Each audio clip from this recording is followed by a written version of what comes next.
How's it going there, my fellow, proxies in the world near area? My name is Delphin Squad, and of course, welcome back to another episode of stream of Zenless Zone Zero. This time featuring the 2.2 updates. I do apologize, it actually took a little bit of... Okay. Also, I'm not exactly streaming on... Okay, well, you know what? Let's give it a shot right over here. I wasn't exactly expecting it to disconnect, but hey, how's it going there, my fellow proxies in New Aridu? My name is Delphin Squad, the wonder of the internetverse, and of course, welcome back to another episode, another stream of Zenless Zone Zero right over here.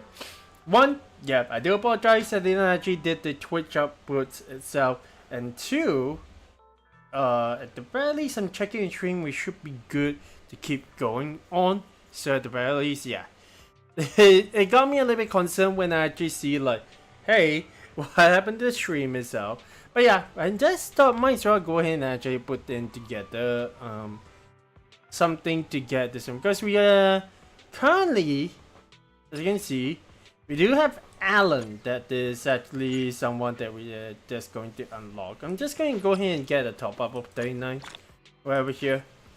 Today we are going to be diving straight into, oh my gosh, it really is just like, you know what, we'll leave her out and we'll just put, I think at the very least, where is the Lycon? Lycon.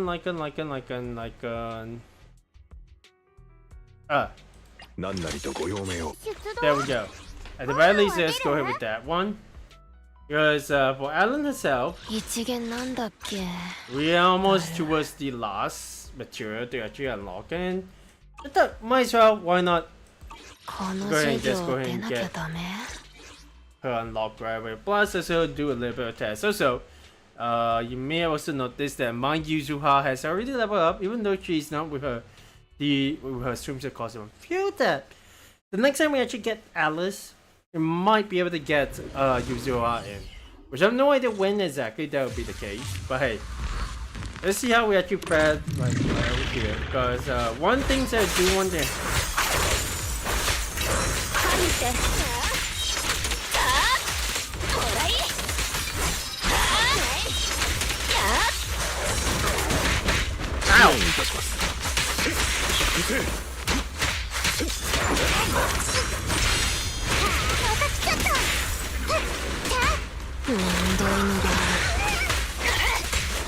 Okay.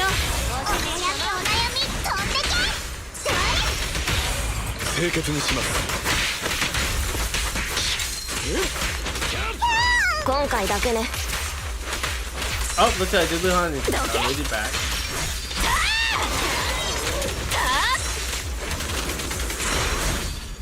Oh, that's a nice little dodge. I think a couple of oh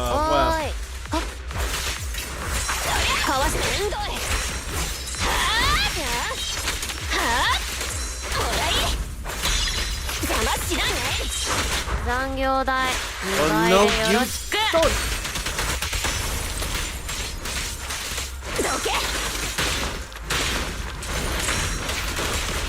I should just went with the skill, like, yeah.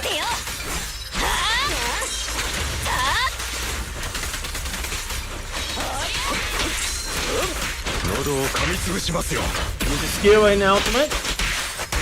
Nice.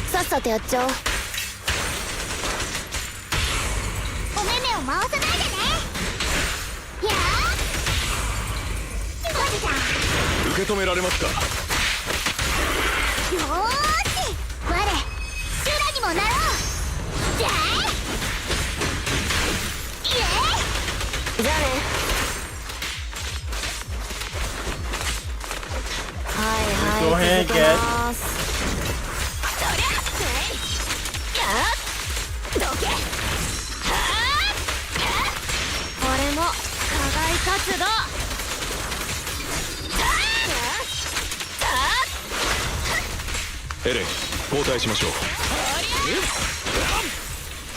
Oh my gosh, we actually just got the freezer up. moment. どうか落ち着いて。私はチョキ、あんたはパー。Yeah, that should be fine. Man, it really does. Is it pretty? It is already pretty obvious that I'm like an Alan fan myself. Right over here. I hope the pop filter is actually working fine today. Oh, I shared this one. Hey, with that one. It's like, sure, why not?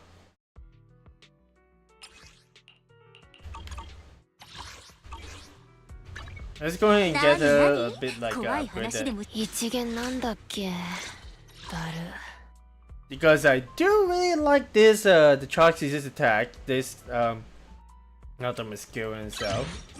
There we go. And she's the one max, the second max skill that we're definitely, but it's not including the ones at the bottom. I think the last one that we did was actually where are you, Miyabi? Yep, she's also maxed out as well. So I mean, one thing that I would kind of be wondering is that will Zenless Zone Zero actually do a bit of like, okay, yeah, would they actually do a bit of like what Genshin is currently doing right now, which is just making sure that we get all these cinemas, because not everyone is actually that wonderful in getting the cinema, or at least the constellation, whatever it is for Hoyoverse games, getting the unlocks at the maximum, or increasing the cinema levels for their agents. And yeah, I mean, admittedly, sure, there is definitely going to be something about the agents in itself, but I just feel like at the very least that seems to be a little bit slow. So yeah, we're just going to go ahead to the next chapter, right after what we actually look through what we have got. Do not go gentle into that good night. It's the name of the chapter. The embers of last night still linger, spoiling the calm of a quiet dream. That is not to mention, embers of last night. I don't know whether or not it is immediately after chapter 2, which you guys don't know, we actually encountered the members of Spook Shack. And now we also have encountered 2 new characters. Admittedly, we only met Seed Senior, being piloted by, of course, Seed herself. But we also have met with Orphe and Captain Magus, which is a duo in one. So yeah, that's gonna be it. We also do have it's quite interesting to actually see like a Seed episode and stuff, because again, which looking at her entire like headphone setup, she got Orphe, she got Soldier 11. I'm not too sure where exactly.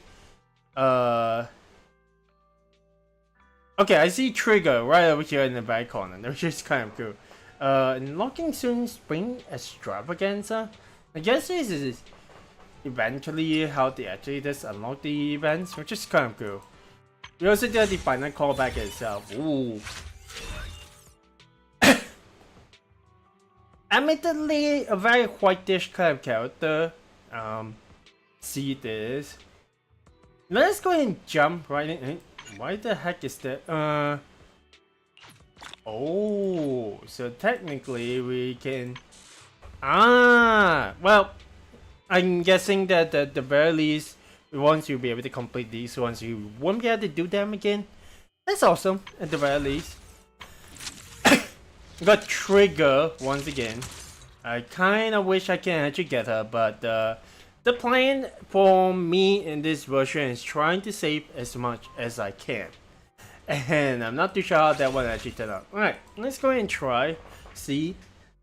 I will have to give Trigger a try. I will have to actually complete Trigger down the line. Is this her W engine form? That's cool. So yeah, the first of the 2 attack agents that are added in 2.2. The attack type teammate with the highest initial attack is considered Seed's Vanguard. When Seed uses an EX special attack, it applies direct strike status to the Vanguard. When the Vanguard uses an EX special attack, it applies onslaught status to Seed.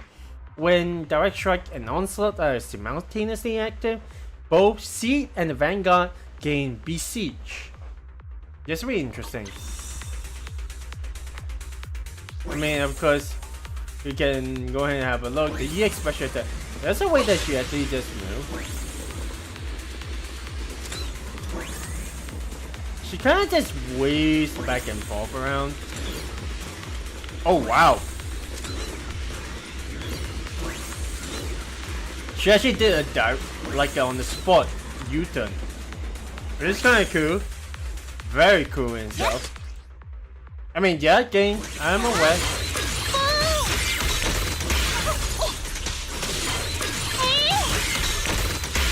So what exactly does this one do? It just sends Senior into like a direct punch.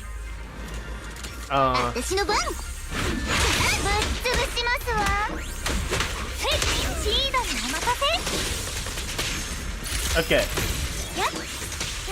That was exactly what we actually had got to do. She recovers Steel Charge when hitting enemies, and when she or the Vanguard consumes energy, additional Steel Charge is recovered based on energy consumed. With sufficient Steel Charge, after she uses Falling Petals Slaughter, press the attack button to unleash Falling Petals Downfall, dealing massive damage. And which is the way where you actually just backdashes while launching missiles. No, while doing shooting. More like a machine gun shooting in a way. Okay. And when hitting an enemy. Okay. 1, 2, 3, 4. I kinda wanna see what exactly that actually does. Okay.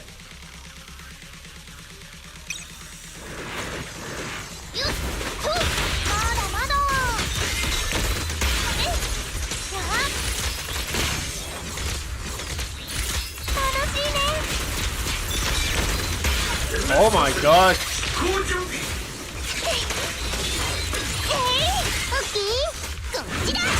Alright, let's do this.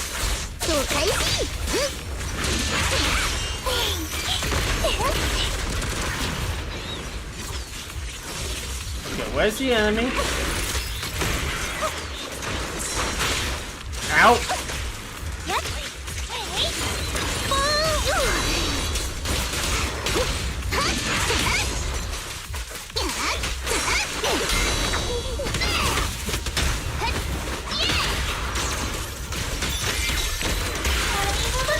Oh boy! And then that's ultimate.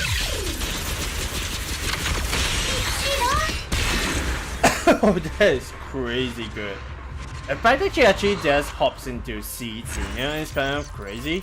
Maybe she hops into it, or maybe she has like a holographic, like a camouflage pilot inside.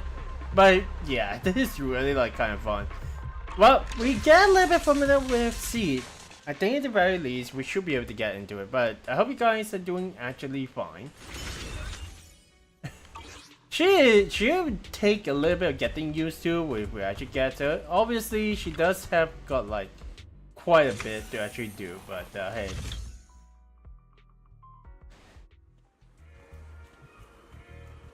Alright, let's go ahead.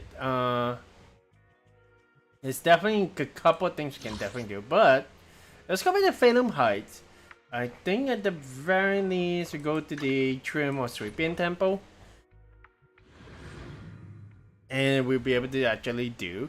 I didn't realize some of the animations like for Yuzuha has definitely changed, so that's actually pretty cool. This also leads off to probably another part of the actually that's quite interesting. What is she doing over here? We never exactly seen this side of the place, but hey. Anyways, we got Belle over here. This is where the point where we actually get to experience the game, experience the next chapter of the story. A call from the mayor, that means you got another job. Oh. So, at this point in time, we have dealt with Poxelumax, at least for one of the CEOs who has been doing really nasty work that actually involves Yuzuha. And at the same time, we dealt with experiments that the overseer of the Exaltus actually put together. Also, Sarah is there as well. But man, this starting to get a little bit more intense because now that Postulumex has fallen behind, we're now kind of getting inside the points of that. Hey, the military has also stepped into the fray, and I'm not too sure how exactly things will actually turn out. But I hope that we at least be able to do, well, we'll save whatever we can, right? There's no point actually driving points spilled milk, but at the same time, if there's anyone we can save, we'll try to save them. Alright, I'm not going to talk too much more. Let's go ahead and tap the bell. I was looking over a message from someone, her face turning serious, the kind of look that says, here comes another tough draw. Okay, your proxy instincts are telling you to turn and walk away. Weiss, what are you doing? Weiss, perfect timing. Well, I feel like I've heard that before. The mayor sent a message earlier, saying, give me a call when both you siblings are together. The official message from the mayor usually means official message from the mayor usually means something big is about to happen. Should we contact him right away? Why not? So, simulated signals from city administration surged through the encrypted line. After a few seconds of whispering white noise, a familiar image and voice emerged from the audio-visual device. At this point in time, we also have not actually seen the mayor, so no idea whether or not we'll be able to see him. But yeah, no. 変わりはなかったか。ラマニアを追う宮妻は未だ消滅に至っていないわけだが、高齢石の主要な産地がそうした状態では、英地区もなかなか正常な空気が望めないのではないかね。Regardless of whether he's putting up a front, it definitely feels like he is still concerned about us since he is actually doing us a favor with his friend as well. And man, this is definitely going to get intense, this chapter. 都市部の空気も大差ないと思いますけどね。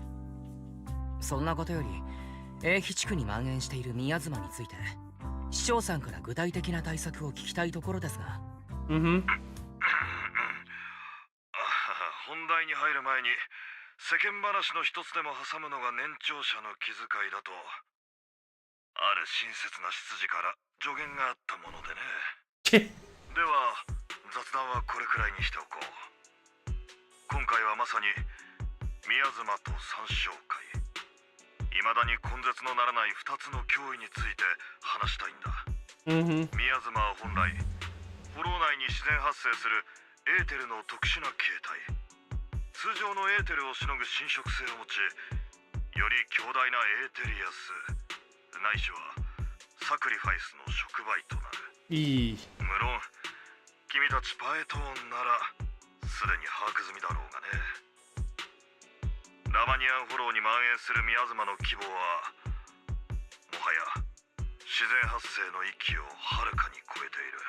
I feel like we're coming to inception points of where there is potentially something that could happen in the Lemnian Hollow that might actually cause it to get even more critically dangerous. そしてそれが三将会のせいってことも知ってます。あいつらが宮妻を使ってサクリファイスの研究と製造をしてたせいで、ここまで宮妻が蔓延しちゃったんです。その通りだ。君たちに参加してもらった英比地区を蝕む三将会の陰謀の阻止、並びにポーセルメックスの違法な操業への介入は英比地区における三将会の影響力を大きく削いだはずだった。Indeed. Well, to cure the snake, you have to cut off the head, right? けれど三将会のやったことは今でも英比地区の人たちを蝕んでいて、ラマニアンフォローの宮妻も一向に弱まる気配がない。今回君たちに連絡したのは他でもない。この災禍のもとを根絶するチャンスが訪れたからだ。ポーセルメックス共同 CEO のフェロクスは私的に違法団体参照会と結託し法と倫理に反するフォロー内実験を行った。そうして A 地区の市民および企業の安全や利益に甚大な被害を及ぼしたため、長々と公式の声明を引用するのはよそう。端的に言えば A 地区におけるポーセルメックスの影響力とその権能の及ぶ範囲は大幅に制限された。I'm pretty sure they will actually bounce back. We already know whoever we've been working with is actually making some moves. Right now that one of the CEO is gone, but dang. Yeah, there's the entire idea that one of the CEOs actually worked with the assaulters kind of dealt a big blow with their influence over here. Anyways. これで A 地区における市政側の調査がスムーズに行えるようになったと思ったのだが、都市の王になる獣がもう一匹 A 地区に現れてしまったのだ。防衛軍所属のロレンツ少将率いる部隊が数日前から A 地区に次々と駐留を始め、ポーセルメックスに対する査問および参照会の鎮圧を名目に A 地区に一時的な軍事管制を敷いた。 Which kind of actually makes sense, right? When you actually come and think about it, once you have taken out a significant amounts of power from the one that is on control, there'll be more forces actually come in to try and take control of the area.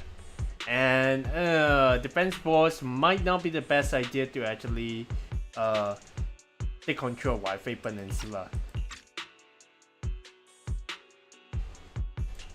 防衛軍だと。これまで A 地区の騒動と距離を置いていた彼らがどうしてこのタイミングで姿を現したんです？我々は今一度思い出さねばならない。 A 地区は工事の主要な産地であり、都市の各派閥にとっては喉から手が出るほど欲しい土地。都市を守るという大義名分で富と権力を得られるなら願ってもないことだ。このロレンツ少将は少なくとも前世の人物ではないようだ。目的のために手段を選ばないというのはまだ穏当な表現だな。個人的な情報網によれば彼はポーセルメックスのもう一人の共同 CEO ルクロー氏と親交があり協力関係にあるらしい。ライバルのフェロクスが失脚した後、ルクロー氏は A 地区の利益を代価にロレンツ少将の後ろ盾を得た。防衛軍将校の力はトップスにおける彼の活動を大いに助けるだろう。Okay, so we at least know why the defense force is actually involved now. Lucro pulling the strings to actually pull the defense force in. It definitely benefits him. Yeah, definitely sounds like it benefits him a lot. トップスと防衛軍の政治的な駆け引きって感じみたいですけど、それのどこが参照会を根絶するチャンスなんですか？防衛軍が市政に提出した行動計画書において参照会の撲滅は最重要項目として挙げられていたからだ。これは彼らが A 地区に展開する最も正当な理由となっている。もちろんロレンツ少将が本当に町を守るために行動をしているかはいぶかしんでいるが、問題はポーセルメックスと防衛軍によってすでに混乱状態にある A 地区に市政が介入することでさらなる権力紛争に発展するということなのだ。That's not good. 自らの高潔を誇るわけではないが、この一時の利益よりも市民の安全を優先すべきなのは確かだ。故に今回は市政であれ雲岳山であれ直接手を出すことはできない。 But dude, I mean, when you come and think about it, we got two associates in the defense force, the Obol Squad. Well, obviously two members of Obol Squad with Soldier 11 and Trigger. So I'm not really too surprised that they actually come into play over here. So, oh boy. ここで君たちだ。パエトン。またしても僕パエトーンの出番というわけですね。伝説のプロ棋士、アンダーグラウンドの無法者、謎めいた研究所の最後の生徒、うつろ狩りの救世主、メイフラワー市長の最も頼りになる助っ人。他にはそんなにたくさんの人ではいらないと思うが、とはいえその通りだ。そろそろ主人公に登場してもらう頃合いだろう。防衛軍の部隊一覧にはオボルス小隊の名があった。彼らの活躍は私の耳にも入っているし、攻守ともに君とつながりのある隊員がいるのではないかね。I mean, と頼もしい味方になってくれるだろう。 it's our turn to pull the strings and take. Well, I wouldn't exactly say take the stage, but we have Exalters to deal with, so just take the stage and kick the Exalters up, right? そして彼らの今作戦における指揮官、三将会とポーセルメックスを追求する過程で協力したイゾルテ女子のことは君たちもよく知っているだろう。じゃあ私たちは今回防衛軍のプロ棋士として三将会の掃討作戦に参加するってことですか？そういうことになる。作りたがるものなのだ。時に役立つこともあるとはいえ、君たちの案の方がいくらか格好がつくかもしれないな。Well, at the very least, hey, right hand man is absolutely the top. How? What the others? Let's have a look. I think at the very least, Legend Among Proxies, Outlaw, The Underground, The Lost Disciple, The Secret Research Institute, Mayflowers, Wonders, White. Oh my god, it's actually one whole title. Lost Disciple, The Secret Research Institute, Mayflowers, Wonders Right Hand, the one who saved the boy hunter from the brink of collapse. That's actually funny.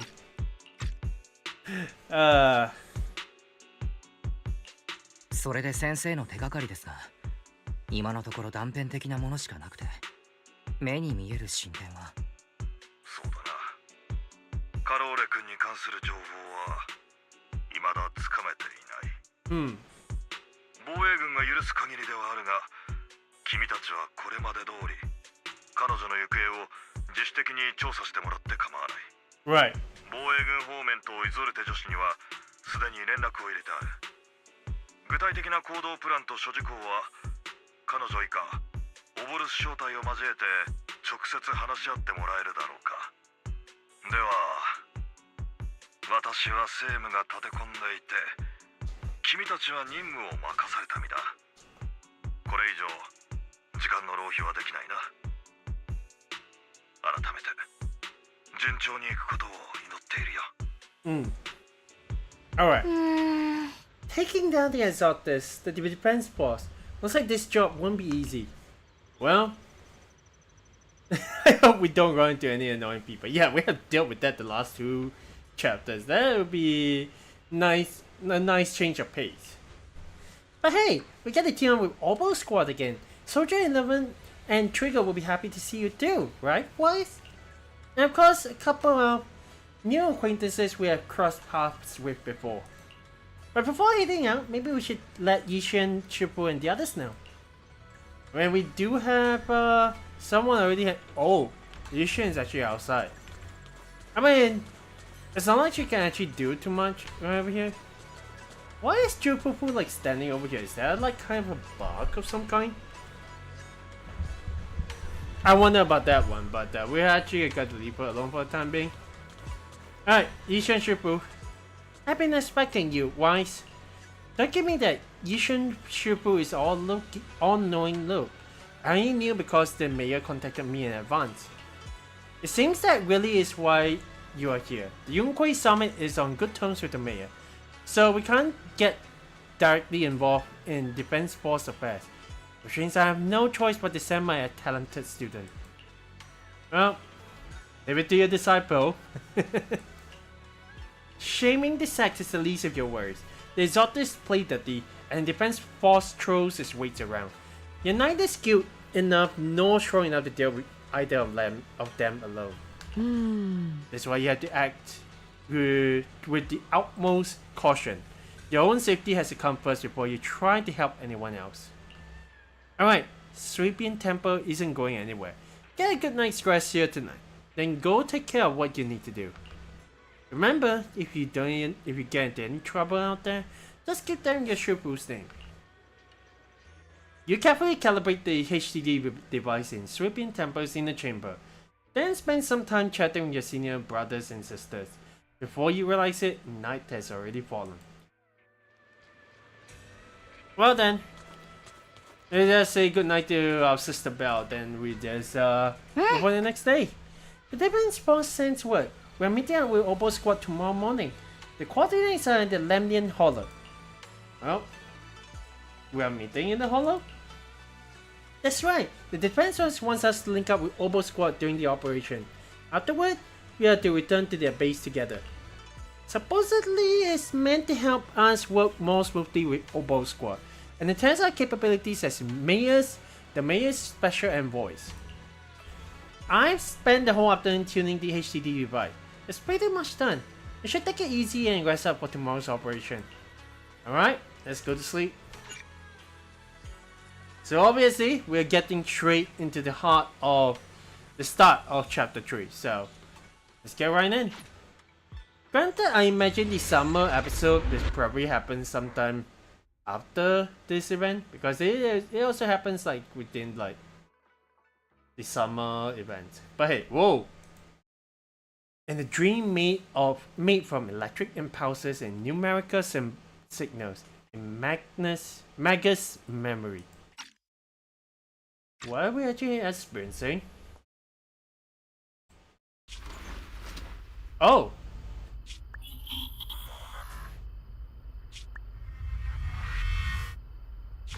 今回町の中心部を突如ホローが襲った。オブシディアン大隊が速やかに支援しなければ長くは持たないだろう。 Obsidian Division? やれやれ。これだからヘリオスの注意報は当てにならないんだよ。平気さ。俺たちが手を焼いたホローなんて今まであったか？私たちが守るべき路線は民衆と救援物資を運ぶための重要なルート。一歩下がればそこには市民たちがいる。決してここは落とすな。鬼火、遅刻なんて珍しいじゃないか。いつもなら隊長のブリーフィングには絶対遅刻しないのにね。さては皆のために装備の最終点検をしてくれたのか？とはいえ遅い。遅刻は許されないぞ、兵士。 That's a Danny gun? Oh! Now that makes a lot more sense why she has bought a Danny gun from the kids from all the way back then. Oh my gosh. Well, admittedly my memory isn't exactly that good, but I'm pretty sure you guys know the kid that has the Danny gun, right? オブシディアン大隊所属アガメムノン小隊全員到着であります。 Is that オブシディアン Magus? 大隊所属アガメムノン小隊支援を要請する。アガメムノン小隊支援を。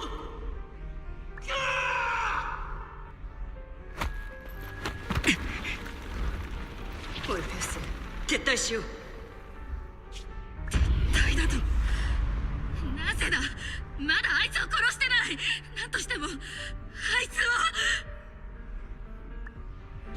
タイ、私は雲岳さんのもの。 Jishin! No! ここは私たち This に is 任せて、戦友 Yichang, の right? 皆さんはどうか撤退を。なあ、みんなはまだ助かるんだ。それに後ろには市民がいる。ここで引くわけには。引くわけには。それでこれで終わりか。肌は打つ。肌フォローを相手にか。全てを相手にだ。もう失ったのにか。何もかもを。隊長、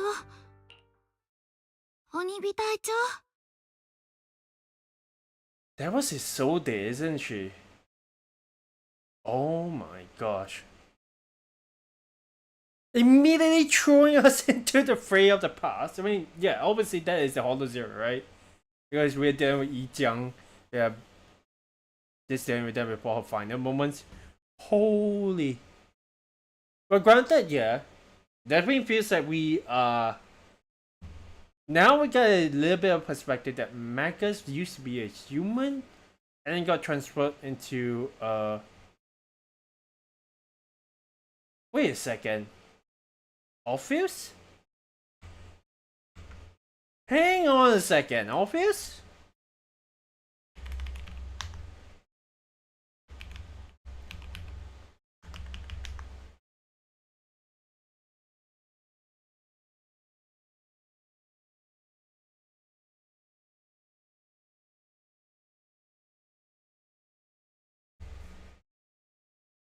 Oh. This one, I get Orpheus. She's related to Orphe? I mean, okay, this is definitely quite interesting in itself, but okay. 鬼火姉さん鬼火姉さん、また夢を見たのでありますか？知能構造体は夢を見ない。あれはただストレージの隅に残ったキャッシュの断片に過ぎん。Okay. つまりまたあの時のことが夢に出たんでありますね。夢は見ないと言っただろう。オルペウス、学業を諦めて軍に入ったのは幸いだったな。お前があのままメーティス総合学校にいたらどうなってたか。時々頭の回転が鈍いのは自覚できているであります。Okay. でも結局鬼見姉さんは寝ている時ずっと寝言を言うので。寝てなどない。セルフチェックだ。それと前にも言ったな。軍の中では役職で呼べ。あと盗み聞きは趣味が悪いぞ。Okay, the captain's angry. 鬼火隊長、もう二度と寝言を盗み聞きしません。でもこんなに距離が近いわけでありますから聞かないというのも難しくて。寝言じゃない。セルフチェック中に音声モジュールが発した余波シグナルだ。Oh, he is angry. 鬼火隊長、もう二度とセルフチェック中のホニャララ寝言シグナルを盗み聞きしません。It's a long title. それにしても奇妙だ。今日は私が寝坊ではなく、セルフチェックが規定時間内に終わらなかったと。どうにも不吉だな。知能構造体もジンクスを信じることがあるのでありますか？ Well, we used to be human. 私もお前と同じく学業を諦めて軍に入った口だからな。ジンクスの他に知性の拠り所がないんだよ。さて、優雅な朝食はここまでだ。オルペウス、そろそろ作戦会議に向かうぞ。They actually call it Orpheus in Japanese, if I recall correctly. Let me actually just go ahead and have a look. Because, yeah, definitely.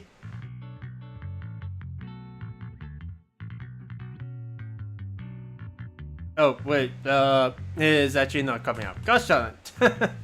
But at the very least, that's a Japanese name, which is kind of cool. Also, what was it that I was actually pondering about? It's superstition, or otherwise they also use the word jinx, which is also like a bad omen in itself. It's kind of like this, like an awkward kind of situation. But yeah. はいであります、鬼火姉さん。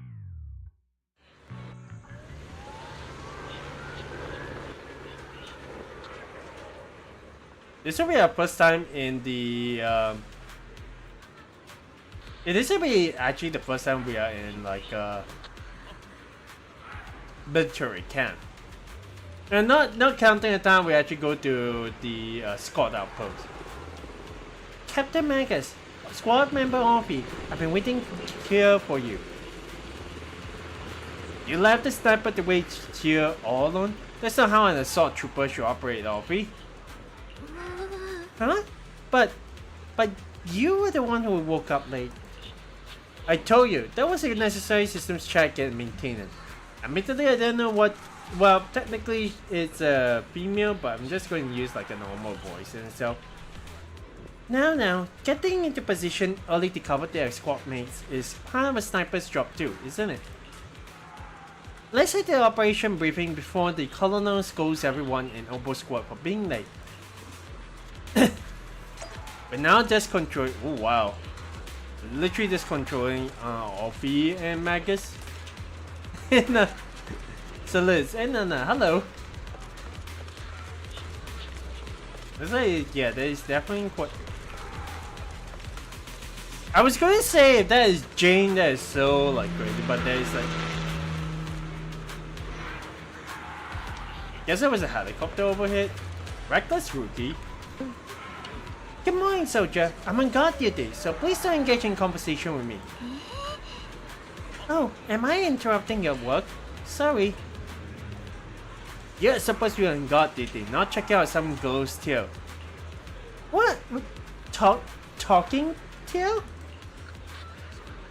This isn't a tail. It's Captain Magus. I'm talking to you, soldier. It's sorry, Captain. It's sorry, soldier. I'll stay focused on my post.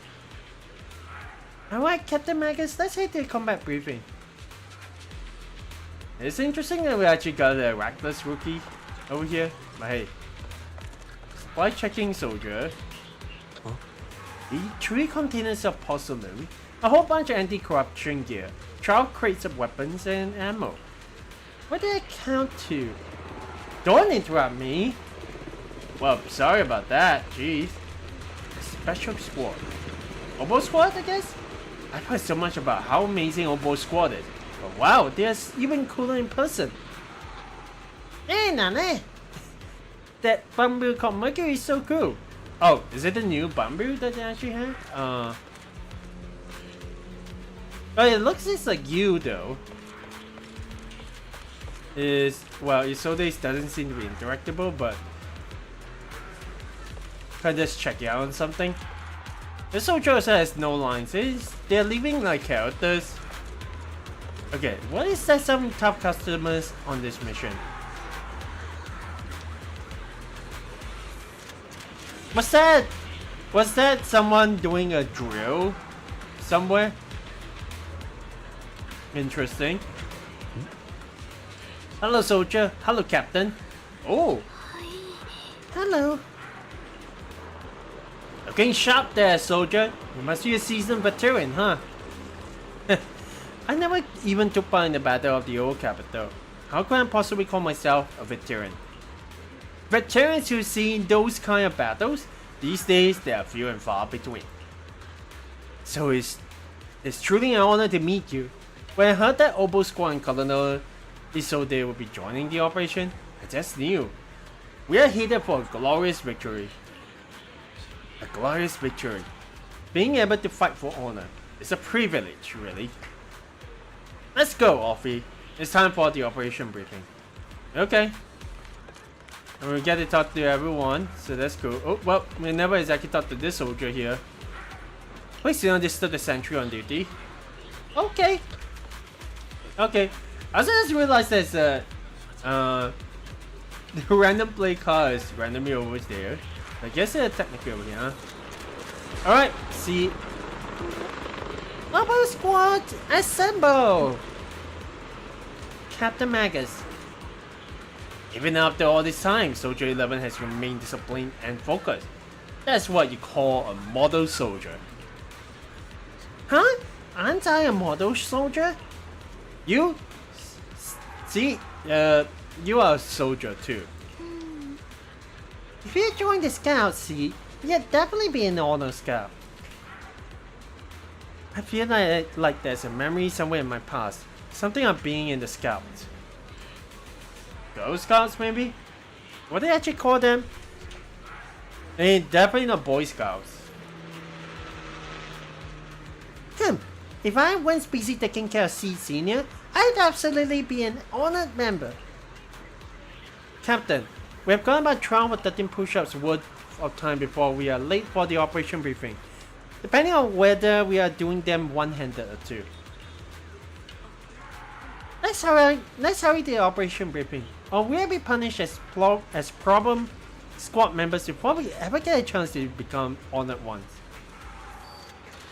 Well, I mean, hey, they're still part of the team, right? I parked C Senior here before heading to the meeting. C Senior isn't coming to the briefing. He's way too tall. He'd end up lifting the whole tent. It would look ridiculous. Not exactly the serious atmosphere Captain Magus wants.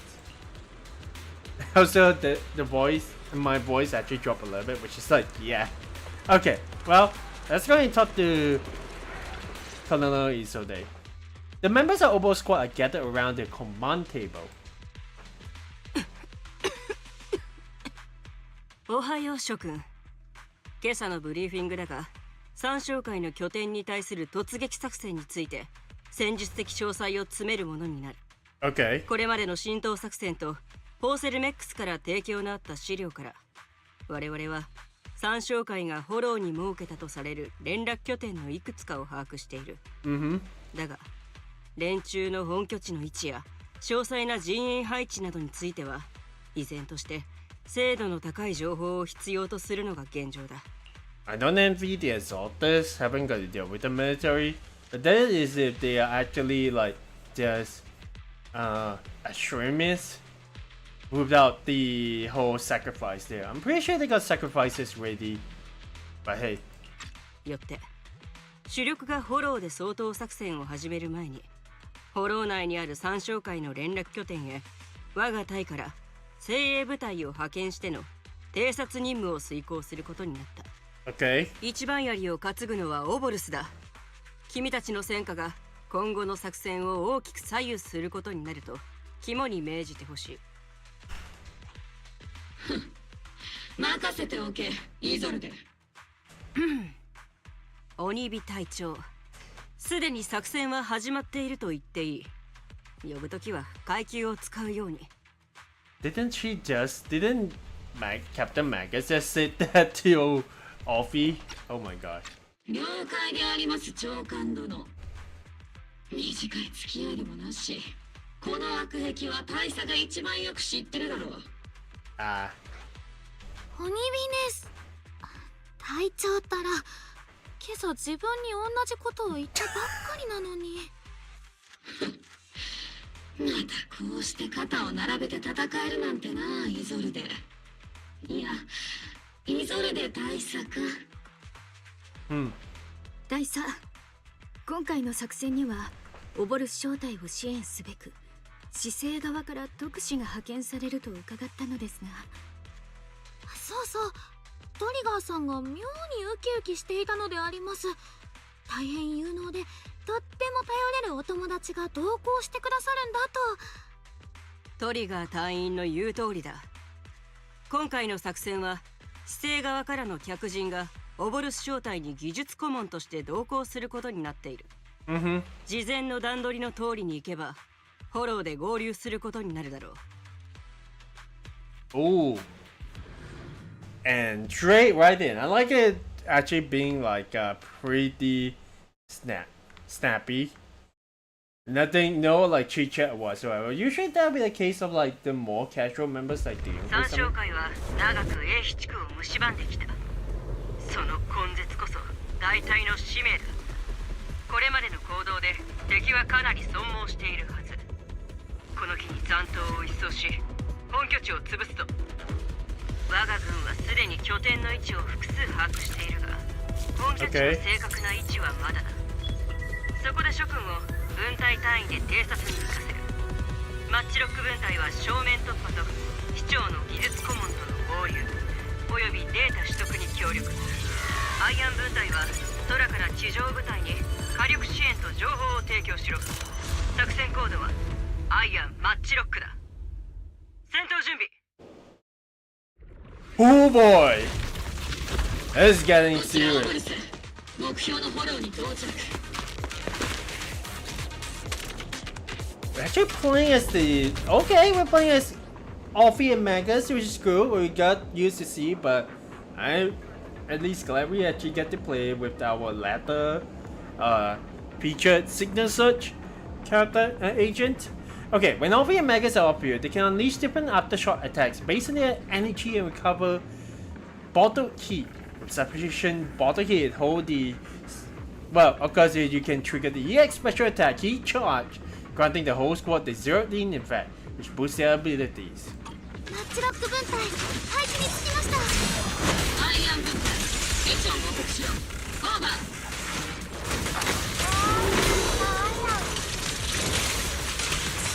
まだヘリの中に20分ほどでマッチロックから3時の方向に着陸予定です。行動目標その1、超速特派員のお迎えであります。随分な大物だな。オボルス招待が直々に来る必要がある。確かに大物ではありますが、本当は気さくな方でして。どんな人なんだろうね。おしゃべりはそこまでだ。戦闘に集中しろ。ターゲットポイントの上はこの先の建物にいるぞ。 Not bad. そういえば、どうして合流地点をフォローにしたのでありますか？鬼火隊長は実践型。協力者には言葉より行動で示す方が良い。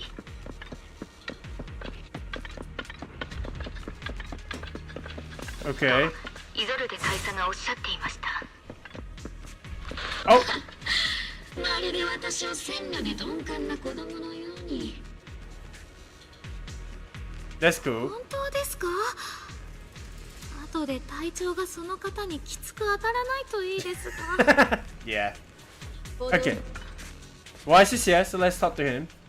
Talk to us, 目 actually. 標との合流に成功であります。ですね、イゾルデ大佐の資料によりますと、鬼火隊長、こちらが死生長の方から来られた特任フォロー技術顧問並びに視聴好き軍事行動特派員で、さらに妙だな。イゾルデの話だと支援に来るのは一人と聞いてたんだが。どうも。肩書きはあまり気にしないでほしい。またプロ騎士と呼んでもらえるだろうか。ふむふむ。あのトリガーさんや11号さんが口を揃えて称賛するパエトーン殿ですが、実際はとっても気さくな方なのであります。知ってるぞ。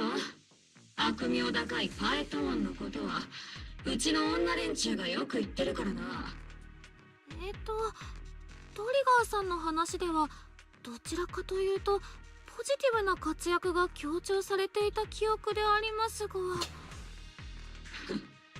堅気の話ならそれもそうかと聞いてやれるがな。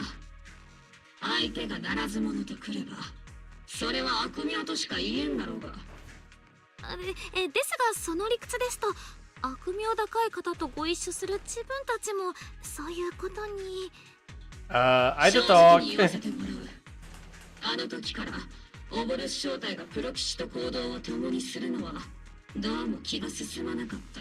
Well, he doesn't trust us 私 at は least. 全時代的で融通の利かん兵士だ。若い連中のように目を見張る冒険譚もなければ悲劇的な過去もない。だから軍の外とはほとんど関わりがなかった。ましてお前のようなアンダーグラウンドな人間とはな。 Fair. But hey, that sounds pretty cool, right? 影を歩み、裏の世界から街を救うヒーロー。そう解釈すると悪い気はしないな。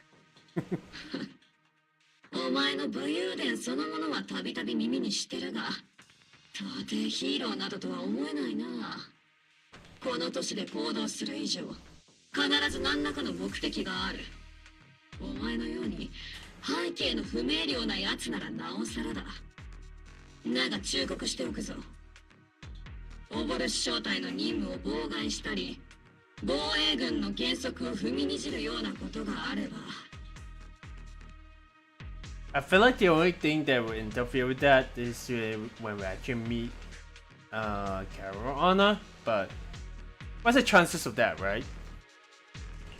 大丈夫。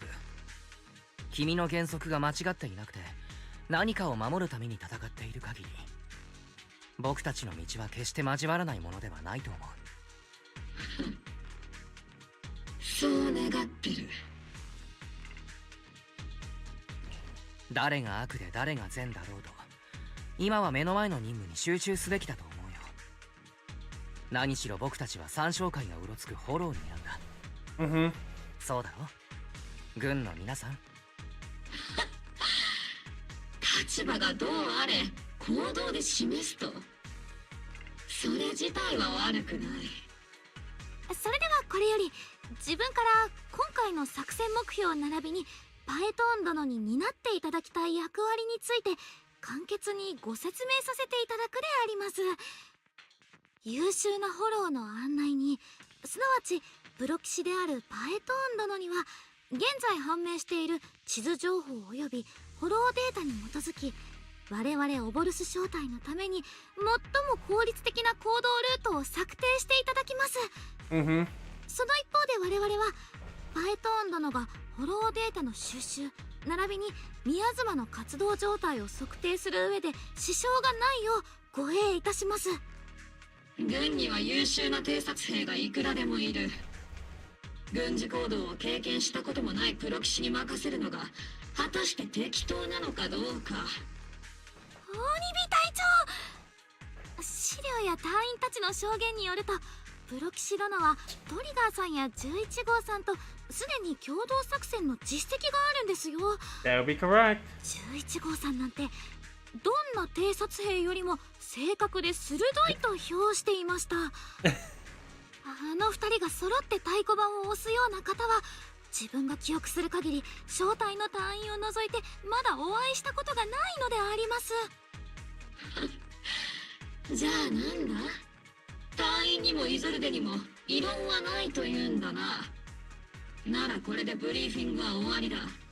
せいぜいはぐれないことだな、プロ騎士君。 It is called as Proxy Kun.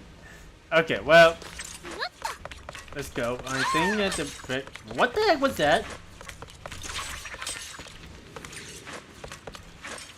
I'm just trying to see. Did she just spin her blade in itself? Okay, there we go. Whoa. Of course they are here. 敵の数が予想以上であります。アイアン分隊、状況を報告しろ。アイアン分隊、聞こえたら応答しろ。Uh-oh. 敵の増援が次々と湧いてくるであります。こちらマッチロック、進行を妨害されている。アイアン分隊、聞こえたら応答しろ。 To deal with these guys though. こっち方向、増援を発見。アイアン分隊、シ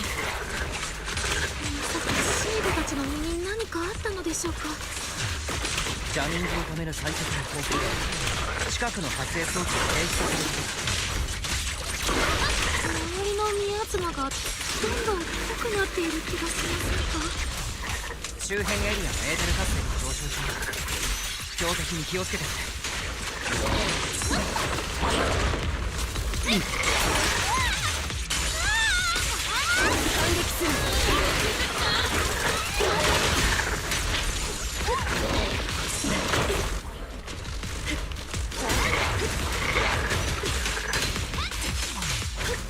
This thing is tough.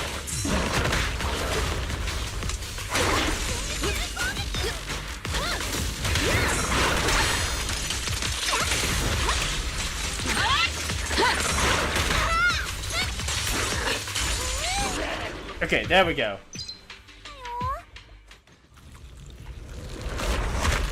Oh! 僕たちは敵の真上にいるよ、隊長。目標を捜索中。 Oh, heck yeah, we're now playing with Cena. I guess they actually also attack from both sides, huh? アイアン分隊指定地点に着陸しました。マッチロック分隊応答してください。通信が妨害されているようです。ビッグシードの通信設備はノイズしか聞こえないよ。まずは周囲の敵を排除しましょう。早く隊長たちと合流しなければ。特派員と隊長。周辺エリア制圧完了。お邪魔虫はいなくなったね。マッチロック分隊応答してください。 Doesn't seem like they're actually responding. 鬱陶しい妨害電波はまだ止まってないよ。 Ooh, they're well prepared, that's for 前 sure. 方に敵型の制御室がありますね。通信設備が集中しているはずです。 Right, let's go ahead and figure this one out. Found the jammer switch. Now turn it off. As the switch clicks down, the hum of a machine somewhere in the comms room comes to a halt. はーい、こちらアイアン。電波がクリアだよ、隊長。ただいま敵のジャミング装置を開始させました。エーテリアスがまだまだ宮島から出てきています。だいぶ宮妻を溜め込んできたようだな。アイアン分隊制御室にエーテル伝送装置の端末がある。コマドラジャー。ミンナマックスを更新。エーテル伝送装置に停止。追撃は今です。スナイパーが後ろにいるって。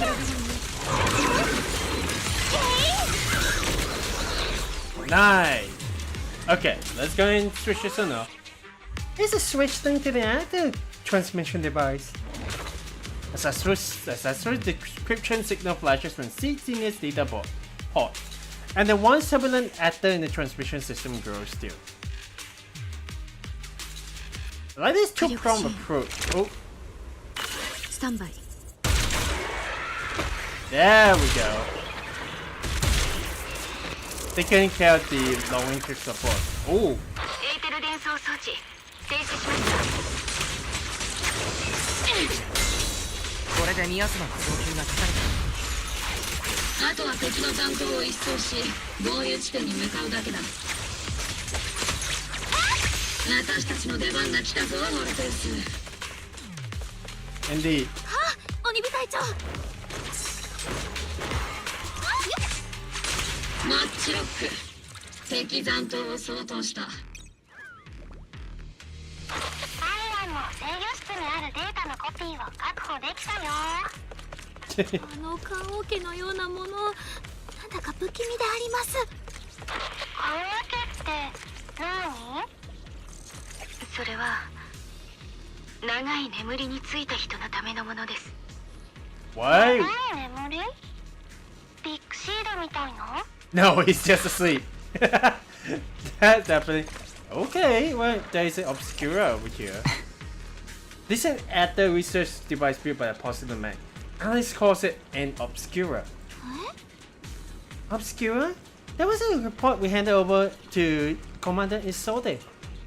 Are these just regular actor research equipment? I thought it was that simple. I forgot to use like they actually just lie down. But anyways, anything tied to Exalted is bound to be suspicious. I found something ominous too.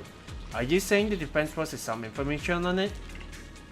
You get the intel when you need to know. For now, let's keep moving. That'd be a valid question, but I guess there'll be answer for another time. What a difficult person to work with. I hope Captain Magazine didn't hear that. Don't be discouraged, Mr. Special Envoy. I've been around the captain for a while and still think. Keep moving. Fair. Doesn't seem like there's actually anything over here, but hey. Oh. Ooh, a bamboo workbench? Let's go and assess it. Oh, it's one of these. Okay. Let's dive in. Granted, this first side of the chapter is just an scouting mission. Definitely is quite a lot of... 枚数のハッキングに成功。データを解析中。メッシュネットワークを検索中。Okay. 装置が連動している。大型装置の一部のようだな。Fair. So 一部を解析できれば他の装置の場所がわかるかもしれない。プロ騎士君はハッカーとしても凄腕のようだな。すごいのであります。休眠モード中に私の頭の中を覗くような真似は。Oh, we wouldn't dare. いやいや、そんなモラルに欠けることはしないさ。ネットワーク解析進捗 50%。Okay. That'd be awesome. That'd be awesome to know. Okay.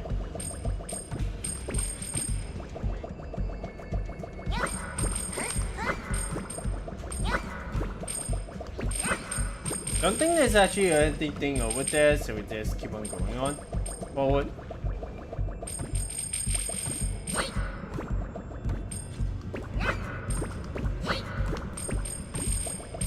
Okay. Ow!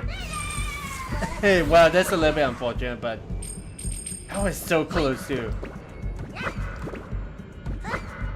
I didn't get like a lot of opportunities to play it. There we go. Okay, nothing too much. It's very linear so far.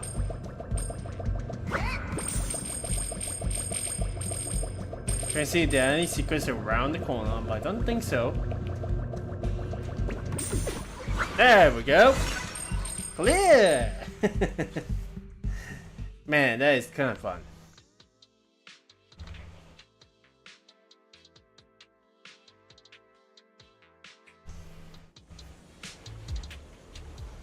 Nice, we actually get some rewards out of that one. But hey, let's move forward.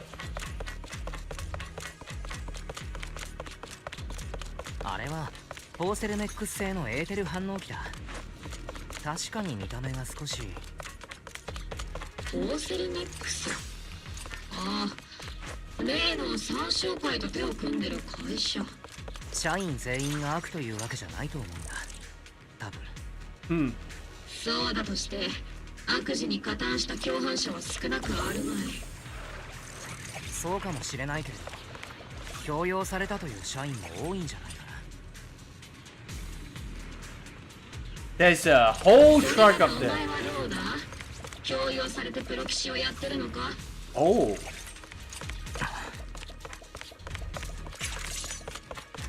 I don't think we can actually review that yet, huh? Oh. A stack of this that goes over here, but hey. These obstacles are blocking HE Squad's path to our rendezvous point. Let's clear them while we wait for them. Yes, Captain Magus. Oh, that was well, that's a little bit unfortunate. Ah, well. マッチロック分隊の通り道です。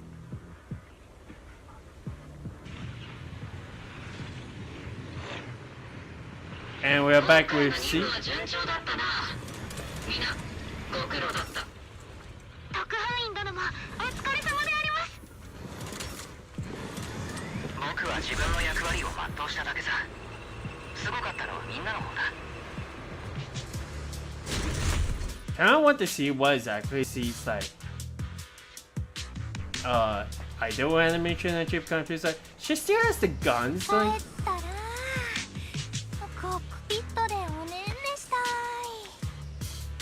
well, I guess someone who is an engineer would definitely want to stay inside it. A mech engine, to be honest. Oh. Okay.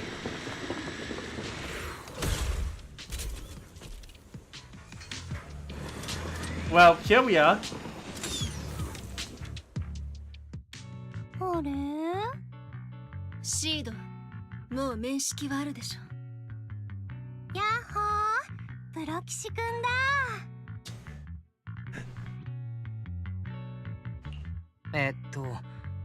確かシードだったかな。久しぶりだね。前にポーセルメックスの調査で会って以来じゃないか。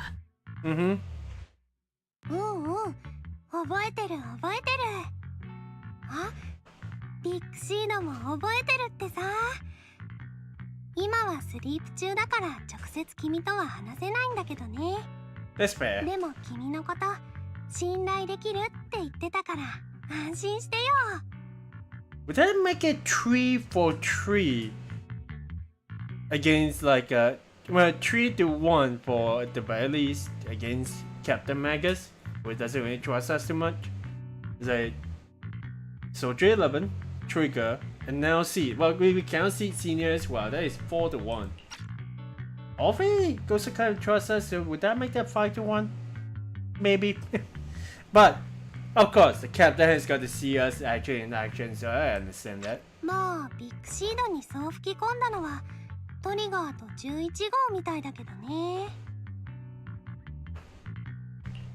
ビッグシードってそこにいるロボットの名前かい？ It's called Big Seed. Okay.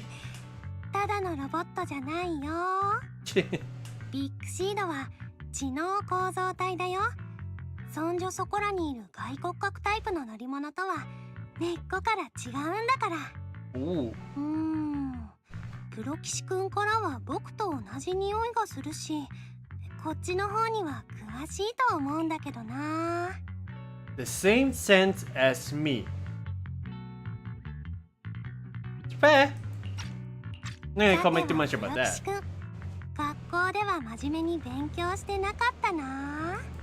But when you kind of think about it, at 10 classes properly, our school literally got eaten up by the Hollow Zero. So that. 学校にはきちんと言っていたよ。Mm-hmm. まあ厳密に普通の学校とは言えなかったけれど。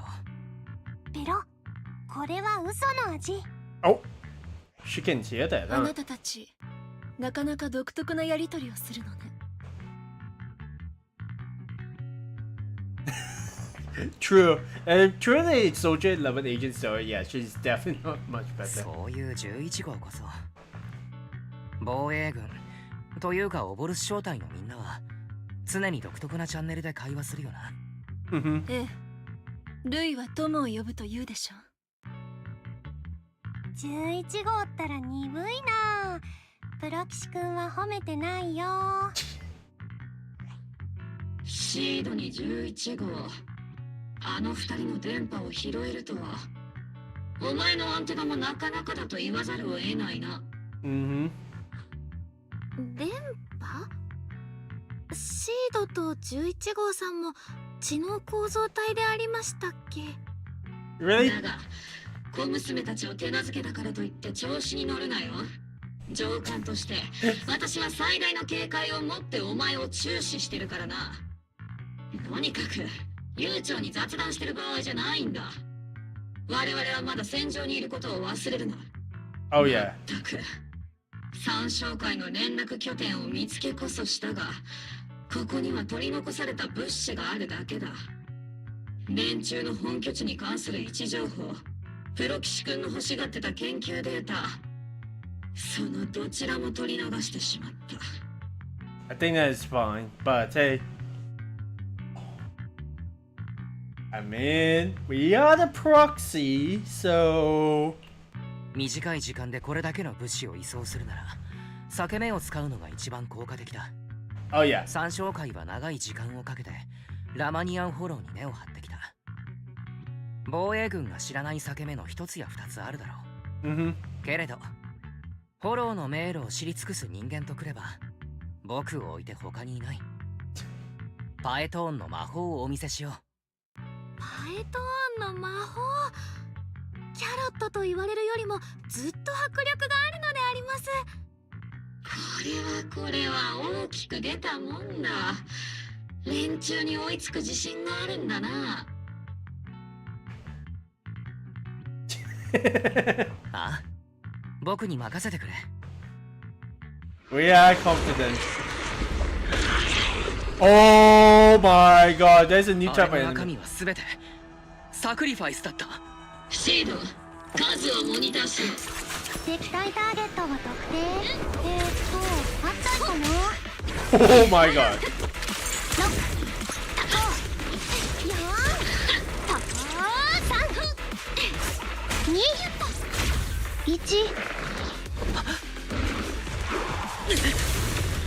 おお、ナイス。綺麗さっぱり。I mean, talk about. Whoa! オボルス正体作戦完了。 That's awesome. Amid the thunderous storms of heavy machinery and shrill, hysterical screams, she brings in the exotic captives. That was quick. I guess they're around waiting to actually unlock the sacrifices so they can actually attack us, huh? Oh, that is actually quick work compared to like the time we actually got to deal with the higher level. I guess those are probably just awakened sacrifices, so they're easy to beat. The coordination of the Obol Squad is pretty good, not gonna lie. このよくわかんないことばっかり言うおじさんがシードの管理人だよ。最後の制裁は間もなく始まる。舞い散る塵ごときがいかにしてこの盛大な花火に抗えようか。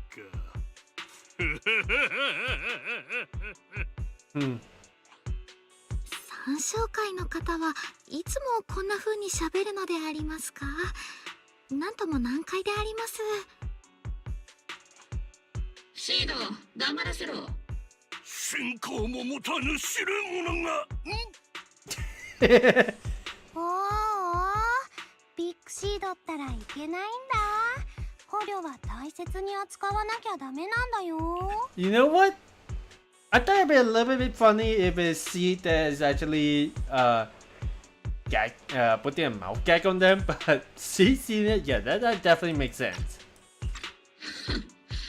このクズどもがやってきたことを思えば多少手荒くしてやるぐらいがちょうどいい。参照会の普通の悪役と違うのは僕たちが思いもよらないことを平気でしてくるところだ。それも全て始まりの主という存在への共振ゆえ。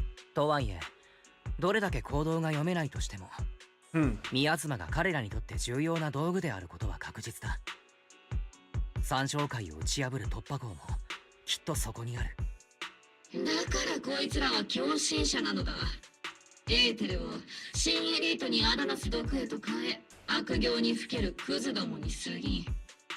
だったら見せてもらおうじゃないか。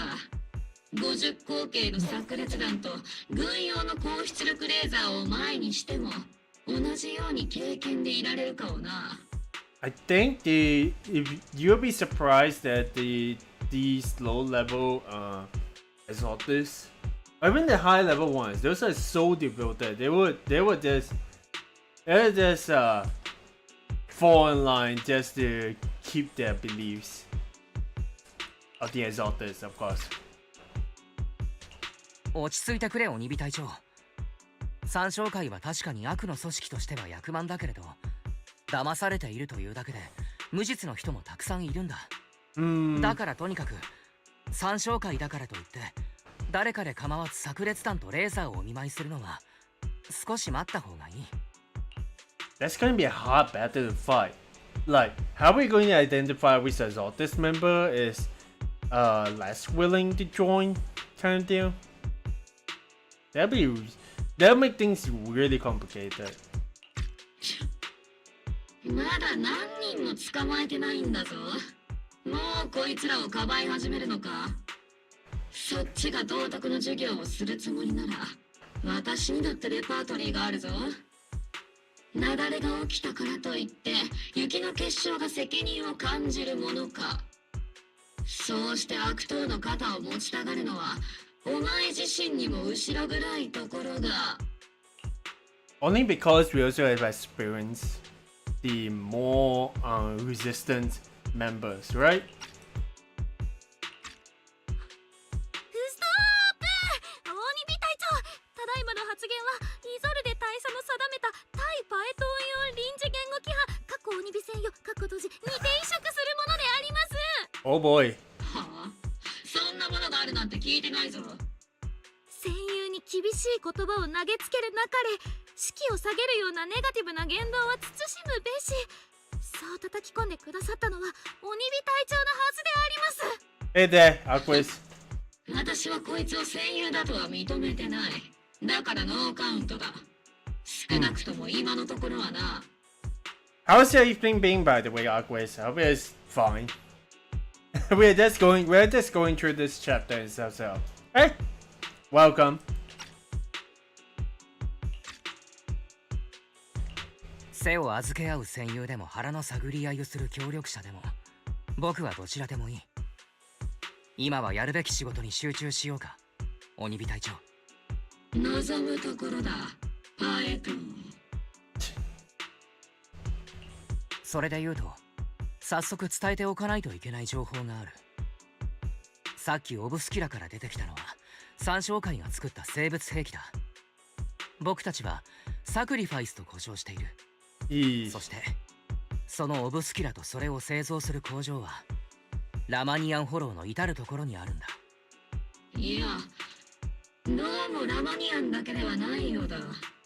Wait, コー what? セルメックスが提供した資料にイゾルデが持ってた情報を合わせると、英比地区にも大量のオブスキュラが配置されている。Wait, その what? 数はざっと300は下らない。Oh no. 300？ あんな怪物がそれだけの規模で襲ってきたとしたら、たとえオブシディアン大隊が総出でも。 That's not good.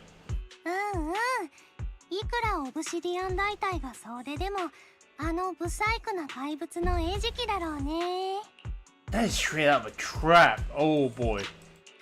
この情報は直ちに軍へ報告せねばならない。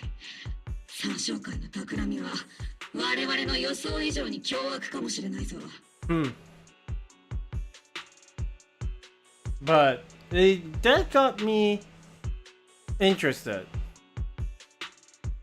The situation isn't that bad yet.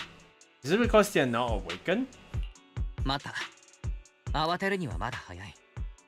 確かに他の場所でもサクリファイスと同じ気配がするオブスキュラの破片を見たことはあるけれど、必ずしもオブスキュライコールサクリファイスと結論付けるには証拠が足りないと思うんだ。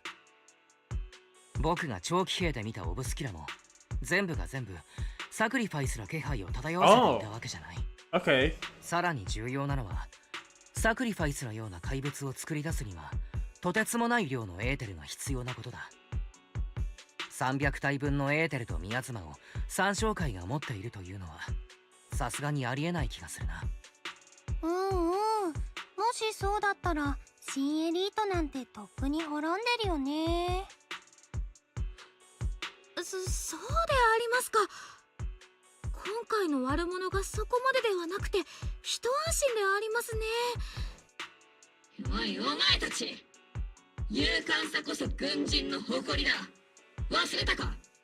でも隊長は以前そういうのは全部将軍たちのデタラメだと。Oh boy. プロ騎士君の言うことはもっともだが、だからといって英比地区のオブスキュラを生還はできない。必要な検査と巡回を速やかに手配しなければ。オブシディアン大隊はすでにラマニアンホローのすぐ外に展開している。 Okay. Good. 参照会のドブネズミどもも時間の問題だろうがな。とはいえ何を考えているかわからない狂信者たちのことだ。急須猫を噛むということも大いにあり得る。みんなくれぐれも慎重に行動しよう。私は軍に10年以上身を置いてきた。その程度のこと思い至らないわけがないだろう。 Oh yeah. 鬼火隊長はプロ騎士殿のリマインドに感謝しているのであります。断じてそういう意味ではない。Yeah. In the depths of the Lemnian Hollow, where even the proxy sights couldn't pierce the darklands, they're still wandering around the place. The military's operation has started. They had to provide cover for the overseer's ritual. Every action leads us closer to meeting our Lord. Everything. Is she a hologram or is it just a glitch that's happening with her model? Anyway, it's kind of interesting to actually see Sarah.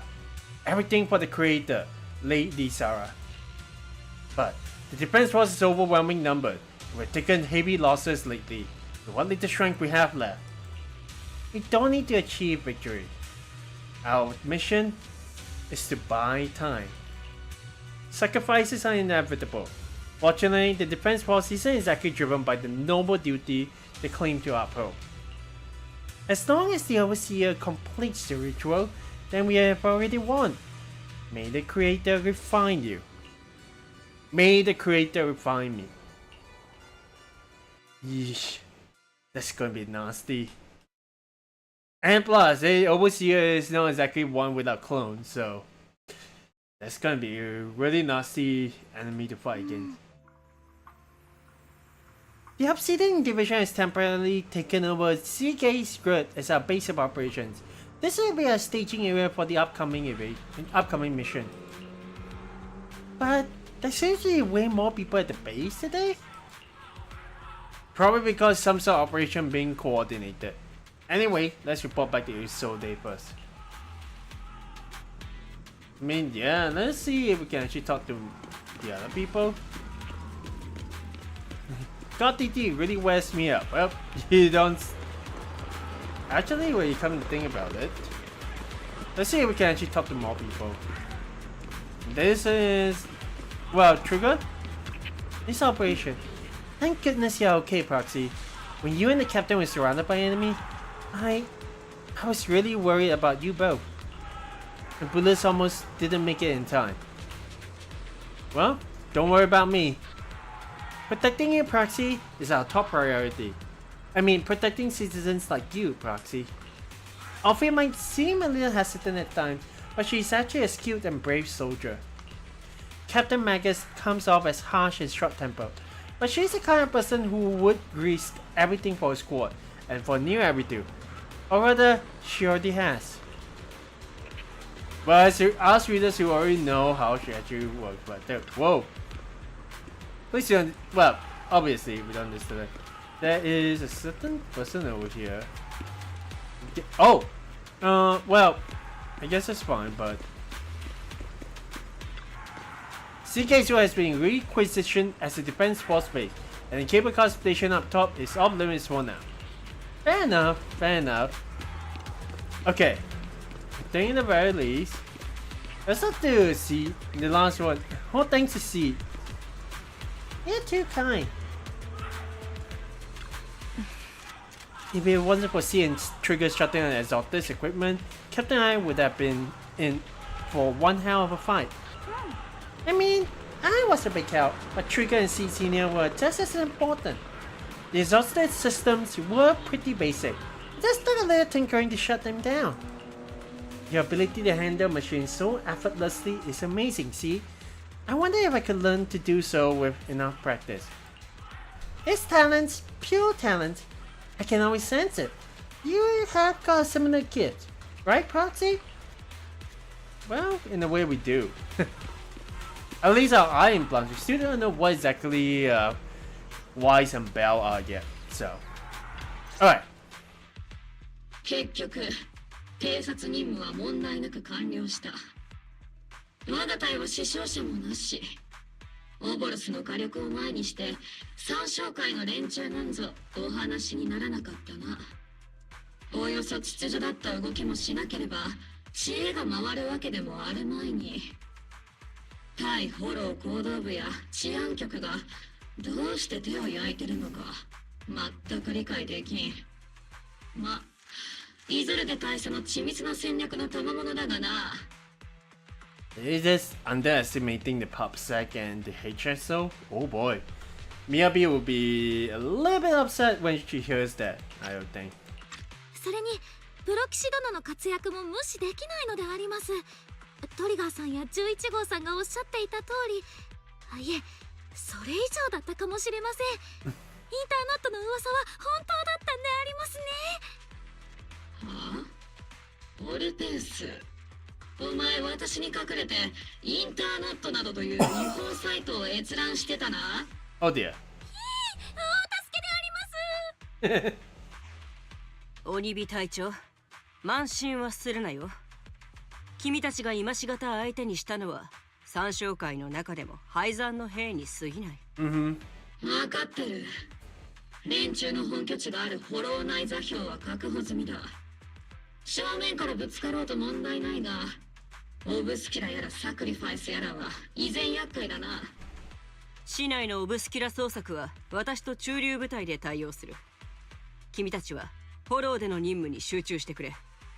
竹は末から木は元からという言葉がある。あの三将会のことだ。そんな動きすらも我々の注意をそらすための陽動とする可能性がある。それはそうとプロ騎士。フォローでの働きは相変わらず見事だったと聞いている。どうだい？オボルスとの共同作戦は。鬼火隊長が無礼を働いていないといいのだが。Oh boy.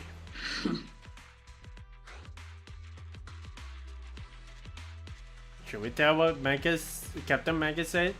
Maybe. ああ、そういえば鬼火隊長はこんなことを言っていたな。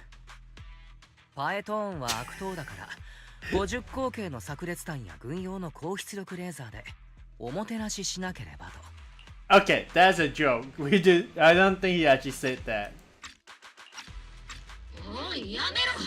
都合よく話を切り張りしやがって。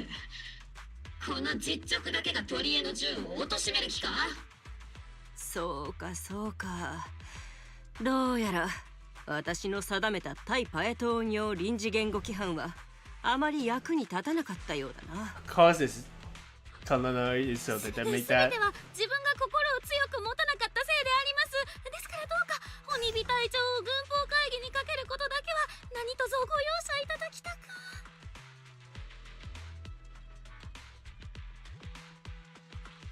I mean, that's not all the story after all. 確かに言葉では少し手厳しかったけれど、鬼火隊長とチームのみんなは真剣に僕の任務をサポートしてくれた。軍用レーザーだって実際はとても心強かったしね。まあ、プロ騎士君のサポートがなければ我々の作戦もこれほど順調にはいかなかったかもしれないな。ついにいがみ合いが終わり、握手で和解する展開でありますね。だがそれだけの腕がありながらどうしてプロ騎士などという不名誉に甘んじている？軍に入って階級をもらい本気で新エリートを守っていた方がよほど意義があるだろうに。 That's the thing I was kind of wondering. Like even if it's just joining a government body, I imagine there's gotta be some secrets within within Weiss and Bell that will at least be leaked if we actually just go ahead and join something official, even as a military as well. But let's see what Weiss answer is. 不名誉とは聞き捨てならないな。確かに僕たちは日陰者だけれど、日向にいることがアイデンティティの人たちよりはよほど正しいことを成し遂げている自覚がある。隊長、今の発言はかなり思慮に欠けたものであったかと。 She's cold. お前たちプロ騎士はこれまで合法的な資格のない市民をどれだけホローという地獄に引きずり込んできた。どれだけのホローレーダーに罪深き金儲けの道を案内してやったんだ。 I mean, if we consider Cunning Heads as Hollow Raiders and the Spook Shack as unqualified civilians, maybe. Well, 鬼火隊長、君が言うところのアンダーグラウンドには確かに暗い決まりも多い。けれどそれに従う人たちの中にはやむを得ない理由で日の当たる道を選べなかった人たちもいるんだ。君が言うところの真っ当な世界には本当に正義の味方しかいないと。防衛軍には上から下まで一点の曇りもないと。そう言うんだね。Oh boy. もういい。鬼火隊長もプロ騎士君もその辺にしておくんだ。君たちが正義の味方なのならな。憎まれ役は鬼の形相をしたイゾルデ大佐だけで事足りるだろう。またしても隊長、イゾルデ大佐にやり込められてしまったのであります。I mean, she listens to her. プロ騎士くんもお子ちゃま扱いだね。これで僕たちはもう同じクラスだな。ヤッホー同級生。ブリーフィングは以上とする。それとプロ騎士君、ロレンツ少将が君に会っておきたいそうだ。後で少し付き合ってもらえるかな。Oh boy. Yeah, it is an interrogate the proxy part, right? 軍の少将クラスが僕に会いたいと。なんだか嫌な予感がするな。何？私もいるんだ。心配いらないよ。That'll be reassuring. But dang. Okay, trying to see if there are any other lines that we definitely missed. This definitely seems like it's probably the same trigger as well. Opie doesn't have any lines, so let's go ahead and the Major General's adjutant. I can see they actually just set up right in front over here, so hey. Let's go ahead. Adjutant, sir. The Major General's guest has arrived. Please follow me, you two. The Major General's tent is just beyond this tunnel. Okay. I think we'll just go ahead and leave things over here, and I will be right back. Of course, it's gonna be a really loud locking, right? Alright.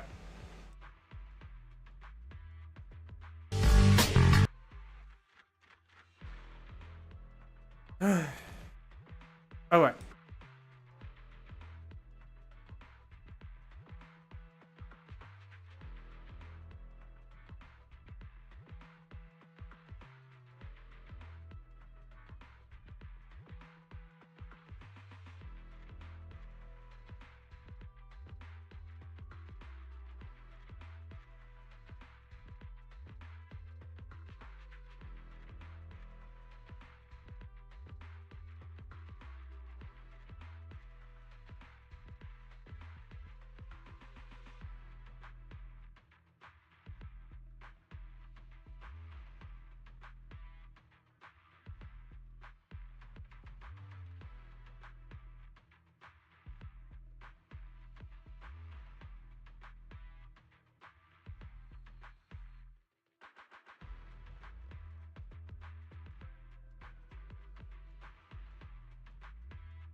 Okay, we are back.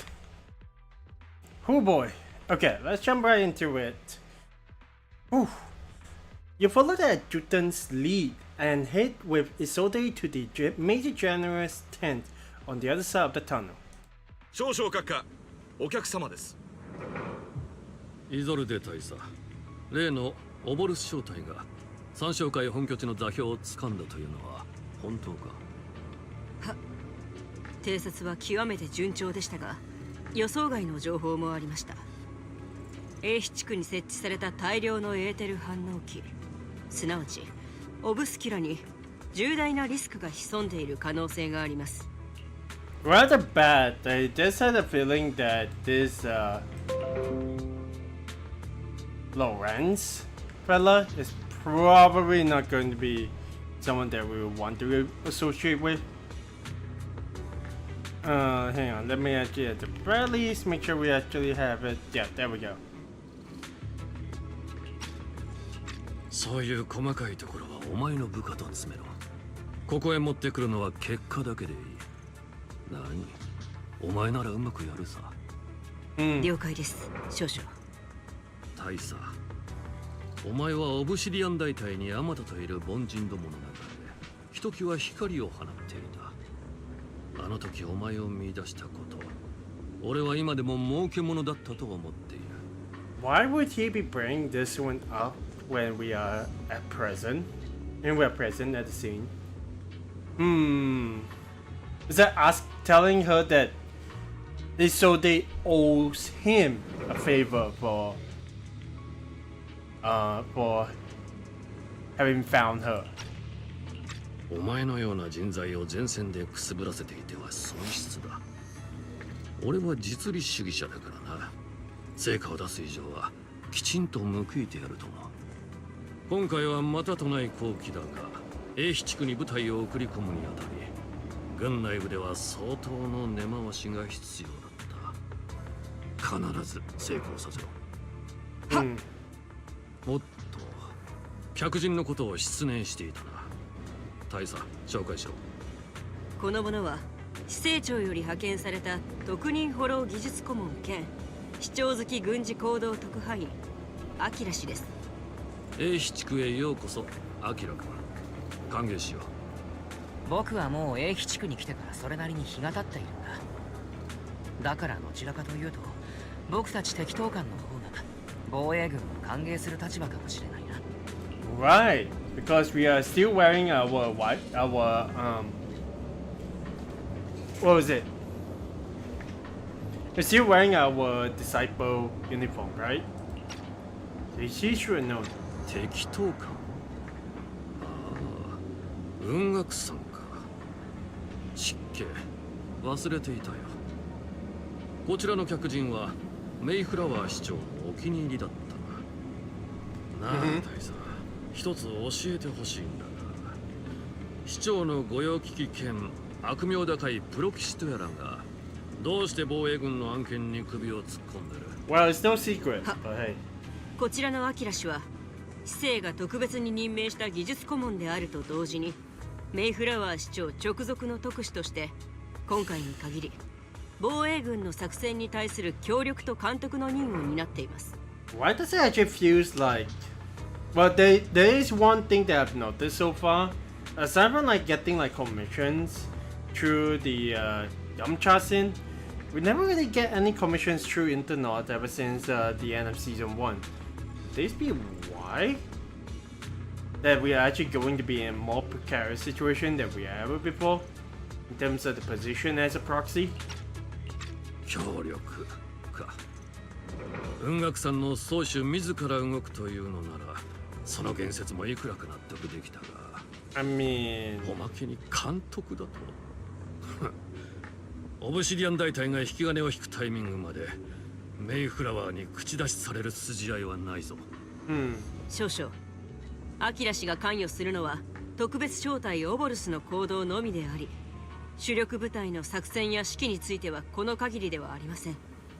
それこそが A 地区における軍事行動に市政が不干渉を貫く条件なのですから、少々にとって願ってもないことなのでは。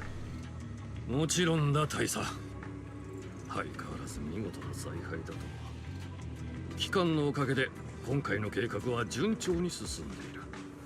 とにかく市長が直々に派遣したフォローの専門家とあれば、こちらも相応のもてなしをすべきなのだが、残念ながら軍事機密の秘匿は全てに優先される。市内で会場を借りて艦隊の宴というわけにもいかなくてな。イゾルデ大佐、作戦が完了するまでアキラ君の長期兵からの外出および対外的な連絡を一時的に制限する。Oh. So which means we won't be able to contact the other members, the other agents, as well as the mayor. That's going to be a little bit harsh. 随分と変わったおもてなしだな。少々市長や雲岳さんから反発があるかもしれません。Yeah, I was about こ to れ say. は命令だ、イゾルデ大佐。は、ご命令とあれば。 You know what? This is exactly the situation that Alice was put in back in the last chapter. Oh my gosh. Well, when you have power, you might as well make sure that you control the information that's being leaked outside, right? Yeah. さてと、ポーセルメックスの人間が長期兵で待ってるんだ。何でも防衛軍の駐留を歓迎すべく一席設けてくれるそうでな。資本にたかる虫どもで。 Man, last time we しぶ had とく to. 生き延びる術だけは心得ているが。すまんが、こちらの客人をもてなすのは任せたぞ、大佐。The last time we actually attended a banquet by the Mosilimac is when I actually met with Alice. Now, that is not exactly all that negative, but yeah, I mean this kind of political banquets is like not exactly my forte. 行こうか、特使君。I'm really sorry, Wise. You came here to help, and this is how you are treated. Life in the military comes with its fair share of rules and restrictions. Major General Lawrence was a decorated officer during the fall of the old capital 11 years ago, and was promoted to a general after its fall. Over the years, he's been known for his rather overbearing conduct. I can tell. It'd be a dishonest to say I like his style, but working under him has definitely given me a lot of opportunities and access, allowing me to investigate the truth behind the fall of the old capital. Oh, that's good. Truth behind it? To be exact, the cause behind my squad's failure back then. Magus has always been concerned about it. That explains why they actually showed the readers his nightmare. I mean, fair enough, right? I'm getting off track, but the point is you can count on us. Whether it's Obol Squad or any other Obsidian Division soldier, we'll give everything to protect you. After briefing you on the military operation, Isolde takes a lead. Talk about rude. Are all the Defense Force generals this unpleasant? Restrictions on going out and contacting the outside world? I might as well be a prisoner. But we are just going down to rest at Sweeping Temple. We shouldn't be stopped, right? Ooh, last night's ashes. There's the title of the currents. Okay. Fair enough, fair enough.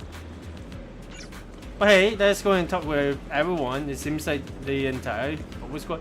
The proxy's been captured. You seem to be in a pretty good mood. Don't make fun of your comrades. The proxy is nabbed by the Major General. Then why do you look so happy, see? Don't make fun of your comrades suffering, see? That Major General's guy's a real pain, huh? So if the proxy doesn't get along with him, that must mean they're alright. It sounds silly, but also somehow makes sense. Yep. Well, I did hear all of that. Ah! You also the type to eavesdrop on people. Oh wait, I just walked in on you guys, come on. I've been aware of your presence for a while now, Proxy. And for the record, I wasn't talking behind your back. It's fine. Proxy, the ever so lovable Proxy. I was listening with those keen ears. That, I think that is supposed to rhyme, but I mean, hey. Now, plan for the next mission. Initial recon is complete. Next up is, well, I guess all three Megas and Isode are on their own right now. But hey, sorry, orders from above. You're not allowed to leave. Huh. Well, let's. How are we going to be harsh and intimidating? We're just a representative of the mayor, right? I don't know who you are, but there's no argument to be had. Orders are orders. Is that good facts and reason again? The argument draws the attention of several nearby soldiers. Are you okay, Weiss? Comrade, Weiss is a special envoy sent by the mayor. Show some respect. The mighty Mr. Weiss got taken down a notch. I'm just following orders. Following orders is a soldier's duty. I understand where this soldier is coming from. I hope you understand, Crimson Gloom. Did our code name change again? Well, might as well withdraw a hit. I'm not too sure which one exactly is doing, but I just pick a random one. But hey, check when Isode and Magus want an update. Well, sure, why not? It seems like we're definitely stuck over here, but hey. Let's talk to Isode, see what's going on. 隊長、甘んじて拷問を受けに向かったプロ騎士殿が無事帰還したのであります。脈拍に乱れはなく、顔色も悪くない。どうやら試練を乗り越えたようだ。What kind of test are we in? 貧弱そうな見てくれの割にやるな。敵に捕まって本当の拷問を受けたとしても、立派に兵士として責任を果たせるだろう。Well, we aren't exactly mana though, but hey. I'm a pro, I couldn't be caught. I mean, sure. 散々悪者いじりしてくれた鬼火隊長なら察しがつくだろう。僕が拷問から逃げることなんてわけないくらい。Well. 確かに少々は一筋縄ではいかない人物だ。とはいえ、オブシディアン大隊で市長の特使が拷問されるなどということが起こるはずもない。Okay, Isode explains the Major General's orders to everyone. プロ騎士殿の外出と通信を作戦完了まで制限。それは一体どういうことでありますか？つまり、お前たちの愛しいパエトーンを我々の手でここに閉じ込め、大切な人々と連絡を取る手段を断つ。Yeah. そういうことだ。そんなのとってもひどいであります。But they hear from Trigger that it is good? まったくひどい話だ。伝説のプロ騎士パエトーンもついに年貢の納め時かな。Technically we're not caught, but hey. 伝説のプロ騎士パエトーンがオボルス正体の手に落ちたと思えば我々としては朗報だ。Are we the official, like, let's see, 1, 2, 3, 4, we're counting Magus and Seatsina potentially. Are we the official, like, 8th member of the Obol Squad now? That's a lot of people. 少々のもてなし方には疑問が残るが、軍人にとっての命令は絶対なのでね。命令なら仕方がない。私としても誠に遺憾ではあるが、長期兵ではしばらくの間おとなしくしていてもらおうか。隊長、本当に遺憾だと思っているでありますか？なんだかうっすら笑ってません。何？心配はいらない。オボルス正体とオブシリアン大隊はフォロー鎮圧における最初の防衛ラインだ。三将会の総統にかかる時間はお前の想像よりはるかに少ないだろう。Gotta be careful about that one. そうですよ。そうして全部片付いた暁にはプロ騎士殿は晴れて自由の身であります。それでは命令に従い、位置情報追跡装置の取り付けと所持している電子機器への一時的な通信機能制限を技術部門へ依頼する。 So technically, we can't really move too much. There's no point fighting it. So you allow a soldier to fasten the tracker, only electronic shackle, to your ankle. Why do you have an electronic shackle just like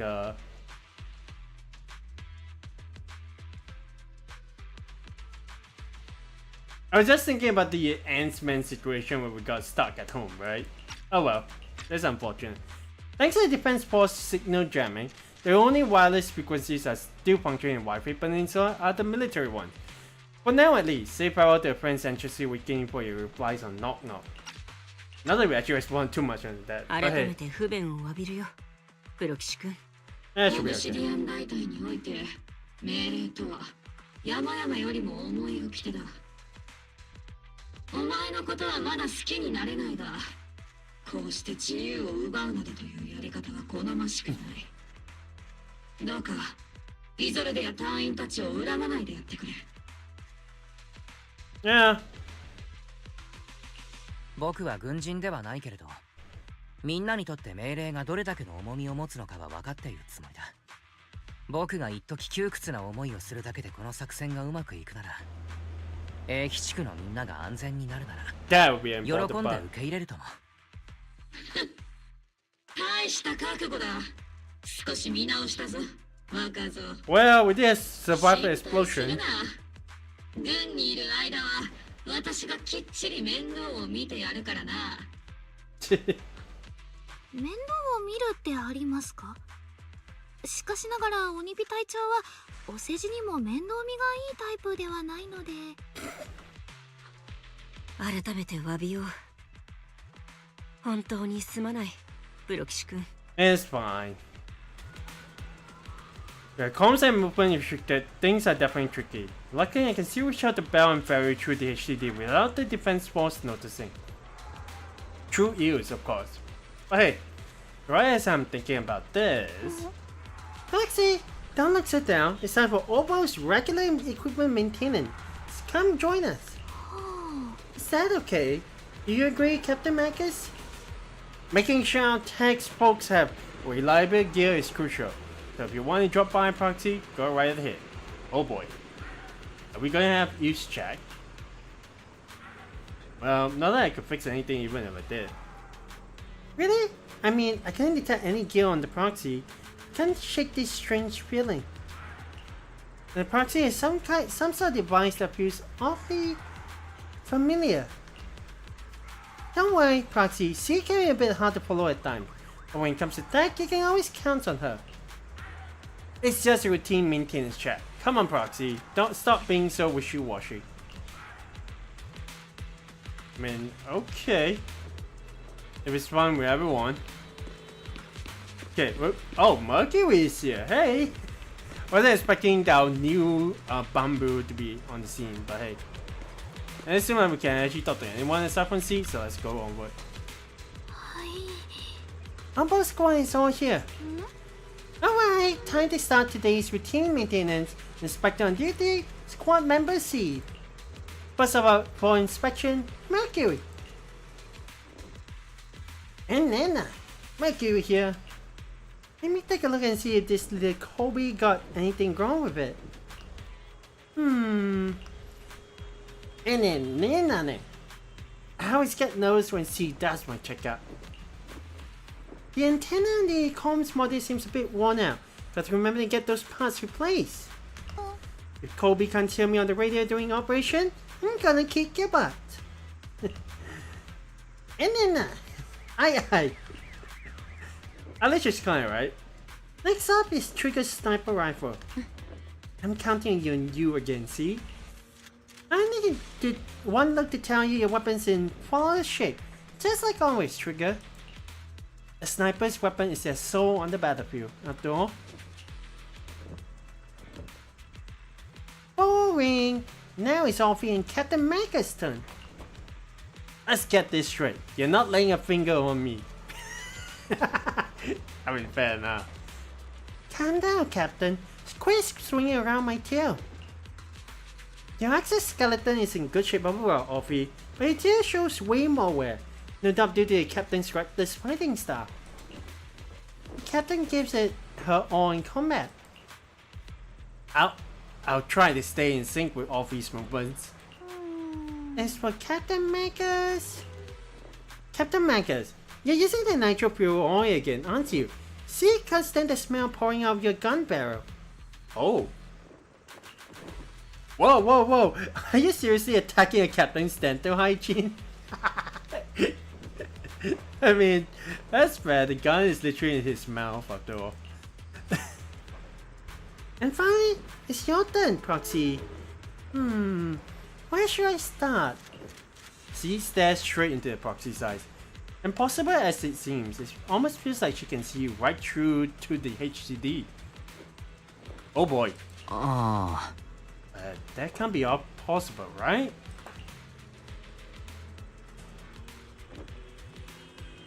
Maybe we should change the subject? I mean, if it doesn't help, that... Your eyes are crystal clear, Proxy. All systems good. Inspection complete. You're just looking for an excuse to stare into the Proxy's eyes. I mean, we literally got eye implants, so hey. Now that everyone's finished their equipment checks, you're dismissed. Get some rest and make sure your gear service at the armory. Oh, that was Magus. Oh, gosh on it. Oh well. Hey, Proxy. Don't forget to look after your eyes too. You confirm that the military really is restricting your freedom of movement with Obol Squad. And then return the tents to rest. The tents offer some cover from the soldiers' gazes. And re-establishing the connection with HDD brings a small sense of relief. Okay. No, we are not going to cancel that. Bye. Hey, Fairy. It's been a long time. Well, technically, we'll do hear her in the last episode, the last chapter as well, right? マスターの筆頭助手であり、気配りの行き届いた操縦式汎用人工知能であるフェアリーは、マスターが行動の自由を奪われている状況を見過ごすことはしません。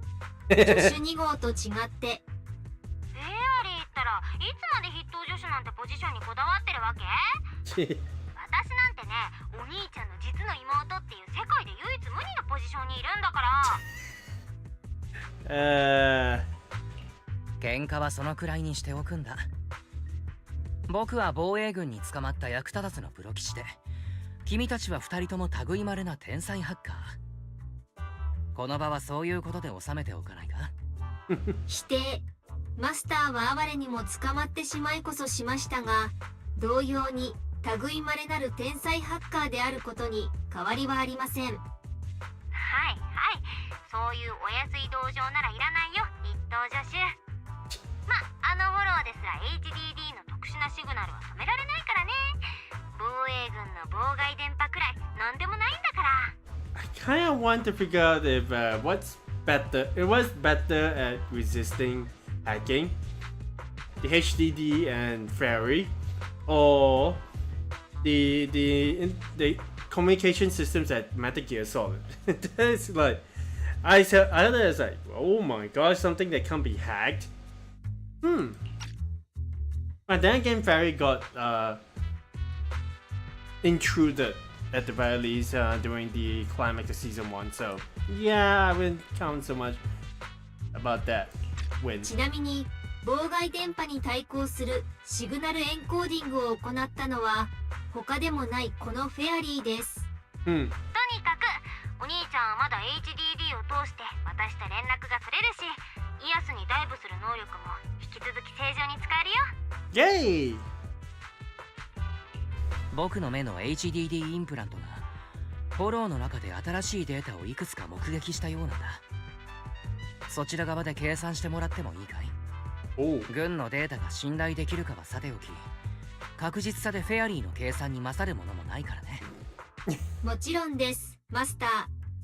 またついでにイアスとマスターが目撃してしまった軍の機密文書についても全て記録した上でコピーを作成しておきました。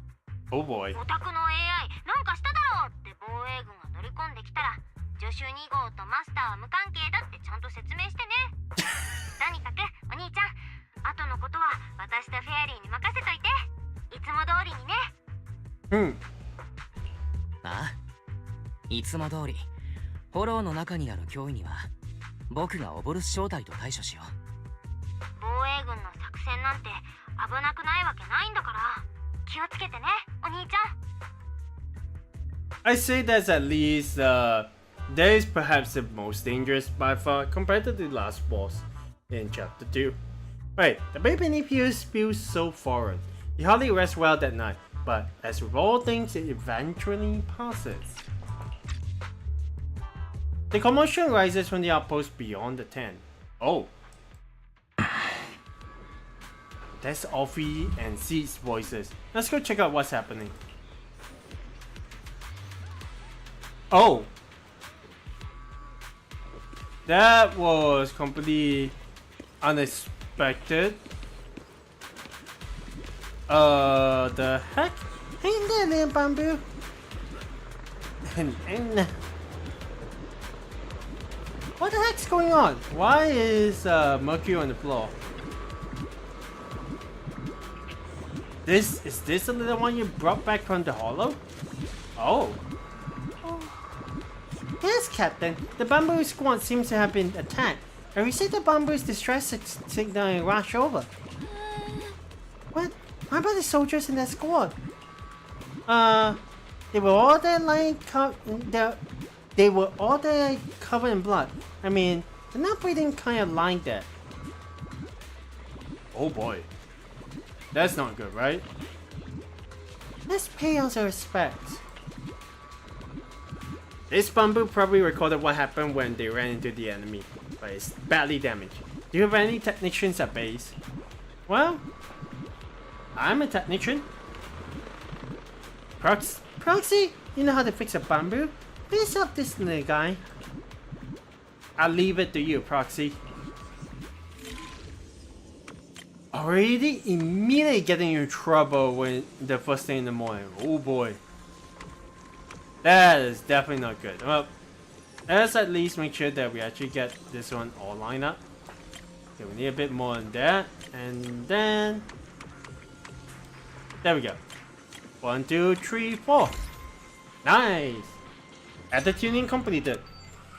The video footage is restored. And images from inside the hollow stream out through the bamboo's data port. Okay, let's see what happened. 各部隊警戒を強化しろ。3キロ300メートル先に収束型の宮妻物質を確認。同時にエーテリアスも出現している模様。 Oh my gosh! It really is that. Oh my. Anyone seen the trailer? Those are. Oh no, that is absolutely not good. どうも様子がおかしい。あそこから出てきたのは人間か。おい見ろ、宮妻から人が出てきたぞ。やつら、なぜ防衛軍の制服を着ている。Eesh. 接近してくる。おまけに武装してるぞ。 Are those the defense soldiers that fell? That's not good. Gunshots ring out from the distance.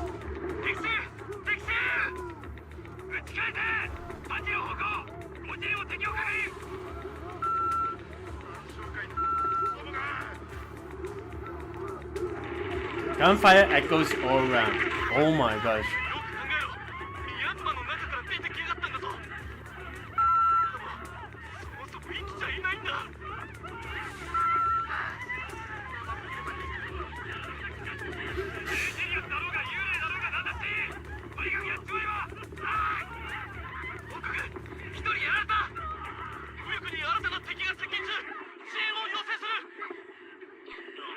The deafening gunfire goes louder, gradually drowning out all the voices. The gunfire and voices gradually fade away, and everything returns to silence. Oh no. White noise grows louder, skipping ahead. やはり司教様は真実をおっしゃっていた。死者をも蘇らせる奇跡。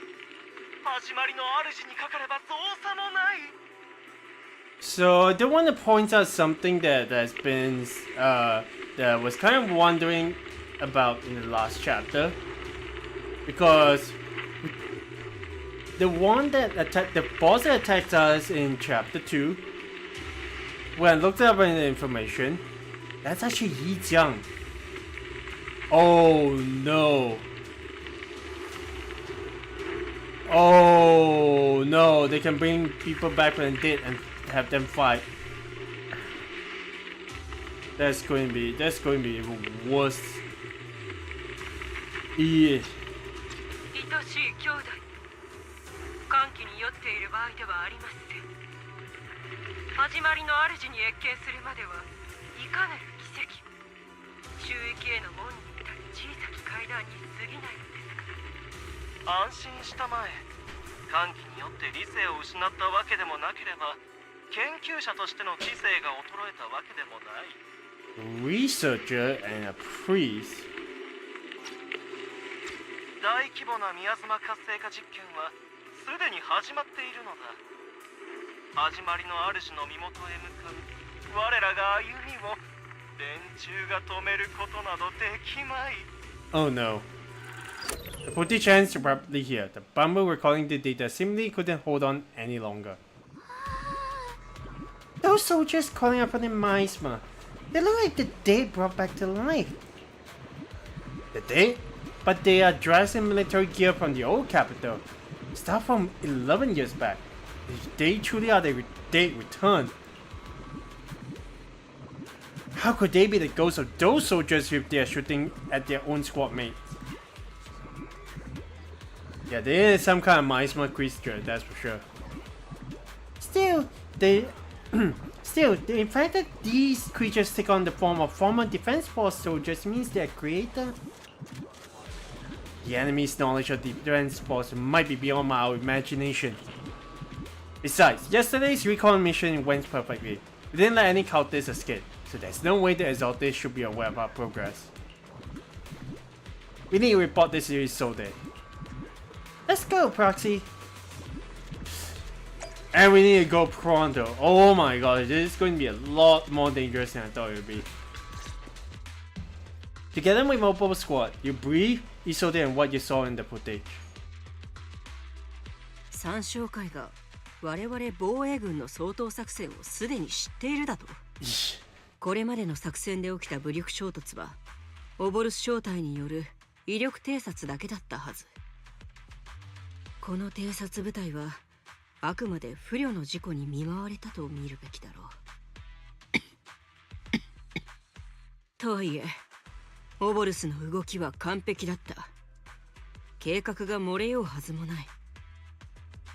参照会が我々の想像以上に洞察に長けていたか、私の預かり知らぬところで動いていた部隊がいたのか、そのどちらかだろう。だがロレンツから作戦の全指揮権を委任されたのはお前のはずだ。となると今大佐を飛び越えて部隊を動かせる人といえば、ああ、ロレンツ少将だけだな。たとえイゾルデ大佐であっても厄介な上官に手を焼くことがあるのですね。おまけに自分の上官より数段厄介そうであります。オルペス、まさかとは思うが私のことを言ってるんじゃないだろうな。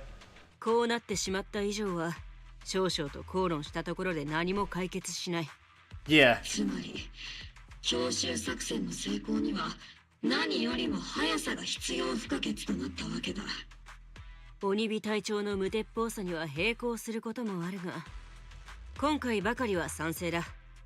その早きこと風のごとし、侵略すること火のごとし、尻がたきこと影のごとく。これが奇襲作戦には要とされている。雲岳山に伝わる書物から学んだものだ。Oh, should I actually read those scrolls? Interesting. 敵がこちらの接近を察知していることに気づけた。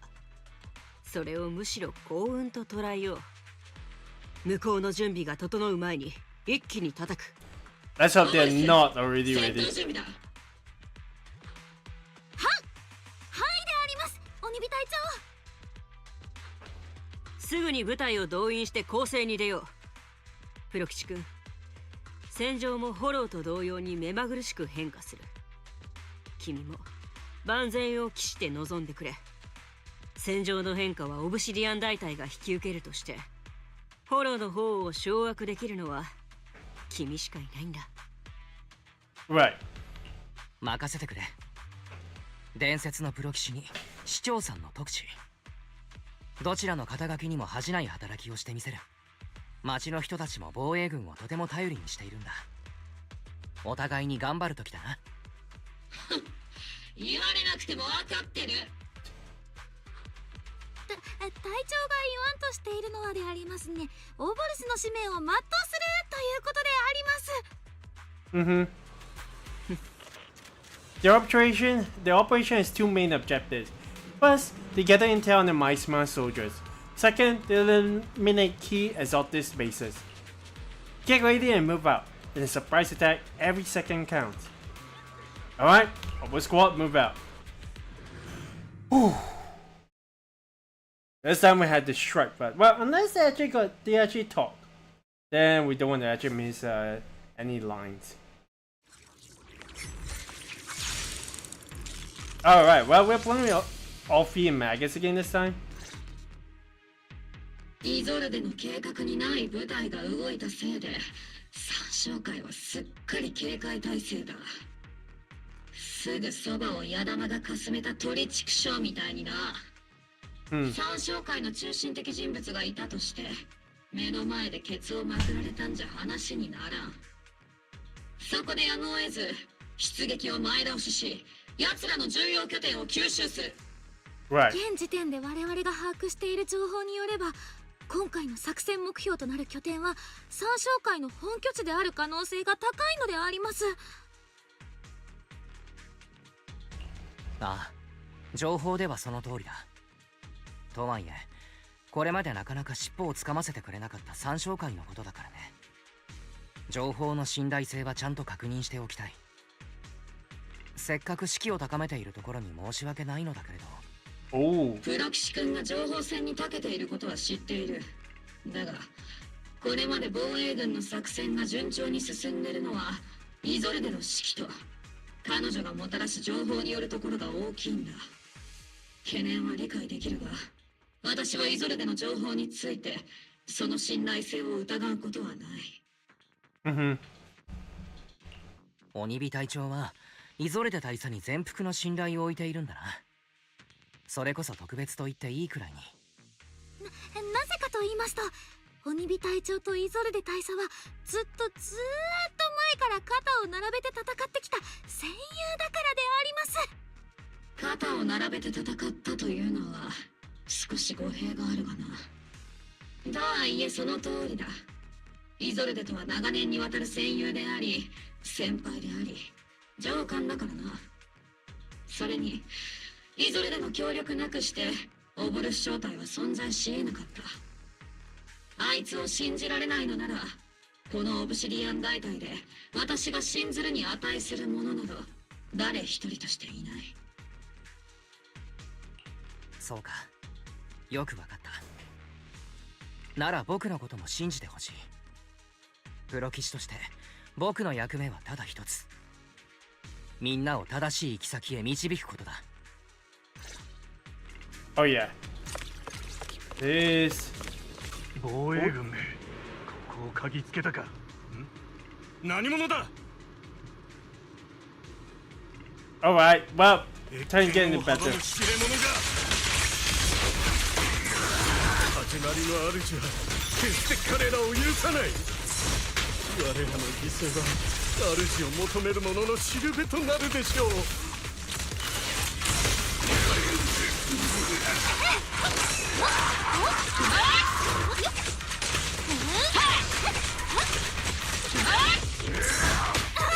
Ow!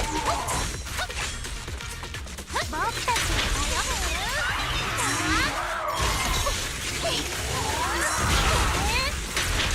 Let's kill a difference and actually just attack him. Actually dodge that.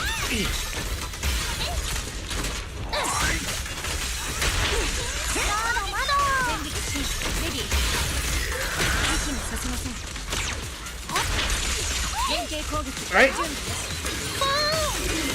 Nice. Okay. Let's deal with this control panel quickly. Encrypted documents detected on this device. Assassin. Answering the Overseer's call, wrongfully killed soldiers rise from the underworld, cloaked in flames of vengeance. They really just raise they really just raised a date to fight for them. As for why the defense force soldiers would fight for us, the Overseer was rather vague. Perhaps that they were blessed with witnessing the creator's true form in the underworld. The files stored in this device are incomplete. The remaining intelligence needs to be obtained elsewhere. Wrongfully killed soldiers, but those ones emerging from the miasma were wearing 11-year-old uniforms. They died protecting New Eridu. Those that sought this come, how they desecrate the honor of the fallen soldiers. Unforgivable. The approaching footsteps have everyone on guard, but then what they see is a sight of allied uniforms. Okay? お前たちはどこの所属だ？イゾレデ大佐の作戦配置では、この拠点を奇襲する部隊は我々オボルスのみとなってるはずだが。Oh. Is this a mole in the Obsidian Division? Oh dear.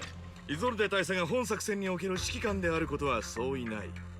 だが、我々はロレンツ少将閣下直属の部隊だ。Oh no.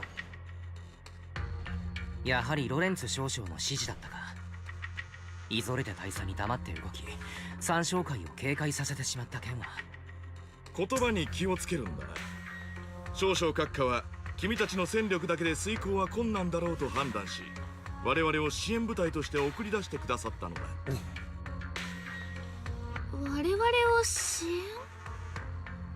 ついさっきまで戦っていたのは我々だけだったように見えたのでありますが。ああ、それについては感謝している。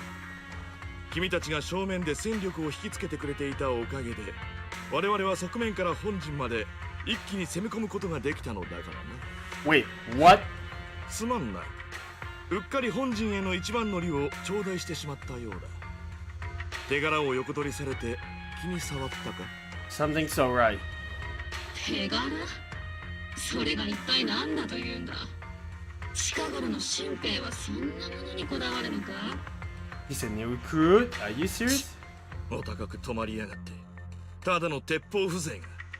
ずいぶん偉そうな口を聞くんだな。確かに自分は新兵だが、人手なしの老兵よりはいくらかマシだ。Oh dear. 口を慎みなさい。隊長はこの町を守るために文字通り全てを捧げたんです。あなたに避難する資格なんて。よせオルペウス。こいつらが本当に三将会の脅威を排除したのならそれでいい。新エリートを守った者ならば我々の戦友と呼ぶに値する。戦友だからって嫌なやつがいないわけじゃないけどね。Oh? ねえねえ、この人をこのまま物陰に連れ込んじゃおうよ。今なら三将会のせいにできるよ。脅してるのか？ She saw something. Oh boy. Is this adjutant really the traitor? Oh. 集中しろ兵士。私の質問に答えるんだ。三将会の拠点を完全に制圧したのか？混乱に乗じて拠点から脱出した同志がかなりいる。我々には他の任務があったため、拠点制圧を優先せざるを得ず、追撃する余裕がなかったんだ。 There we go. 他の任務？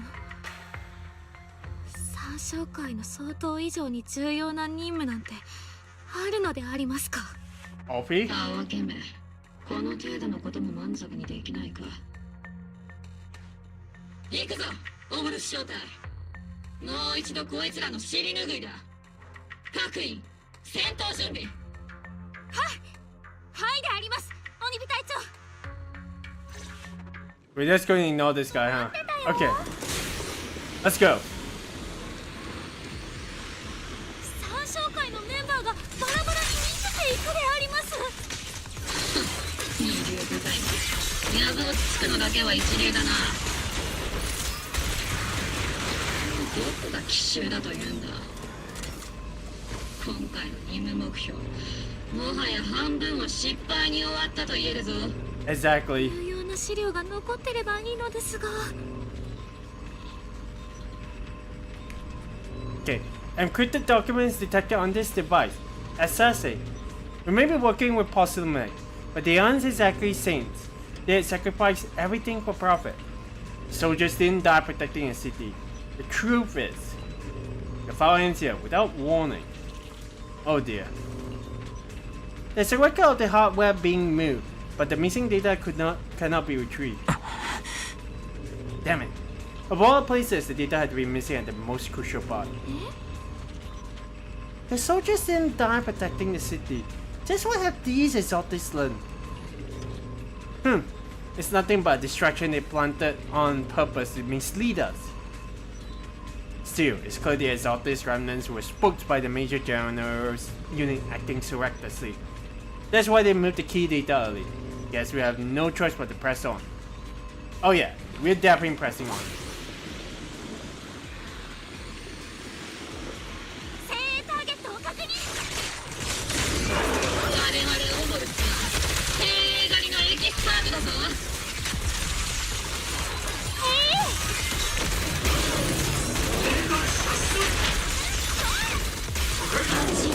あまり前に出過ぎず。制圧する効果。戦術プレイ。 Alright, let's go, OP. That is awesome. Okay.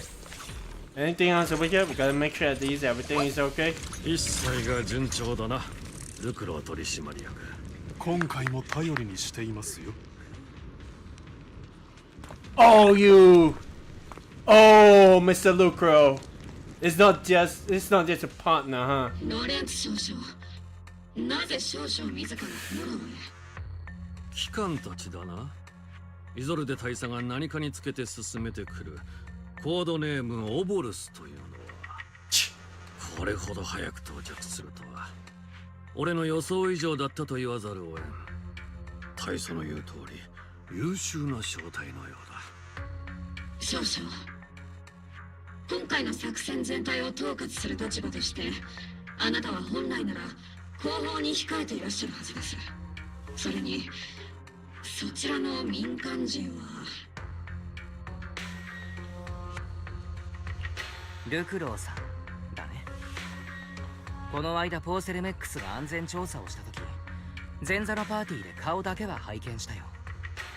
どうして安全調査に前座のパーティーがある。ちっとも理解できん。なんとも率直な物言いをする銃ですな。あの晩餐会に参加していた上にこうしてオブシディアン大隊の任務にも同行しているとは。こちらの彼はまだお若いのに軍内部でも相当な実力者のようですな。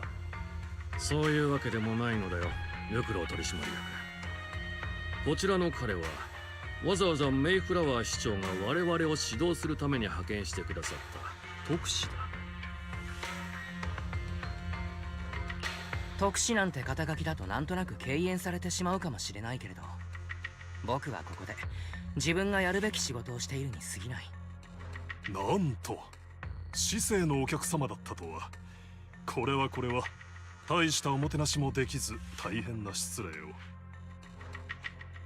それで少将とルクロー氏がここに現れた理由をお聞かせ願いたい。またこの部隊がイゾルデ大佐の指揮系統を外れて独自に行動していることについても。そうすべき理由があるからだ。俺と俺の部隊にはな。鬼火隊長、期間は昨日今日軍に入った新兵でもあるまい。越権行為の何たるかを知らずとも軍事行動において聞くべきでないことの存在くらい心得ているはずだ。いいか、余計な口出しは無用だ。もっとも口以外に何も残っていない機関にとってはいささか難儀なことかもしれないがな。そろそろ我々は戻ろうではありませんか少々。こうエーテル活性の高い場所に長居していては体に良くない。それもそうだ。では行こう。Escorted by the troops, Lorenz and the crew withdraw from the stronghold.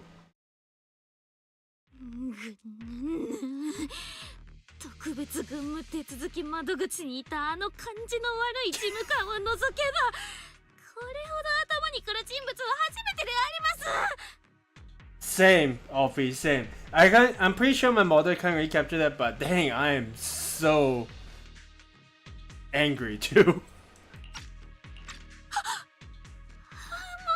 りません、鬼火隊長。軽々しく長官の悪口を言うべきではありませんでした。今回は見逃してやる。私とて正体全員を軍法会議送りにするリスクがなければ、悪態の全てを高出力レーザーに変えてあいつらの顔面に叩き込んでいた。ここは三商会の重要な拠点だけれど、同時に彼らの実験施設という側面もあるわけだ。それでもう一人の CEO が三商会とつながっていたせいで、こうした施設のほとんどはポーセルメックスの資産だった。そしてまたルクロー氏の率いるポーセルメックスが防衛軍と結託している。だとしたらわざわざあの二人がここを訪れた理由は。やめろ、頭が破裂しそうだ。どうせあいつらのことだ。利益を山分けする算段でもしてたに決まってる。なんということでありましょう。ロレンツ少将はとんでもない大悪党であります。 At this point, I can let it slide that the us three are literally just being like a comedy trio. アルペンスではまだ世の中が善と悪できっぱり分けられると思ってるんだね。ピュアだな。ああ、オルペウス隊員は救いようのない間抜けだが、これに関しては恐ろしいことに間違ってるとも思わない。True. 奴らがフォローで落ち合ったのだって人目を避けるために決まってる。とはいえ今はどうでもいい。我々オボルスの任務はまだ終わってないんだ。I would not be surprised this is the banquet that they'll actually be talking about. Banquet being a meetup of them two. Whatever people can do for profit, man.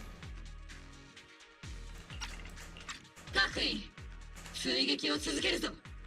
三商会の残党どもを一人として逃がすな。はい、鬼火隊長。Meanwhile, Trigger is just at the back desk watching. Somewhere in the Lemnian Hollow, illuminated by flickering candlelight. Why are we being teased? More meetup. Okay. Great Overseer! The defense boss took the bait just as planned. And they are feeling pretty proud of themselves. Perfect! They have wasted enough time on meaningless distraction. And that foolish general thinks he's already claimed enough victories. They won't be throwing major forces at us anymore. The price was. The price is nothing more than a few necessary sacrifices. They died for their faith, Overseer. Besides, the troops you brought back from the underworld were a huge help. Soldiers fighting soldiers? It's cruel, really. Still, if it's for the right cause, then even you and I must be willing to give our lives. Absolutely. That greater purpose is an audience with the Creator. I know you have other intentions, but you're still open the path to the Creator wants you, Great Overseer.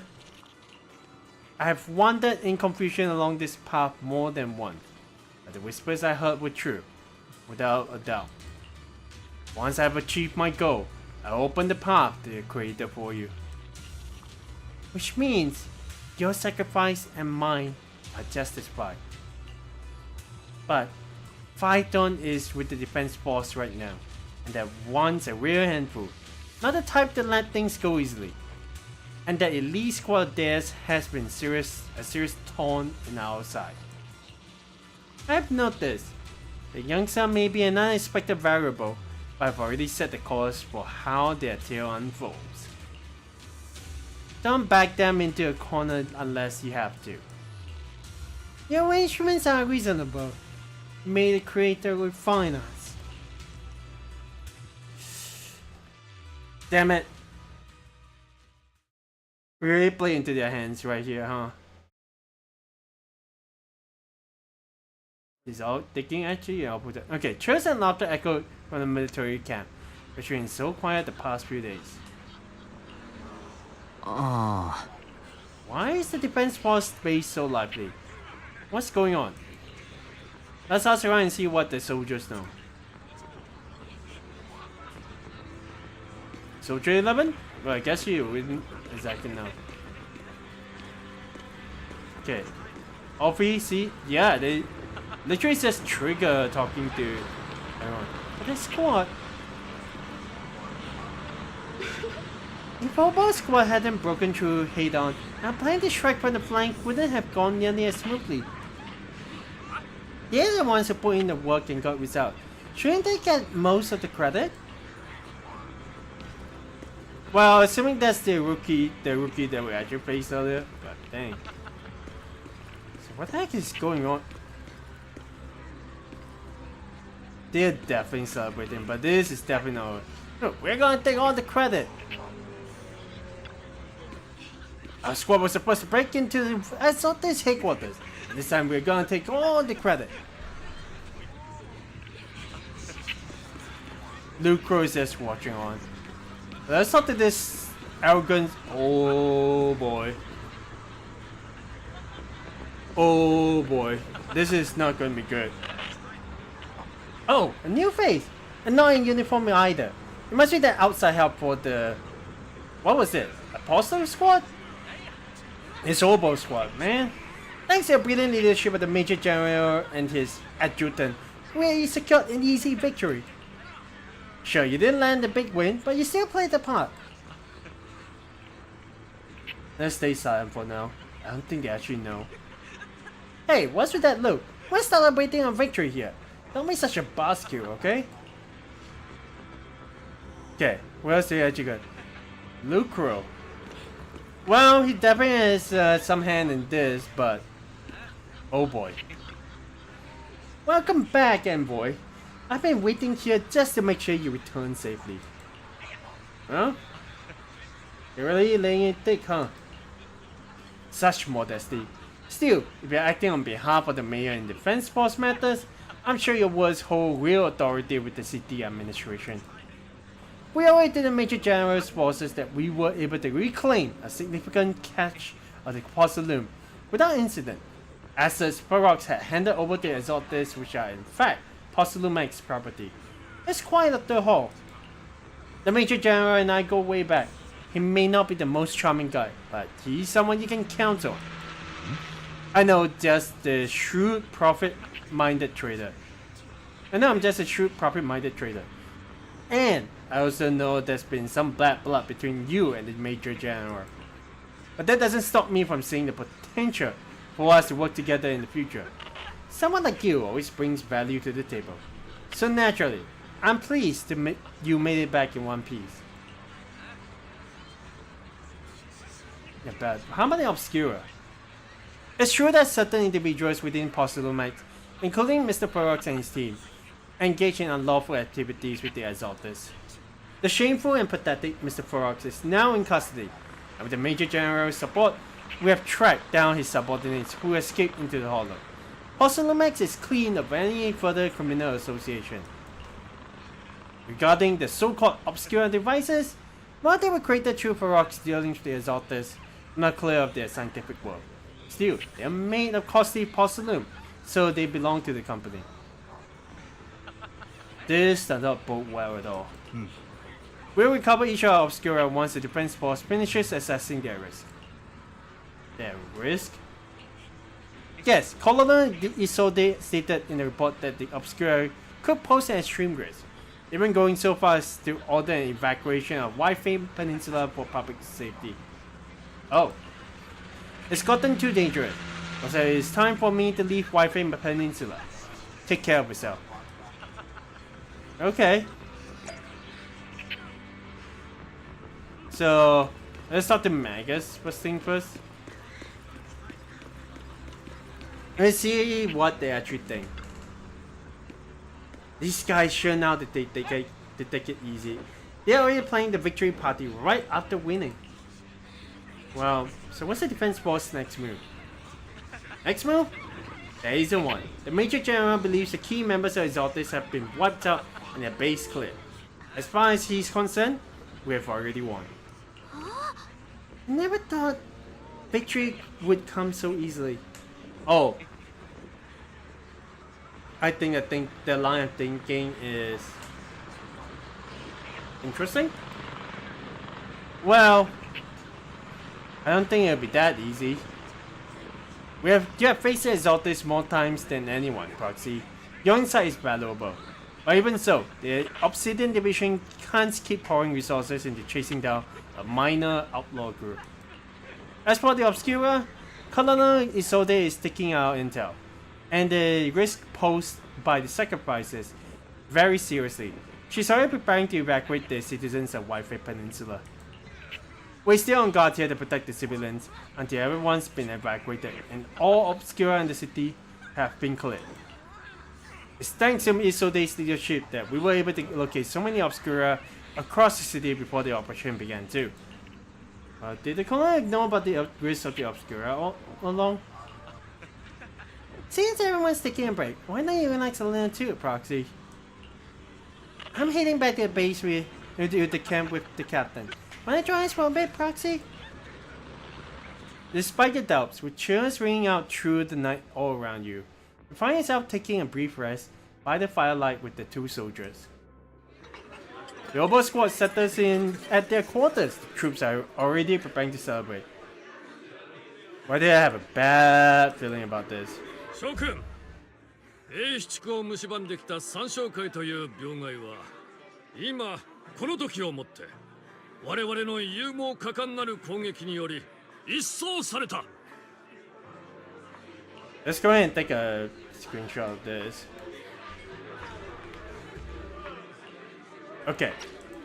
正義と勝利が再び新エリート市民の手に戻ったのだ。過去これまでに繰り返されてきた全ての勝利と同じように、兵士よ、己が勇気をたたえよ。兵士たちよ、勝利の栄光に冠鼓せよ。Cheers rise up from the gathered soldiers. 我らが聡明なる指揮官、ロレンツ少将閣下、万歳。The cheers erupt once more. こんなことを言ったら興ざめかもしれないけれど、勝利を祝うにはまだ早いんじゃないか。ロレンツ少将、歓声を浴びてすっかりご満悦でありますね。典型的な、おお、偉いさんだね。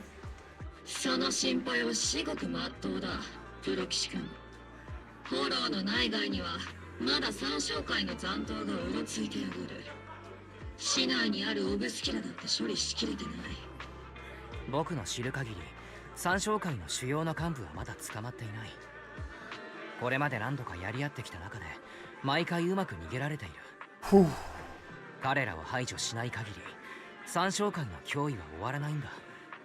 イーシェン師匠がメボラクに痛手を負わせたのは確かだし、三将会だって損耗が激しいはずだ。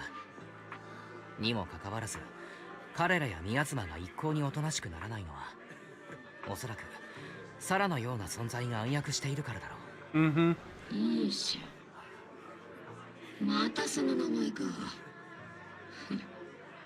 腐っても音楽さんの宗主だな。Oh? そういえばイゾレデ大佐の姿が見えないな。彼女が実際の指揮官だったわけだし、こうしたお祝いの場にはいるべきじゃないのか？ Because it's not イズ over. ルではこのところ体調が優れないらしく、町の方で休んでる。ここ数日は会議にも顔を出してないそうだぞ。Oh, so I wasn't exactly expecting that, but I'm guessing that the times when she was just it's just been coughing pretty seriously. Maybe it's because of that. もしかするとイゾルデ大佐もこういう場が苦手で、何かと理由をつけて席を外されているのかもでありますね。まあそれもあの女らしいが、だが三将会に痛手を与えたことは確かだ。視線を乗り越えてきた兵たちに勝利が必要なこともな。あれ、鬼火隊長、なんだからしくないというか、ちょっと意外であります。せめてもの慰めをくれてやってるんだ。所詮軍人なんてものは命令に従うしかないんだからな。どんなに内心では疑っていようと、命令がなければ動くこともままならん。勝手に動いたら軍法会議者だからね。シードは別にそれでもいいけど、ビッグシードは止めようとしてくるだろうな。自分としても軍に裁かれる皆さんなんて見たくないのであります。そうだ、これも命令の厄介なところなんだが、正式に作戦の終了が宣言されるまでは少々によるお前への制限令も解除できない。すまないな。 That's okay. 分かっているさ。オボルス小隊も他の兵隊さんたちも新エリートを守るためにいろんなものを犠牲にしている。それを思えばな。だから今だけはせっかくの勝利をきちんと味わってほしいという気持ちになってきたよ。I will wonder how much this victory would last. Because us as a viewer now know that, hey, things are not over yet we are celebrating. So what does this victory mean? ありがとう、プロ騎士君。Oh? But as Python, I have no right to stop moving forward. Oh, easygoing guy on duty. Okay. Excuse me, Mr. Special Envoy. The Colonel asked me to pass on a message. Some bigwig from Tops is here to see you. What? From Tops? Don't ask me about the specifics. You just have to go see for yourself. I'm assuming it's someone that will be important. Well, it's night, so let's go in here and have a look. What is that supposed to be? Damien? What was I say? Where did this guy go? You meet with Damien after dark and fill him in on what Lucro's doing. もちろん。ルクロー氏が自らフォローに出向いたことも、例の少将とその部隊の動きについても、すべて私の耳に入っております。I guess technically he's also part of Tops now. But hey, I mean, this is well, I guess this is a cover that he's actually going for. ポーセルメックスと三将会、双方の工事の在庫を移送する傍ら、フェロックスの下で働いていた腹心たちを片っ端から捕まえているのです。粛清を恐れフォローの研究所に逃げ込んだ哀れな私の同僚たちもこれに含まれます。まだ全ての決着がついたわけでもないというのに、あちこちで尻尾切りが始まっているわけですが、暗君より恐ろしきはまた別の暗君ということなのでしょうか。トップスが拾い上げてくれるとも思えませんし、防衛軍が私のような野良犬に思いやりを示すこともないでしょう。Oh. ダミアンさん、せっかくフェロックスの失脚に一役買ったというのに、新しい上司からの覚えはめでたくないようだね。そうなのですよ。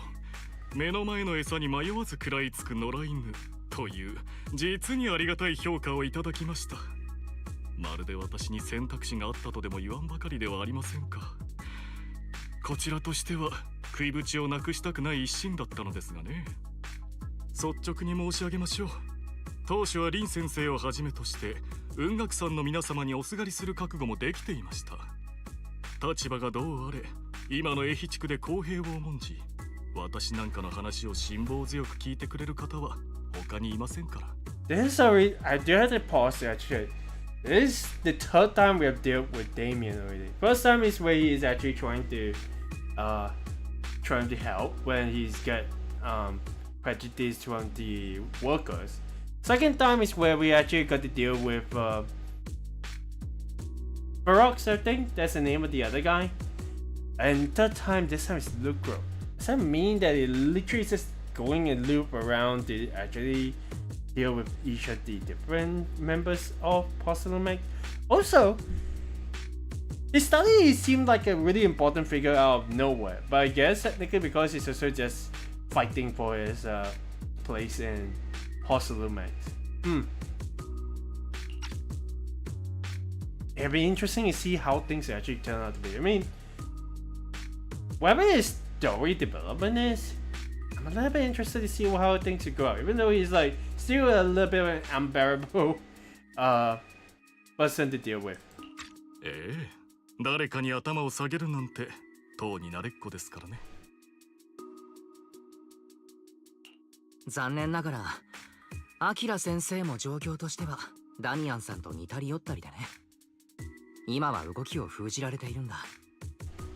雲岳山のみんなにも簡単には連絡が取れない、一応ダミアンさんだけなら保護してもらうこともできるけれど。ああ、ですがもうご心配なく。途方に暮れていたところにちょうど救世主さんが来てくださったところですから。 Why miss? This is Damien speaking. A small figure suddenly springs up from behind him. Wait, what? Hi, トミッチの救世主さんことザオちゃんです。 What the heck?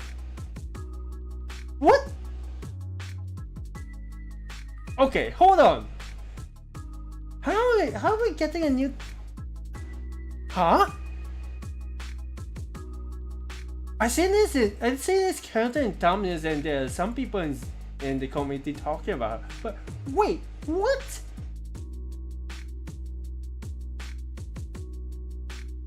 Okay, let's continue on before we actually start getting bewildered. 普通企業の人ってザオちゃんを見たら死神にでもあったような顔するんだけどね。今日は救世主だって変なの。ご紹介いたしましょう。こちらトップスよりお越しいただいたザオ様です。クランプスの黒枝に属されています。 Hang on. So someone from Tops is looking to see you. Is this a person? Not Damien, but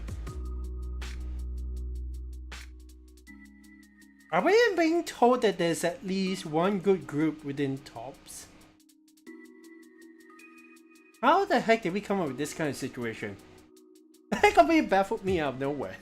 I'm not gonna lie. Like, wait, what is this little chibi little tyrant? I'm not too sure what exactly it is. Is it a hamster? Guinea pig? Interesting.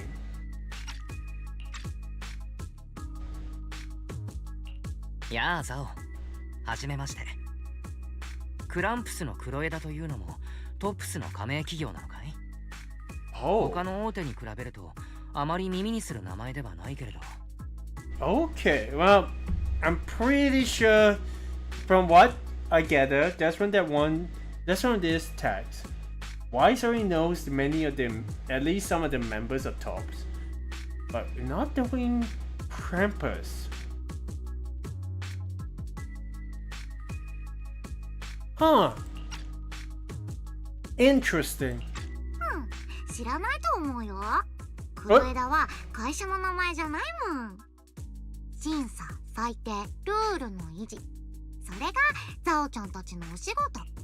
An inspection squad within Tops? Oh my gosh, we are dealing with a whole new different... But she wasn't a teaser for season 2.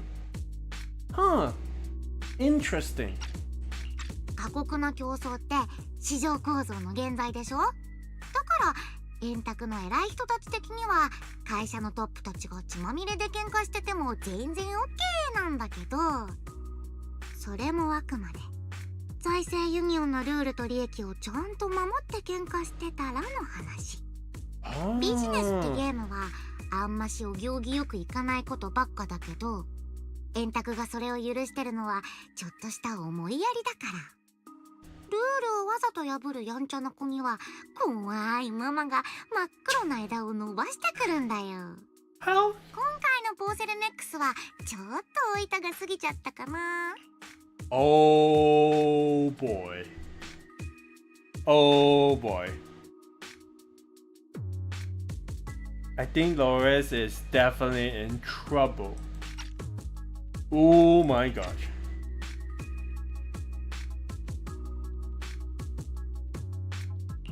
なるほど。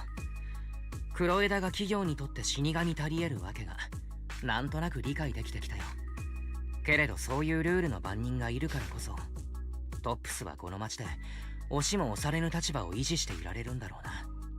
私が彼女を救世主と呼ぶ理由もこれでご理解いただけたのではないでしょうか。まあダミッチの救世主になるか死神になるかは全部調べ終わってからじゃないとわかんないけどね。Well, he said he is used to begging. I would not be surprised if he actually begged to Miss Zhao over here as well. そうだとしてもルクロー氏のような人に生殺与奪を握られているよりはずっとマシですよ。ダミアンさんとは友達というほどでもないけれど少しは人となりを知っているつもりだ。I mean, he's not この all 残酷 evil. なビジネス競争において生き延びるためなら何でもする覚悟があるけれど True. 絶対に一線は越えないという信頼もあるんだ。I mean, he's not exactly the kind that will extend a helping hand. We already know about this one from the workers situation, but he will always do his best within the lines that he can do in the company. Whew. Even my thought process is wrong. 君いい目をしてるんだね。とってもシャープで綺麗。Well, thank you. 黒枝としては敵になってほしくないかも。I can see why people are actually debating about this character being like, right? Aside from being the shortest known character so far, and almost like compared to like Klee and the little girl from, well, I recall Stario also has like little girls. I think there's one in the latest world as well. But dang, that is a calm form of intimidation right there. 次にザオちゃんと会うときはその目がおこじゃないといいな。Miss Zhao, the Krampus member, turns and walks off with Damien and Tao. She may have been small in stature, but her commanding presence nearly overshadowed the disheveled Damien beside her. When you know you're actually that important. It's getting late. Let's head back to the tent and get some rest. Where exactly is our tent anyway? Well, we obviously can go back there. Well, the soldiers up over here, but oh, we're just resting over here. Well, cool enough. Roxy!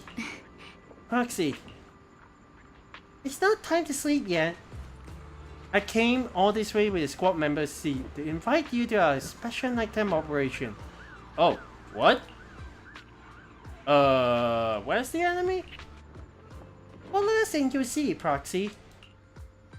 Oh. Well, we are on the... What do we call this in the observation? Eyeglass? Not entirely sure. Shh! Move quietly and stay low. Just like a sniper. Okay. C and Trigger quietly creeps up behind Offie and suddenly launches a surprise at her. Oh! オルペウス。オルペウス。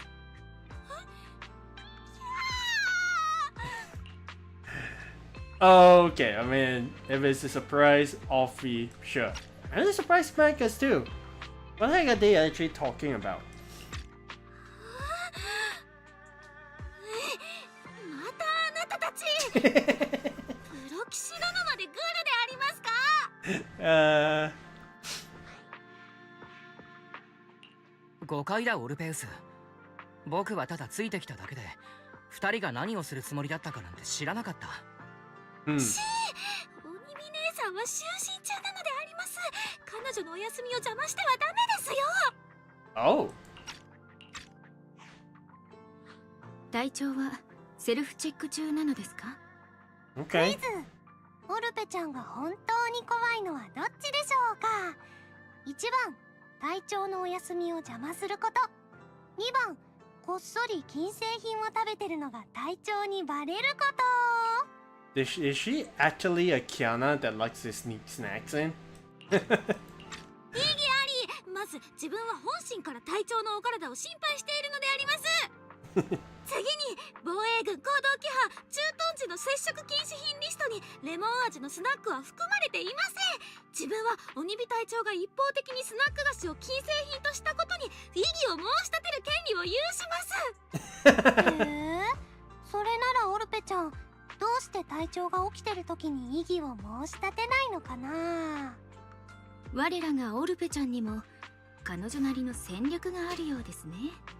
I guess it's a rare moment we actually see Offie as being like something. There's a trait that I know from Online back there where like this, and they're like the main character, Kiana, really likes to like sneak snacks in. I mean, aside from just loving her bestie's cooking, of course. とにかくオルペちゃん、この最高機密を隊長にばらされたくなかったら、その金製品をみんなでシェアしませんか？またシードとトリガーさんに物資を略奪されるであります何言ってんの。夜間特別作戦会議の恒例行事だよ。みんなでやれば怖くないですよ、オルペウス。あります。こうなった以上プロ騎士殿にも罪を背負ってもらいますからね。What?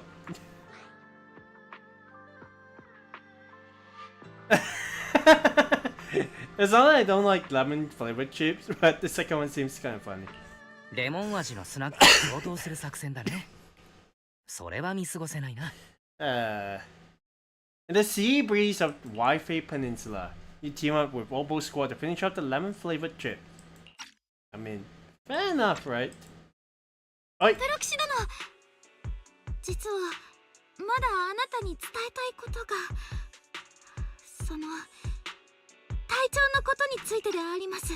Okay, before that, let's see what exactly it says. Just as the Night Deepens, Seed and Trigger, who ambush Offie, return to the squad's camp. Just as you're about to leave, Offie calls out to you. Oh. Okay.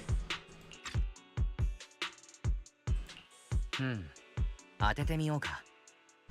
鬼火隊長が寝ている時でないと話せないことだね。はい。前回行動した時、プロ騎士殿に辛辣な態度を取った隊長に代わって謝罪したかったのであります。でも隊長がああなるのには彼女なりの理由がありまして、信じてもらえるかわかりませんが。 Something to do with her past, right? 僕はオルペウスのことを信じているよ。オルペウスが鬼火隊長のことを信じているようにね。それにしてもユニークなコンビだと思うよ。兵士と武器型の知能構造体というのは。知能構造体、その言葉だけでは隊長の存在はとても言い表せないのであります。 Oh? プロ騎士殿、自分はあなたを信じてもいいのでありましょうか。言っただろ。僕はオルペウスを信じている。だからオルペウスにも僕を信じてほしいな。自分はただのガンナーに過ぎないのであります。鬼火隊長の補佐として存在しているだけの兵士であります。Oh. Well, granted, this is typical anime stuff, but interesting. Even Offie has the similarities with Kiana as well. Huh. また自分を卑下するのか、オルペウス。お前は特別だ。他の誰とも違う唯一無二の存在なんだ。もし鬼火隊長や隊員のみんながここにいたら、きっとそんな風に励ましてくれたはずであります。The others? でも本当は分かっているのであります。自分は特別なんかじゃないって。生まれた時からガンナーとしての使命と意義しか与えられてこなかった自分は、11年前のあの最悪でこの地はあまりにも多くのものを失いました。とりわけ新エリートを守る多くの兵士たちを。防衛軍の中でたった一つ残った宝石オブシディアン大隊も甚大な被害を免れなかったのであります。 That we know as well. あの頃防衛軍では様々な計画が進められていました。強化兵士、改造兵士、そしてクローン。とても残酷に聞こえますよね。でもそうした計画がなければオブシディアン大隊も今日まで存続できなかったかもしれないのであります。自分が生まれたのもそんな時でした。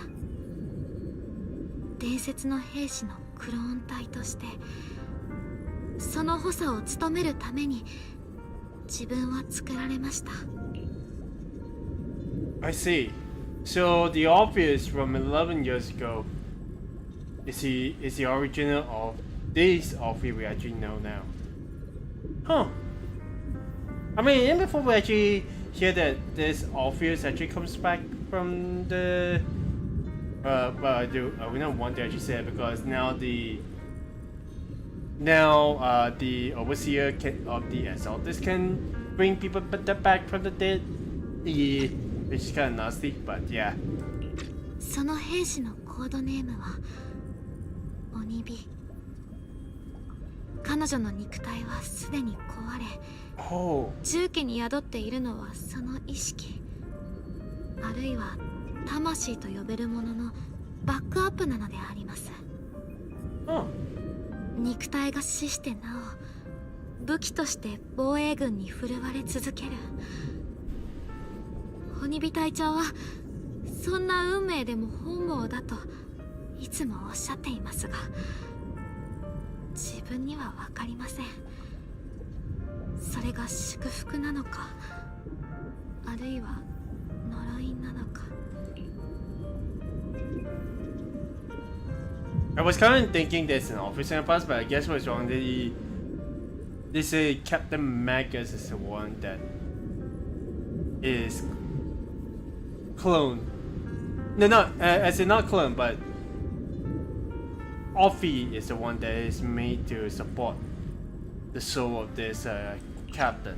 Dang. 皮肉なことに自分にはそれが幸運だったのであります。だって自分は彼女の体をもらい、名前をもらい、その人生まで奪ってしまったのですから。ですが鬼火隊長はそんな自分を責めるどころかこう言ってくださいました。オルペウス、私の人生をなぞってもつまらんぞ。お前はお前の人生を歩けと。 That's sweet. Okay, that's sweet. 兵士たちの視線に混じる同情や哀れみ、そしてあざけりや嫌悪にも気づいてはいましたけど、それでも自分はやっぱり幸運だったのであります。鬼火隊長と出会えてオブルス正体と出会えて、そしてプロ騎士殿のような面白くてすごいお方にもお会いできたのでありますから。彼らは、あなたたちはいつもこう言ってくれました。決して自分を貶めてはいけないと。あのガラスのカプセルも味気ない栄養液も、登場に哀れみあざけりや嫌悪のこもった視線も、何もかもが自分の特別を否定したとしても、皆さんだけは何度も言ってくれたのであります。オルペウスは唯一無二の存在だと。I mean, that's neat. I can kind of understand why, because you're not defined by what you come from. You're defined by what you do and what you become in the future, right? Isn't that correct? 冷たくて硬いガラスの檻なんかよりも、自分は皆さんの思いを選びます。温かな鬼火隊長、賑やかなオボルス正体、そしてかっこいいプロ騎士殿。皆さんの方がずっと自分は好きであります。I'm gonna lie. As much as this is still main story chapter, this really feels like an all-free episode, right? This understanding a bit more about all-free herself, rather than just well, technically we also do have like a Vivian and like a Hugo arc. We never really get this kind of moments with like others. Well, the first one being Nekomata, but the rest of Conning has never got that episode. Battlebog, I guess technically they also get agent stories, but hey. So can I see the divide? We'll probably stop talking and probably talk about it later on. どんな道を歩んできたのか、きっとそれだけでは自分たちを物語ることはできないのであります。 Exactly. 鬼火隊長にとっても自分にとっても、隊長はいつもプロ騎士さんのことを足ざまに言いますが、本当にちょっと口が悪いだけでありますから。自分たちを物語る者が歩んできた道だけではないのなら、自分も隊長もどんな道を選ぶのかは自分で決めなければなりません。プロ騎士殿ならそんな自分や隊長たちにきっと正しい行き先を示してくれるはずでありますから、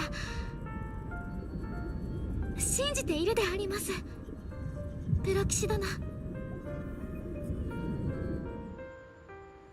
Hey, isn't too bad of like an episode for a little bit of a story about Alfie.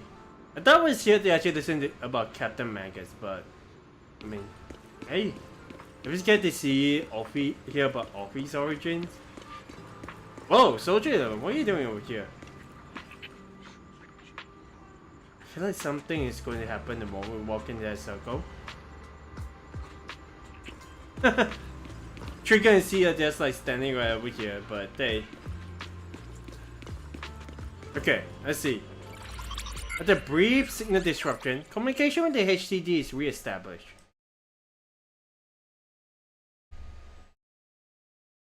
Oh, right. フェアリー、計算はどうだ？ラマニアンのエーテル活動が一番活発なエリア。その盲点の正確な座標は判明したかい？皇帝 HDD のデータ同期が完了しました。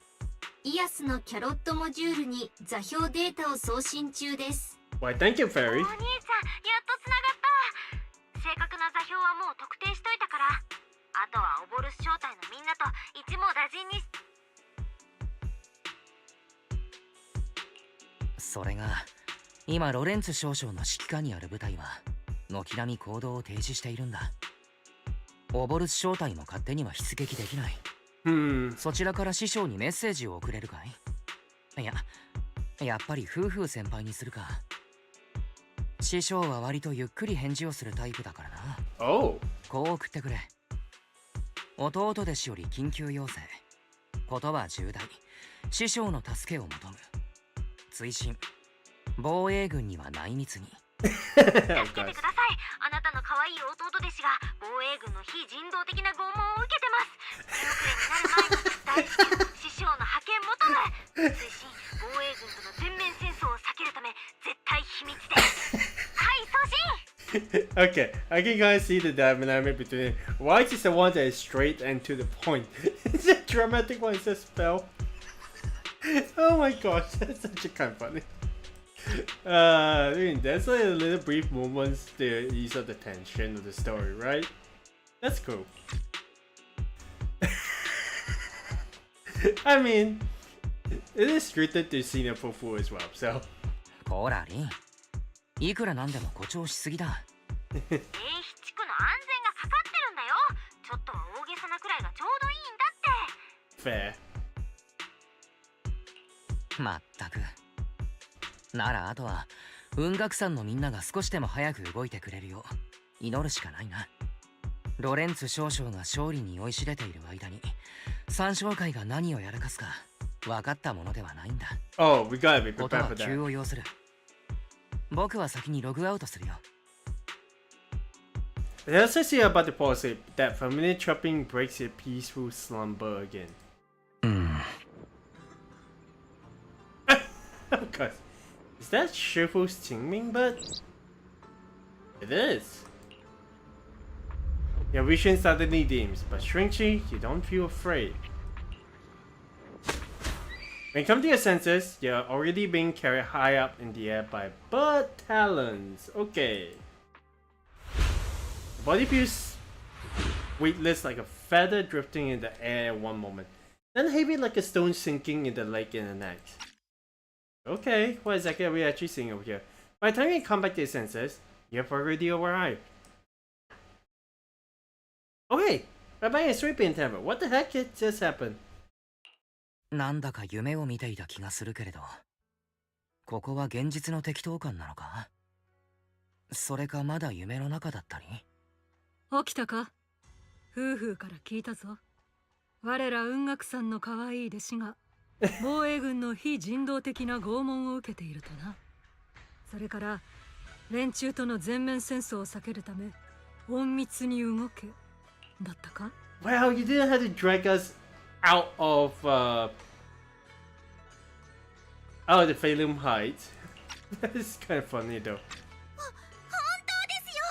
一字一句その通りにお弟子ちゃんから届いたんです。I mean, hey. ちなみに送った本人もいます。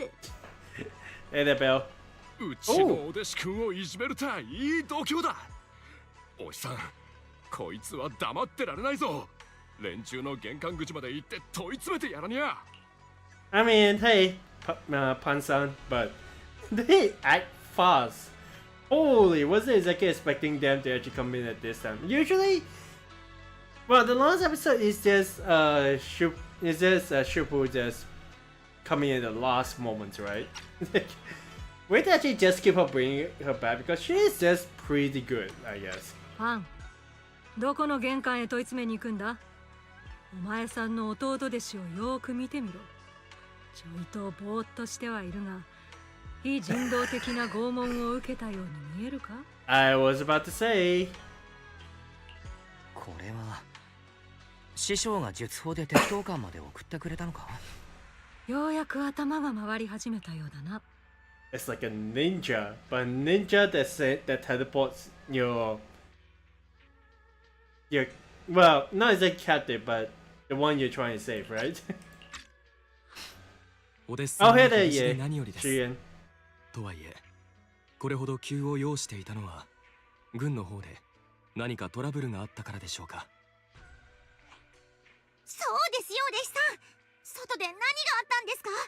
あんな風にお師匠様を呼ぶくらいだから、きっとよっぽどのことだったんですよね。大丈夫ですよ。ここにはみんながいますから。そうだそうだ。兄弟子も姉弟子もみんなここにいるぞ。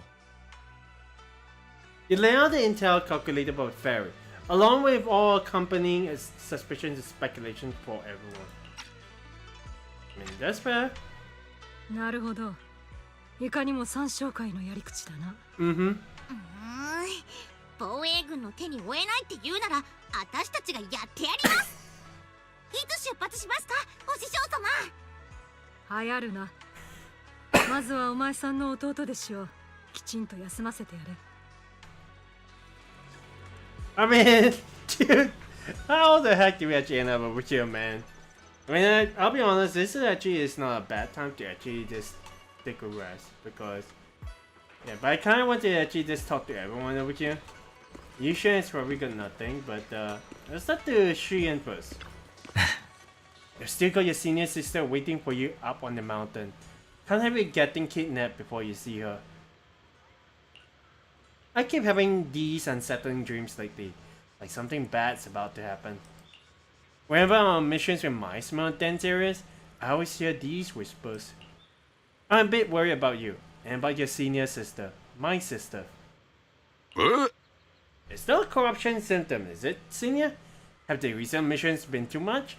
If so, let me help shed the load. Don't worry so much, the sky could fall and Shufu would handle it. We'll be okay. You're right. We have still got Shufu. I mean, that's fair enough. Let's start the bell and Fufu first. This job has really been tough on you, Wise. Senior sister is the best. A proxy without their senior sister is nothing. Those damn soldiers, how did they lock up my junior?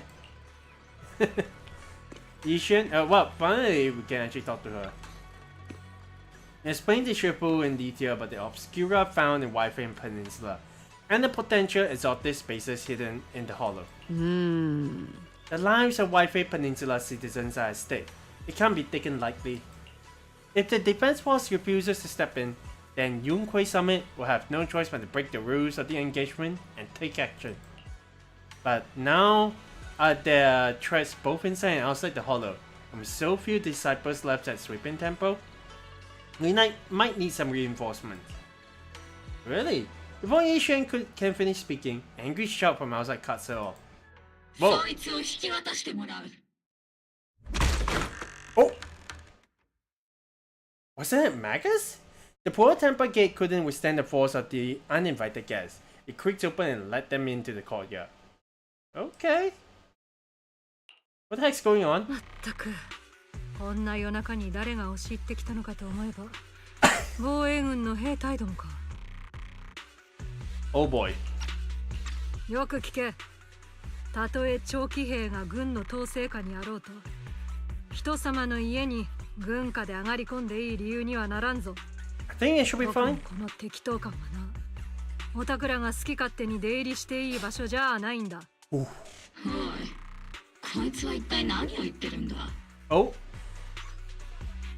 ですね、彼女が言わんとしているのは、真夜中に大声を出しながら人の家に押しかけるのはげんこつの対象になりうるということであります。げんこつこの私をぶん殴ると。Oh dear. ビッグシードがね、このお姉さんが本気で鬼火隊長をぶん殴ろうとしたら、鋼鉄の腕でも止められないってさ。So we're just gonna leave Captain Magus too. Okay. Okay. これは言ってくれるじゃないか。英比地区にいるオブシディアン大隊が束になってもまだ止められないかもしれないな。Oh boy. いい戦争種。これを挑発と受け取られるのは本意じゃない。だが、お前の後ろにいるパイトーンは我々の保護対象だ。お前さんが言う保護対象とは、この自由を奪われたメイフラワーの特使で合ってるか？プロ騎士君の行動を一時的に制限するのは軍の機密を、何よりプロ騎士君自身の安全を守るためでもある。I mean, he's not wrong. She's not wrong. こいつは私の弟子だ。安全がどうのという話なら、私のところにいるのは一番安全だろう。二人とも今は僕の安全なんかよりずっと大事なことがあるはずだ。プロ騎士殿、大丈夫でありますか？ Nah, we're fine. Come on.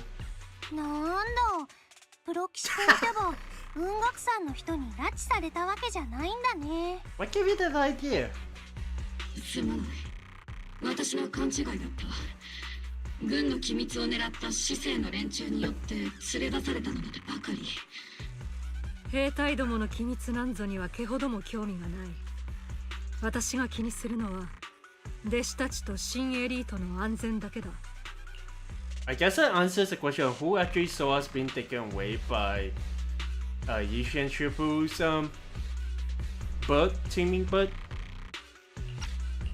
ではプロ騎士君、軍令に背いてまで文学さんと連絡を取ったからにはさぞ納得のいく理由があるんだろうな。 Oh, I don't think we can deal with the threat alone, that's for sure. So, I mean, hey. Once again, you lay out the current intel and situation for both parties. 三将会にとって真の本拠地はまだフォローの中に隠されている。Mm-hmm. お前はそう確信してるんだな。 Yeah. 自分の足でフォローに入ってこの座標にたどり着いてみるまでは確信とは言えないけれどね。雲岳山であれ防衛軍であれ新エリートを守る者なら見過ごしてはいけない兆候のはずだ。そうだろう。 You're not wrong. お兄ちゃん、フェアリーから警フォロー観測データによると、現在進行形でラマニアンフォロー全域におけるエーテル活性が上昇中。 Oh dear. 警告、ラマニアン全域におけるエーテル活性の上昇速度が過去に観測されたピーク値に近づいています。 The retro. 現在の拡張速度から計算すると、ラマニアンフォローは1026時間後に 17.2% の確率で全レス限界を突破します。 There's actually a term with Zenless in it. Huh. Okay, we gotta learn more about that later. But dang. お前、音声アシスタントがまたごちゃごちゃ言ってるぞ。要するに、ほっといたらラマニアンがボンってことだね。 She's not wrong. 研究者らしき三将会の同志が宮妻を活性化させる大規模実験について話していた。おそらく彼らがひっきりなしに言う最後の制裁、その準備なんじゃないかと睨んでいるんだ。 That's not good. 僕たちで掴んだ情報から見ても三将会はラマニアンにある宮妻の集中地帯をほとんど掌握している。あの奇妙なエーテルの一種を操る技術も持っているようだ。現在フォロー全域で観測されているエーテル活性の上昇は三将会の動きと無関係じゃないはずだ。お前さんの推論が正しいとすれば、今まで見落としていたこの拠点が奴らの言う制裁の要というわけだ。ああ、そうだ。ここを潰してしまえば制裁が何であれ始めようがない。フォローの活性化も食い止められるはずだ。You're right. さん、どうやったらその喉からため息が出るんだ？うさんくさい専門用語は適当に聞き流したが、大筋は分かった。三将会のクズどもが騒ぎを起こしてないかこの目で確かめ、まとめて焼き払えば潜在的なリスクを潰せると、そういうことだな。Mm-hmm. あの鬼火隊長が全てを理解されている。こんなことがあるのでありますね。 As much as she can. なら行くぞ。オボル小隊が英飛地区を蝕む影を叩き潰す。あれ、命令違反許すまじって言ってた1時間前の鬼火隊長はどこ？ Well, this is an emergency. どこに命令違反がある？軍事機密を持ち逃げしたパエトンを追っていたらたまたまフォローにいただけだ。鬼火隊長の心意気には感服するが、雲岳さんに任せておくという選択肢もあるぞ。三将会の総統は防衛軍の仕事だ。だが上の連中が職務を果たそうとしないのなら、そのツケは私が払う。Oh boy. それにオブスキラの調査だってまだ終わってないんだ。もしあの箱からサクリファイスが湧き出してみろ。防衛軍の兵士どころか市民にまで犠牲が出るぞ。それもそうだな。私と弟子たちは長期兵にとどまり、引き続きこの地を守る役目を果たすとしよう。OK。となれば、具体的な作戦と出撃のタイミングは早急に決めておかないとな。Why not right now? オブルス正体が揃って動けば容易に見つかる。適切なタイミングを見極めないとな。再集結と出撃は明日の朝一番だ。オブルス正体、総員、駐屯地に帰還だ。なるべく休んでおけ。はい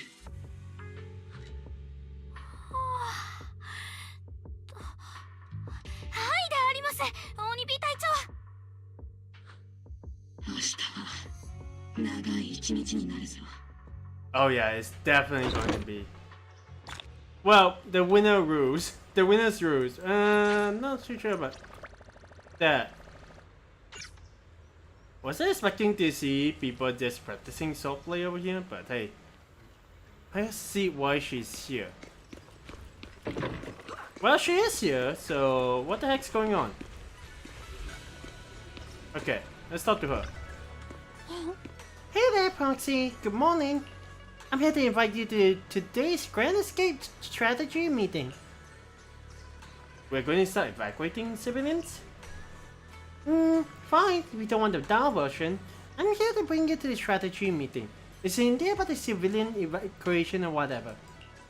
Well, let's go now. I think so, probably at the end of the hour, but hey, you hit the plaza at Falum Heights with C. Oh wow, everyone is here. Squad member C, Proxy. All members of Obol Squad are present. Let's begin the operation briefing. Colonel. With a wave from the colonel, the rowdy ranks of soldiers quiet down.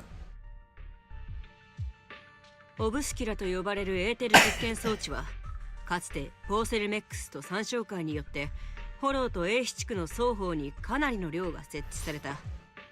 サクリファイスを収容して成長させるという特性をオボルス正体が発見し、この事実は他の部隊によっても確認されている。以上が私たちで把握している情報だ。そして今この瞬間にも A 地区には未処理のオブスキュラが大量に眠っている。これまでの調査ではフォロー外のオブスキュラにもサクリファイスが潜んでいるという証拠は見つかっていないが、市民を未知のリスクにさらすわけにはいかないでありますよね、イゾルテ大佐。その通りだ、オルペウス隊員。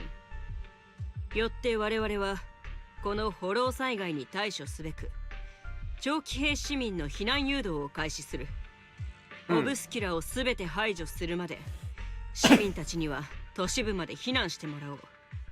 避難誘導そのものには少々直属の主力部隊が当たる予定だ。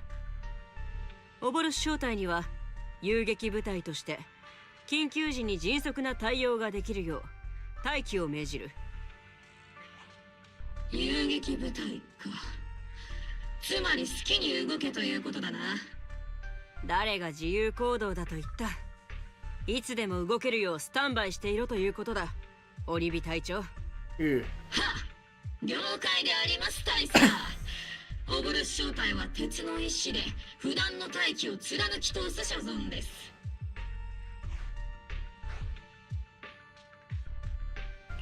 僕も鬼火隊長を見張っておくさ。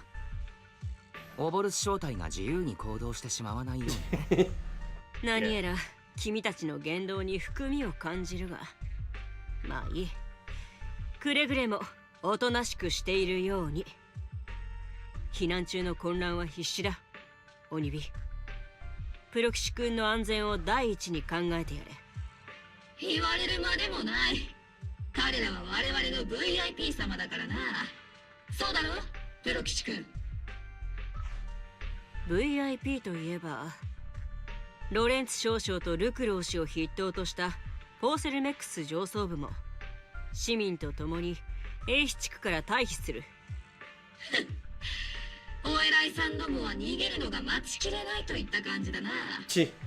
それだけサクリファイスという潜在的脅威を無視できないということだろう。お偉いさんにもおのおの考えがあるということだ。さて、私はそんなお偉いさんの避難に向けて準備を進めてくる。オボル正体は解散してよし。イゾルデ。まだ何かあるのか、鬼火隊長。イゾルデ大佐、もし私がお前の命令に従わなかった時、お前はこの銃を許すだろうか。隊員の前で言うべき冗談ではないな。だが君の決断である以上、きっと納得のいく理由があるんだろおっしゃる通り、そうなったとして隊長にはきっと隊長なりの理由があるはずであります。う。オルペウス隊員、隊長と命令に違反する気は満々のようだな。自分はただこいつが命令に違反しないよう私が目を光らせておく。何があろうと私たちは同じ道を歩む戦友。そうだろう、鬼火隊長。当たり前だ。それを聞いて安心したよ。As his soldiers dismiss echoes through the square, the soldiers begin to scatter and leave. プロ騎士だな。プロ騎士だな。Oh? こそこそしてどうしたんだいオルペウス。そんな風にしていたら怪しまれてしまうよ。隊長からの伝言であります。一緒に行動すると目立つから後で密かに合流しようとのことです。隊長からって君のすぐ後ろにいるじゃないか。どうして直接言わないんだい。隊長は声が大きすぎて内緒話に向いていないからであります。 Oh. Well, it is technically her weakness, so... Hey. Magus, Alfie, and the others head toward the cable car station. Let's go join them and see what they are whispering about. Okay. Hello, evacuation. Is that big hollow going to spread to Phalum Heights? My whole livelihood is here. Don't worry, it might just be a small hollow disaster. Life is way more precious than property. You young folks just don't get it. I came here from the old capital. Do you know how long it took me to build up this business? Try to stay calm. Work with the defense force and leave Wi-Fi Peninsula for the time being. The hollow might settle in a few days. And you can all come right back. Don't push! Don't panic! Hey, I'm talking to you! Excuse me, I have a child with me. Can you let them go first? Mommy! Our company volunteered to help maintain order here, so don't push your luck. Jeez. Please follow the evacuation order and rejoin the evacuation group at once. Hey, I told you to watch your tone. You're even scarier than an ethereal. I accidentally lost track of my group. Come with me, Granny. I'll have you catch up to the main group. Oh my. Attention citizens, due to a potential disaster raised in Lemnit, this is serious. Like actual emergency evacuation series. I never exactly encountered this kind of thing before, but dang. Please cooperate with the defense force and evacuate Phalum Heights in an orderly manner. Citizens, please actively cooperate with the evacuation operations organized by local forces and evacuate the open area in an orderly manner. If you encounter any security threats, please seek help from nearby defense force soldiers or follow bamboo to evacuate from high-risk areas. Okay. Definitely is quite a lot. But dang, I've never exactly seen this kind of situation before. I assume at least Sweetie's fine, right? Yeah, pretty much fine. That's like everyone around. A calm lady and confused man? Oh, well, I guess this is just normal. Okay. At least, well, I'll talk to you later, Tricia. He always seems to be around. But oh, Reggie just sneaking over here. Okay. Hello. You caught that, right, Proxy? Obol Squad's role during the retreat is stand by for rapid deployment. In other words, if we sneak into the hollow operation now, no one will catch us. Sneak in the hollow? No, we are covertly going in to investigate for the safety of the citizens of Wi-Fi Peninsula. The captain's right. It's bound to be confusion during evacuation. That's our perfect window to move in. Commander Isolde's the arrangements just happen to work in our favor. Do you think she already knows about us? She's got nothing to do with this. If we are caught, I'll take the heat off for defying orders. Time is of the essence. Get ready and let's move out, Proxy. Alright, let's go ahead and head out. The crowd gathers at the cable car, evacuating Phantom Heights under the direction and support of the Defense Force and top security. 労働者たちに急げと伝えろ。ここにある工事は連中の命より値打ちがあるんだからな。聞き捨てならないな。労働者たちに聞かれてはことだぞ。企業年間に彼らの苦情が乗る。苦情？社長、そんなものにまで目を通すのですか？頼れる従業員を育てることは重要だ。でないと、あの時のように。役立たずの防衛軍に任せた挙句、会社の資産を守れないどころか深刻な損害を被ることになるのだから。すいません、子供だけでも先に行かせてくれませんか？そうだそうだ、子供が先だろうが。うるさい、撤退の順番はとっくに決まっている。お前らを無事に出してやるために会社がわざわざ金を出してんだ。そこんとこをわきまえてよしなさい。社のイメージを保つこともあなたの給与に含まれています。お分かりですね。どうしてもダメでしょうか？申し訳ありません。私自身己の保身もままならないのですよ。今日をもって A 地区の扉は我々に開かれる。この町にある全ての扉と同じようにな。少々閣下、内部の広報用にお写真を撮らせていただいてもよろしいでしょうか？今日この時がなんとあの頃に似ていることか。上に立つ者にとって私たちの命は勝利をすくい上げ味わうための道具に過ぎない。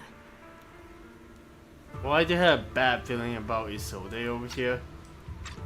庶民も兵士も大いなる獣たちが潰し合う中、足元にいただけのチリアクタなんだ。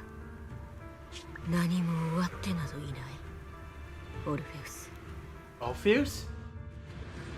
That is a name again.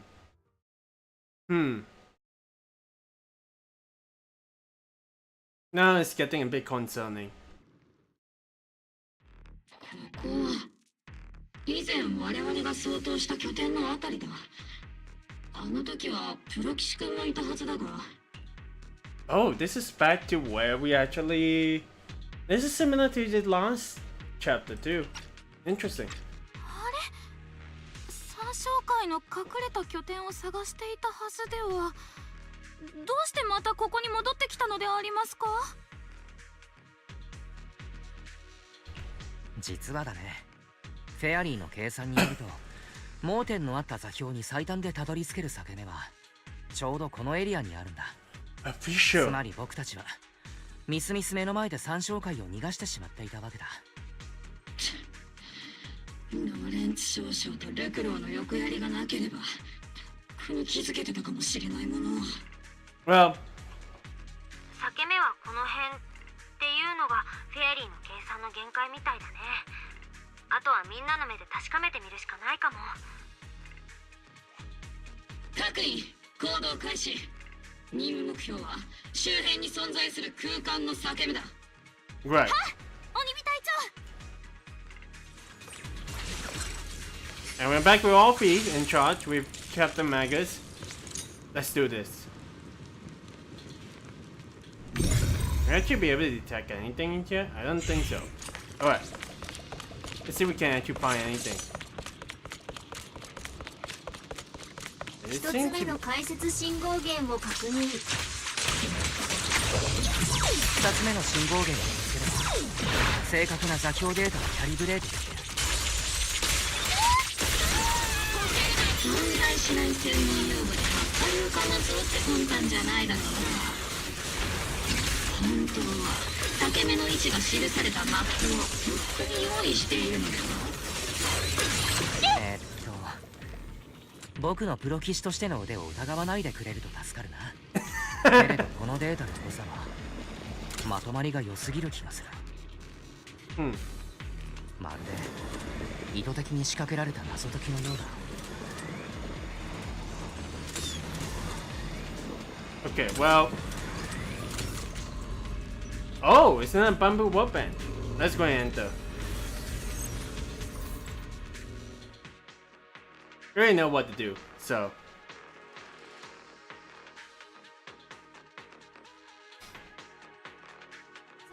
動作プログラムを解析中。この装置、宮妻を誘導して集めているようだ。そんなことまでわかるのか。向こうのエンジニアが丁寧にコメントを残しているんだよね。最後の制裁、宮妻を活性化させる大規模実験。三将会は宮妻を大量に必要としているし、この装置が鍵を握っているはずだ。三将会の拠点に宮妻があんなにあるのもこれのせいかもしれないな。解析完了。装置の位置を特定しました。 HDD へアップロード中。盲点の座標を見つけた。 Okay. I'm glad you found it, but it's not going to go any higher, so. Nothing much below, so let's move forward. Really, it's just like a.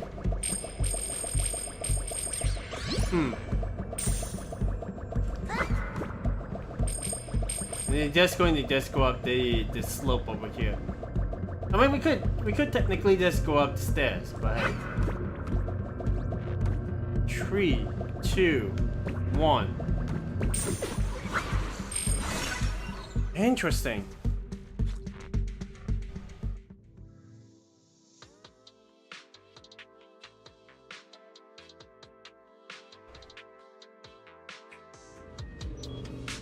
Okay, there we go. 裂け目の座標を特定中。おい、そこの部隊。どんな腐れ縁だなこれは。前にここで出くわしたのもこいつだったか。オボルス正体。どうして君たちがここにいる？この聞き覚えのある嫌な感じ。間違いないであります。こいつじゃなくてこの人であります。どうしてここにいるかだと。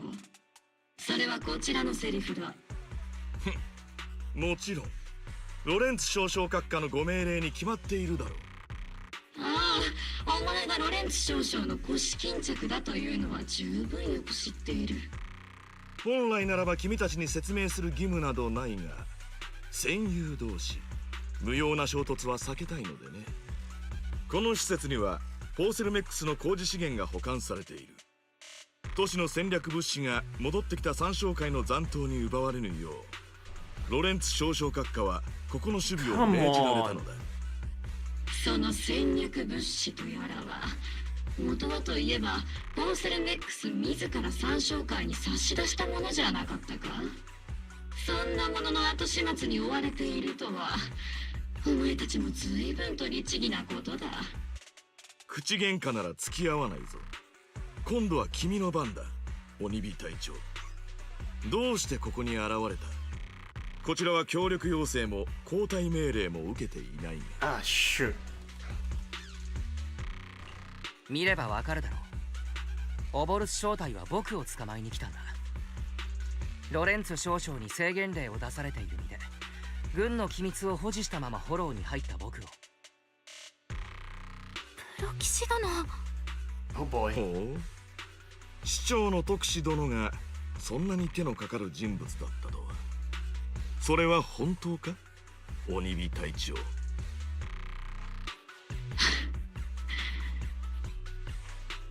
いいや、新しい情報が入った。フォローのどこかに三将会の重要な拠点がまだ隠されている可能性が高い。今回オボルス小隊が出撃したのは市民の安全を脅かすリスクを徹底的に排除するためだ。お前も兵士なら軍人の本分くらいは理解してるだろう。本文？軍人の本文は命令に従うことだ。Oh no. ただ命令に従っていれば人々を守れるのか。部隊を率いての独断行動だ。軍紀違反も甚だしいぞ、鬼火隊長。軍紀がなんだ。私がオボルスを立ち上げたのは誰かの顔色を伺うためじゃない。軍紀に抗わなければ後一つ守れないと。上等だ。軍法会議でもこの会話は録音している。君の一言一句が法廷での証拠になるぞ。この銃口はそちらに向いている。貴様の一言一句が今はの際の遺言に。情報を流したのは僕だ。今回の行動も僕が主導した。防衛軍の上層部が何か言いたいなら直接僕に言えばいい。市長の特使として来ている僕にね。This is going to be a pretty big for like this back and forth, this covering each other, covering maggots in our backs, because dang. どの道味方への脅迫行為は重罪だぞ、鬼火隊長。わざわざ衝突してまで君たちを止める義務はないからな。行きたければ行くがいい。軍法会議の場で元気な姿を拝めることを願っている。I mean, come on. Lawrence loyal soldier glances once more at Magus before leading his squad away from the scene. I just need more people like Captain Magus, and these people are exactly why we don't need to get them. ようやく嫌なやつがいったでありますね。じゃあ引き続き世界を救おっか。See. これで本格的に僕たちは厄介な立場になったな。本当にここまでする必要があったのかい、鬼火隊長。心配するなプロ騎士君。いざとなったらこういうさ。特使殿は我々に脅されてしぶしぶフォローを案内する羽目になったと。そうではない。僕は鬼火隊長とオボルスのみんなが心配なんだ。軍紀に違反した責任なら全て私が負う。いざとなればイゾルデに情けを求めるだけだ。ダメでありますよ。もし鬼火隊長が本当に捕まってしまったら自分一人で戦場に立つことに。あのな、少しは私の心配もしたらどうなんだ、オルペス。This other message comes through the HDD. お兄ちゃん、防衛軍から緊急の通信要請だよ。防衛軍からの通信要請？まあ防衛軍っていうかイゾルデ大佐個人からだけどね。最初は師匠を頼ったらしくて、そこから私につなげてくれたから、こっちで HDD を使って通信を仲介したって感じ。Oh. それと緊急の通信要請ってのはその防衛軍の人の前でいい格好したかったからっていうか。Sure. やあ、戦友の諸君。パレトーンのお家芸は以前から耳にしていたが、フォローを超えて通信できる装置というのは実際に使ってみるとやはり不思議だ。Oh boy. Well, even it's so they to know about the capabilities of HDD. I mean, what consequences there were. イゾルデ大佐、この状況については私から説明を。軍紀を破り独断で出撃などということをしておきながら今さら私に情けを請おうと？我らが鬼火隊長も長年の軍務で少々摩耗したと見える。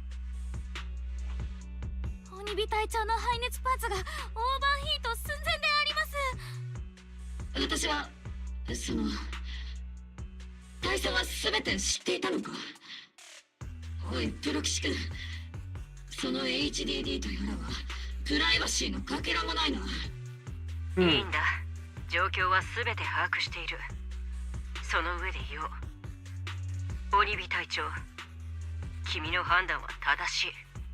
かつての私たちがただ命令に従って戦友たちの命を犠牲にしたことを思えばな。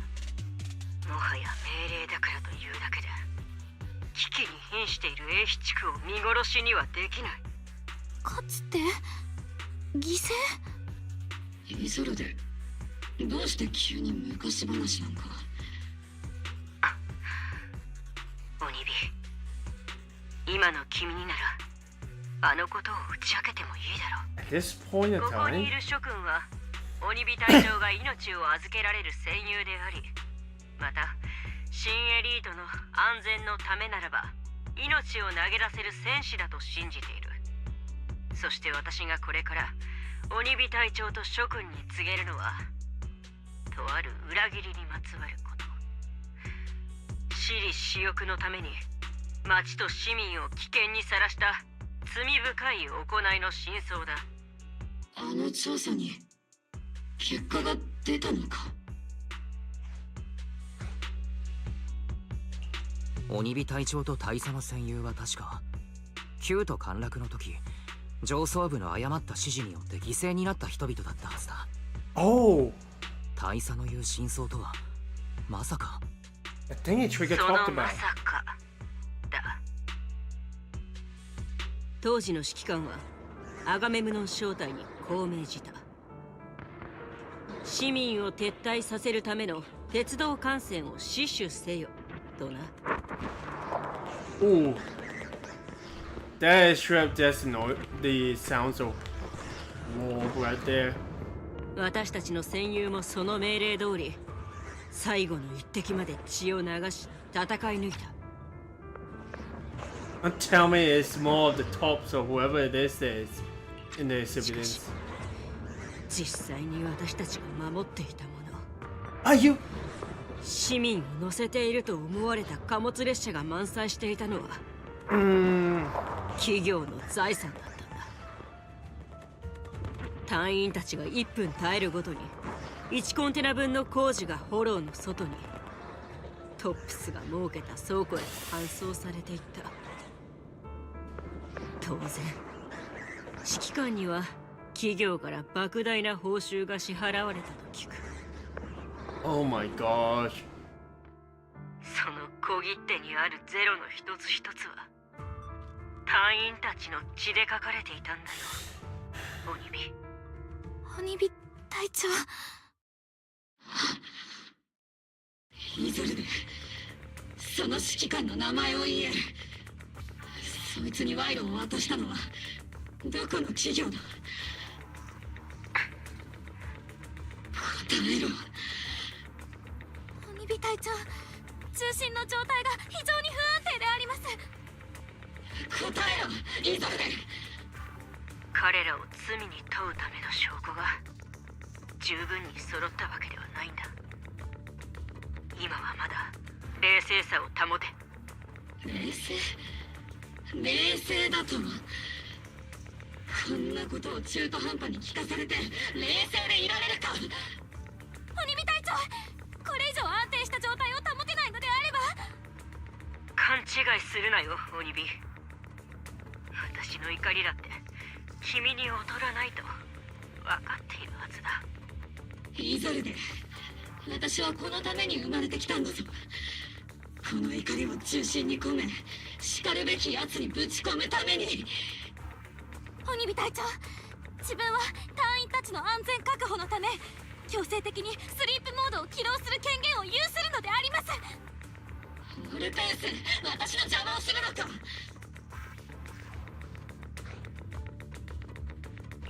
待つんだ。僕にみんなの恨みつらみを軽んじる資格はない。けれど今いる人々のことだって大切だ。僕たちにはすぐやらなければいけないことがある。軽んじてくれるじゃないか、パエト。お前にこの怒りがわかるのか。あの最悪で何かを失ってない人なんていないんだ。ここにいるみんな、イソルデ大佐にイーシェン師匠、夫婦先輩、旧都陥落のせいで英飛地区に流れ着いた人たちだってそうだ。みんな君と一緒だ。もうとうにたくさんのものを失っている。天才に人災。この新エリートで僕たちはまだ失い足りないと。I know this is really just well, I kind of wish Wise to be as angry, but he's being calm at this point. He chose to be calm. けれどそんな僕たちがここまで来れたのは、憎しみや悲しみに足を止めたりしなかったからだ。僕たちにその勇気があったからこそ今の全てがあるんだ。君のオボルス正体もオルペウスもトリガーにシード、11号たちとの様々な出来事も、もちろん過去は大事だけれど、今目の前にあるものだって同じくらい大事だよ。鬼火隊長。あれ、どこも礼を言う、プロ騎士君。イゾルデ、永遠にこのままにしておくつもりはないが、叱るべき時が来るまでは我慢してやる。そうしてくれると助かるよ。目下重要なのは君たちの任務を引き続き遂行することだ。このタイミングで水を差してしまったことは申し訳ないが、君の言葉が正しかったということだけは伝えておきたかったんだ。That's nice. 命令に従うだけの軍人が必ずしも優れた軍人とは限らない。諸君、ためらわずに進め。軍の圧力は私のところで止める。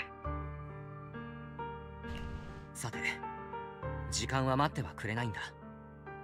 フォローが絶えず変化を続けている以上、裂け目が消えてしまうかもしれない。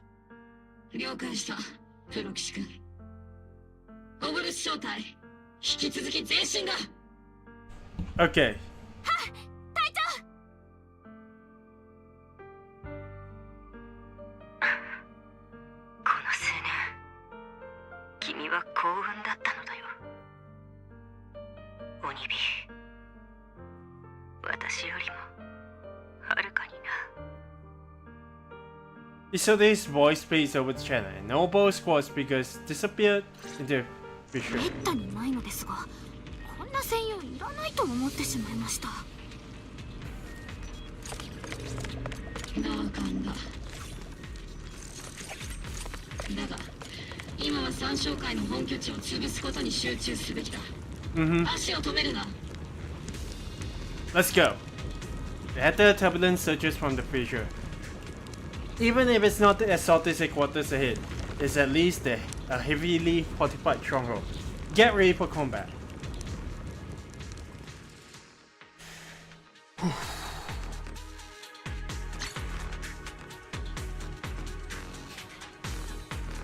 Alright. 忠実なるしもべたち、謁見の道を冒涜する信仰なき者を粛清しなさい。Oh, she's walking away now? ここには三将会のネズミどもが暗殺というようでプロ騎士殿の情報が決め手になりましたね。最後の制裁だかなんだか知らんが、決して成功させるな。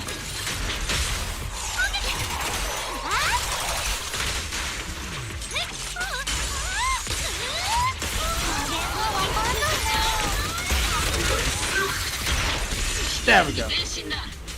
連中を一網打尽にするぞ。久しぶりね、パエトーン。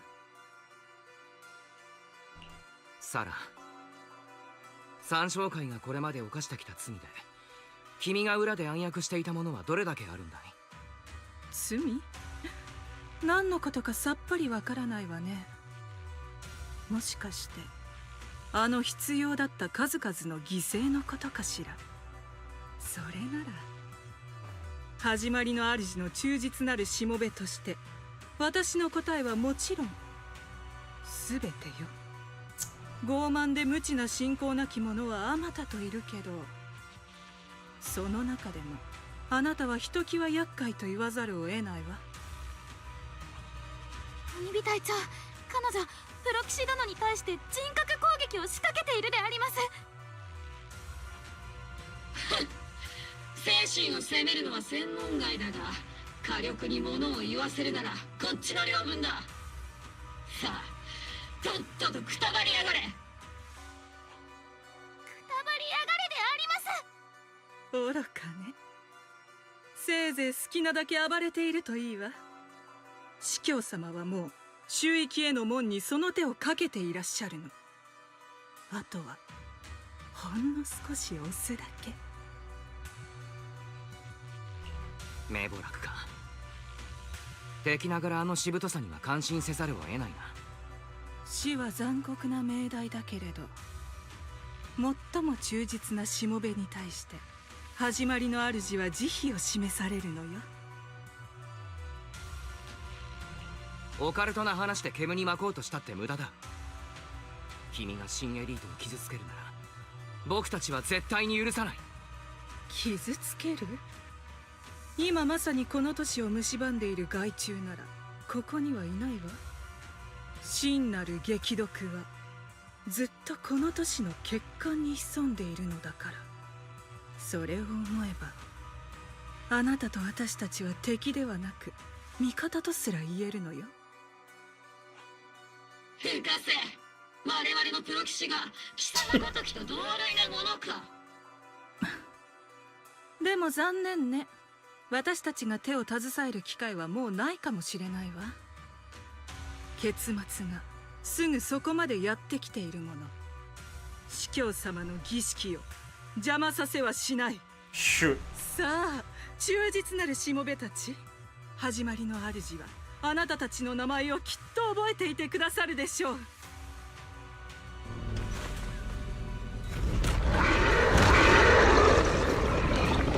Oh my gosh, she actually does that to him. 石鹸へ赴く苦難を往々にして犠牲に。主を求める人は常に血と骨に覆い尽くされている。始まりの主に骨に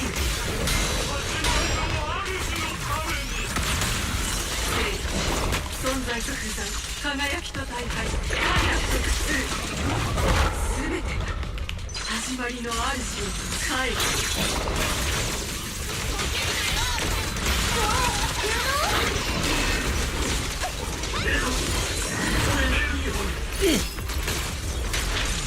Stop this one again. 鉛玉のシャワー任せて。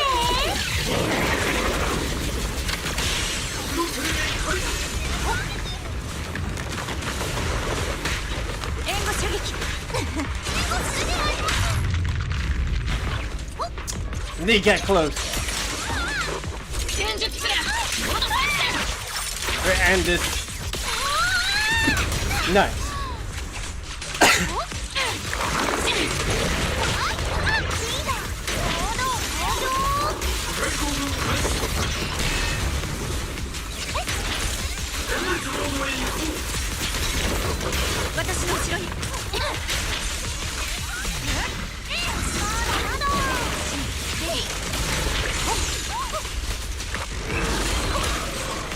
Okay. Finish this one off.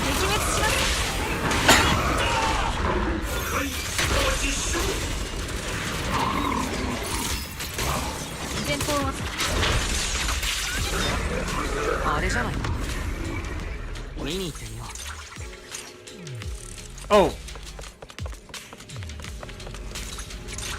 But they didn't call mechanism any fine device. The assault is used to manipulate the mice.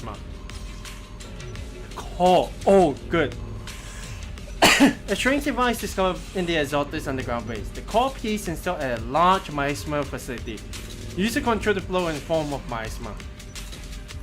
Okay, thank goodness we actually got this. Selecting an amplifier designed to boost the power of the miasma device, allowing the Exaltus to control and concentrate large amounts of miasma. A laser can't break through either? The equipment is shrouded with thick miasma. Any attempt to connect through used port would lead to corruption. Even the perception technique is useless. Maybe we need someone with Yishan Shipu's level of skill for this. Can't do anything about these things right now, so let's just focus our efforts on tracking down those bosses.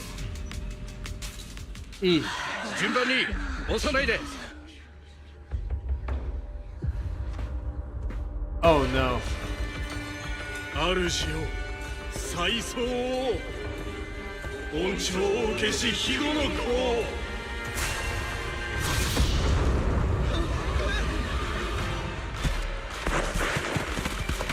Oh no! Oh no no no no no no no no!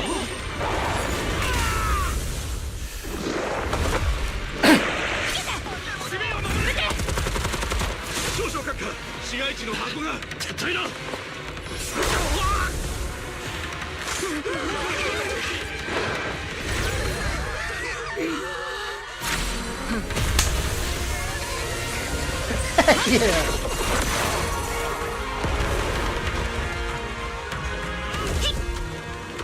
Let's go!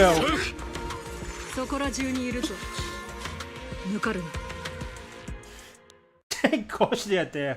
お兄ちゃん、緊急事態だよ。三商会の同志が A 地区に現れて、サクリファイスが続々とオブスキラから出てきてるの。もうすんごい数。フォローにある拠点が襲われたからか。外で混乱を起こし、その隙に逃げようという魂胆じゃないだろうな。町の方に敵襲でありますね。追撃を継続しますか、それとも支援に戻るべきでしょうか。策としては天然お粗末としか言いようがないな。町にはオブシディアン大隊の戦友たちがいる上、雲岳山の修行者どもも布陣している。しばらくは問題ないはずだが。師匠と雲岳山のみんなが防衛軍と一緒にサクリファイスを抑えてくれてる。でも長騎兵の上にある参道の方までは手が回ってないみたいなの。参道でありますか。自分たちが入手した配置図を見る限り、あそこにオブスキュラはなかったはずでありますが。ああ、だからこそ軍はあそこを手薄にしてたはずだ。参道付近には少なくない数の民家があるのであります。わかった。A 地区に戻る脱出ルートならもう少しで計算が終わる。お願いであります、プロ騎士殿。Now we're actually just going to help out. Dang it, we're actually letting Exaltus actually finish what they're doing. Oh. We actually got back that quickly. I think it was anticlimactic, but I mean, hey, at least we get to see Yishan in action again. Why is Captain Magus? You're finally back. The sacrifices in the city are being held back by Yishan, Shupo, and the others. A more suddenly appeared in the mountain path. The mountain path. Our obscure position data didn't show any devices there. Something's wrong with you, so they say intel? Long story short, our main forces and the Swibian Temple Masters are all tired of fighting sacrifices in the city. The mountain area wasn't assigned any defensive troops beforehand. The defenses there are severely lacking. Alright, let's hurry up and go provide support. Well, it is just unfortunate, but hey, let's go and help out. 雲岳山の支援もあって都市部のサクリファイスは制圧できた。こちら側の市民たちはもう安全だわ。では続く自分たちの任務は参道方面のサクリファイスおよび三商会の総統並びに VIP2 名の護衛でありますね。つまり胸くそ悪いポーセルメックス共同 CEO ルクローとより胸くそ悪いオブシディアン大隊少将のロレンツが。悪い知らせはルクロー氏との連絡が途絶えていること。いい知らせは少将が山道下にある避難地点へ向かっていることでありますね。いいと悪いが逆の可能性もあるがなんとも言えんな。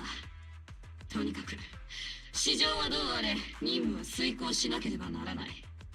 山道周辺の民家も気にかかることだしな。時間が惜しい。行動開始だ。 Okay. We have main forces in Inquis Summit holding Phalum Heights. Let's deal with those sacrifices on the mountain road. There are residential areas around the mountain road. We can't let those sacrifices run wild. And the unpleasant Major General and Lucro are evacuating from that way as well. We can't just stand by and watch them die. Alright, let's go.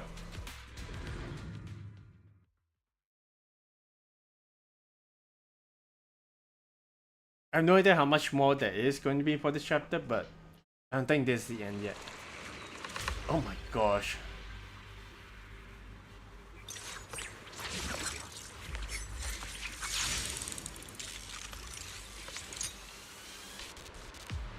Okay, let's go. オブスキルから出てきたサクリファイスを先に叩け。トンネルに伏兵を発見。これはうち相手のやつらだな。倒れているのはボーセルメックスの人たちのようでありますね。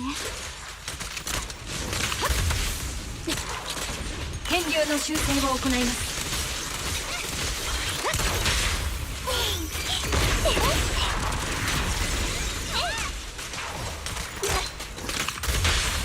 Nice.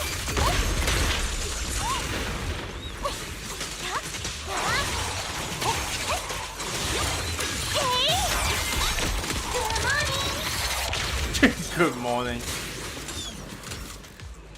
Dang. Are you alright? あいつら、あの怪物たちはエーテリアスじゃ。落ち着いてください。エーテリアスなんかじゃなかった。自分たちはオブシリアン大隊です。あなたはもう安全であります。みんな死んでしまったの。落ち着いてください。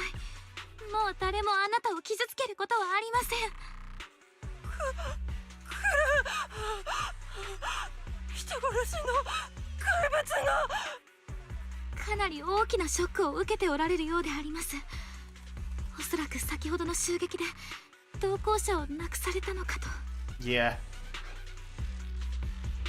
格好を見るに彼女はポーセレメックスの人間だろう。晩餐会でも彼女を見かけた気がする。一緒にいたのも同じポーセレメックスの幹部たちだろう。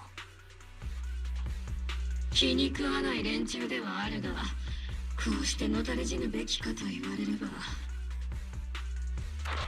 So these voice come through a military radio on Alfie's chest. オニビ、君は知りたがっていたな。あの時誰が私たちの戦友たちを死なせたのか。流れるべき血は2つ。一つは賄賂をちらつかせたポーセルメックスのもの。もう一つはそれを受け取った指揮官のものだ。Why is she contacting us here and now? そしてポーセルメックスの血はたった今流させたばかりだ。それでそれはつまり。そうだ、ポーセルメックスのルクローこそがあの時軍の指揮官を買収した企業側の首謀者に他ならない。当然彼のそばで恩恵を受けた者たちも無実ではないからな。よって共に血を流してもらった。 It's not the voice of someone that is injured. What the heck do you do, Isolde? 無実ではない。仮にそうだったとしても、まずはきちんと裁判を受けさせるべきだった。Indeed. プロ棋しながら君の正義感にはつくづく感心する。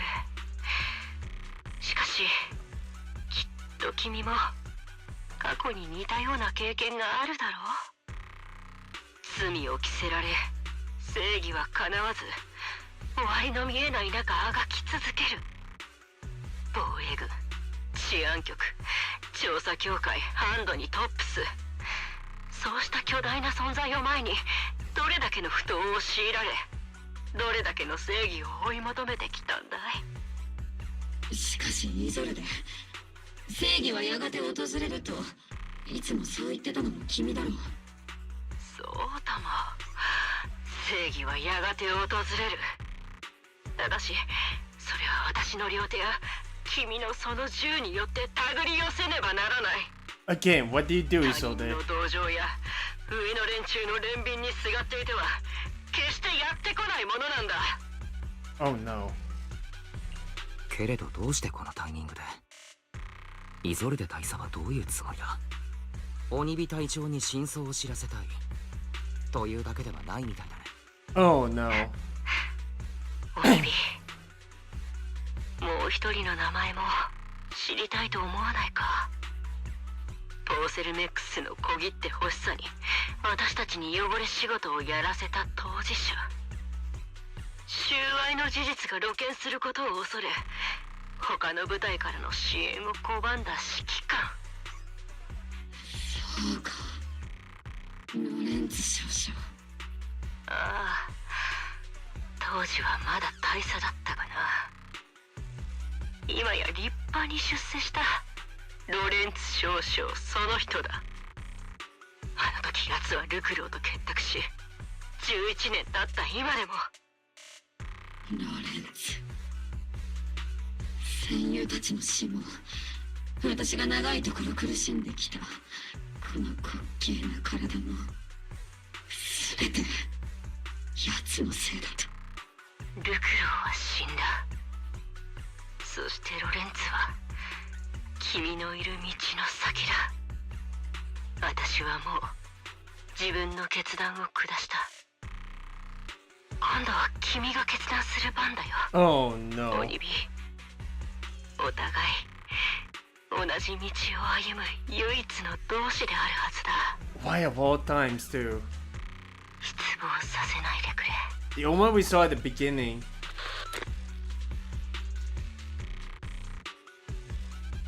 イゾルデ、おいイゾルデ、イゾルデ大佐、まさかロレンツ少将がどうしてこん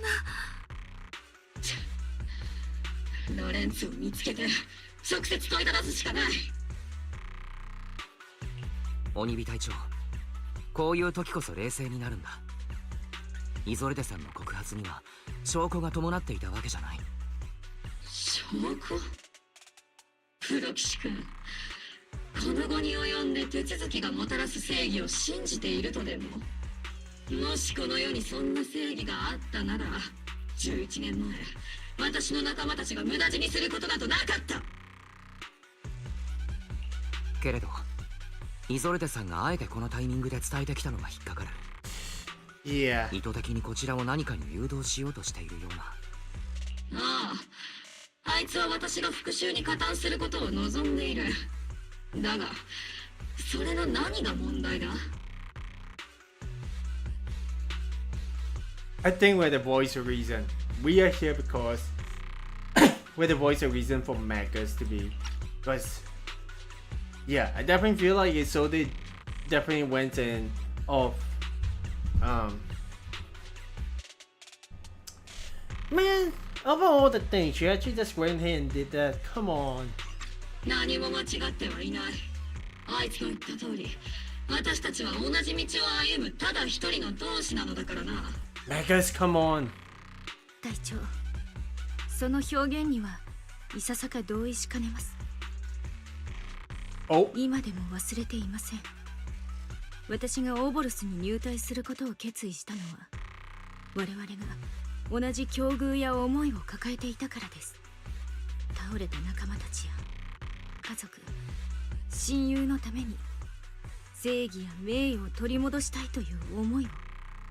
それなのに今は同じ道を歩む同志は彼女以外にいないというのですか？別に僕はいいけどね。体調のために悪い奴らを懲らしめてもさ。でもなんでかな。それをしちゃったら良くない気もするんだよね。Even see no. シードもきっと渋い声で「鬼火隊長、それはいけない」とか「ダメだぞシード隊員」とか言うんじゃないかな。まあでも綺麗事は僕のキャラじゃないからさ。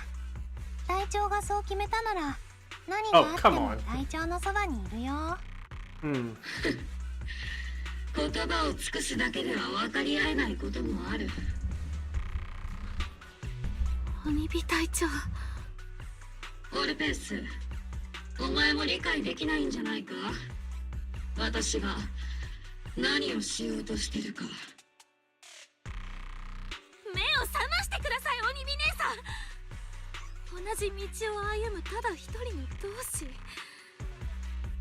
どんな道であろうと、実際に歩んでいるのはこのオルペースの足であります。それを言うなら私たちこそがただ一人の同志になっちゃうであります。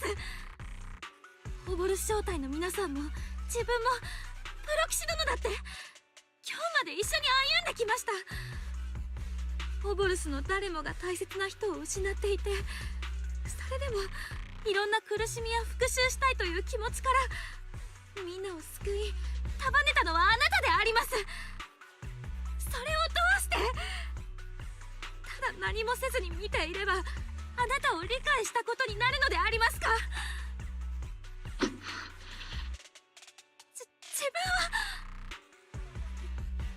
分は申し訳ありません。つい自分を制御できなくて。I kind of wish the music actually changed like right over here. This definitely is a missed opportunity for Zenless to actually make this a bit more emotional. Dang. She is right. There's no point in just trying to take revenge when you have more people by your side, right? 任務はまだ終わってない。個人的な問題は多々あるとしても優先されるべきは市民の命だ。そうだろう、鬼火隊長。ああ、引き続き前進し道中のエーデリアスを殲滅する。オボルス、戦闘準備だ。 Okay. You see one more over here. 近くに駆動されていないオブスキュラを発見しました。怪物たちはあの装置から出てきたのであります。この辺りのオブスキュラを破壊するぞ。火口はここで立つ。 Alright. Yeah, well, I kind of wish it actually does. Let's go ahead and break this one down. There we go. Jeez, let's do one more just around the corner. Oh. Let's go ahead and destroy it. Okay, first, 1. No, 2, then 3.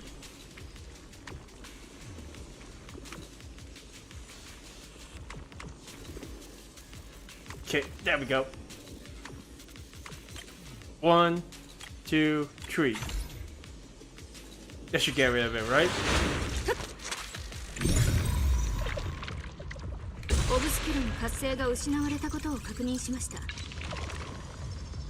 このオブスキュラの位置は大佐の情報にはありませんでした。情報に漏れがあるかもな。プロ騎士君、周辺のオブスキュラを探してくれ。 Well, we found one right here. Gosh, it's definitely good. Well, it's going from E to A, so I think at the very least we can actually just loop this one around. 1, 2. Well, let's go ahead and put this one No.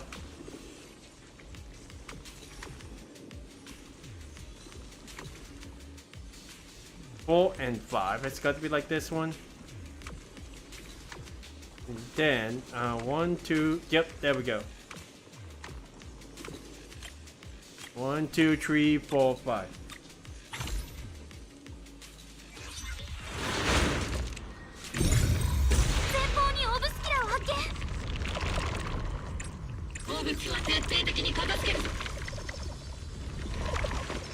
Okay, there is another one.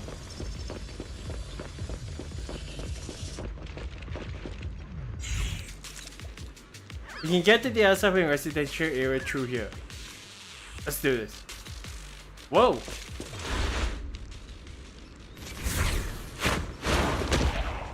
Oh no, you don't.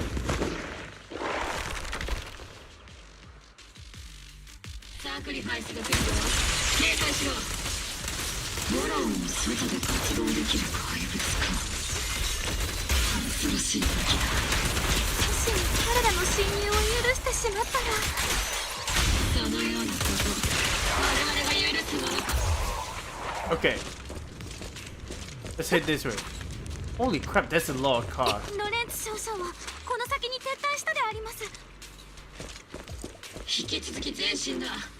気に食わんや。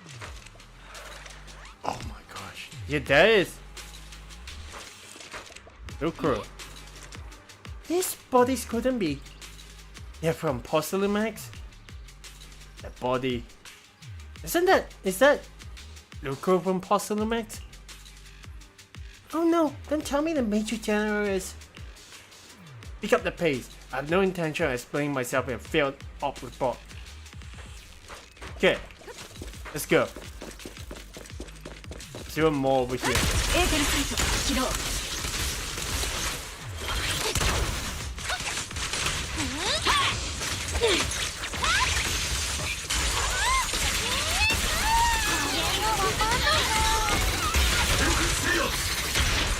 Oh, that is crazy.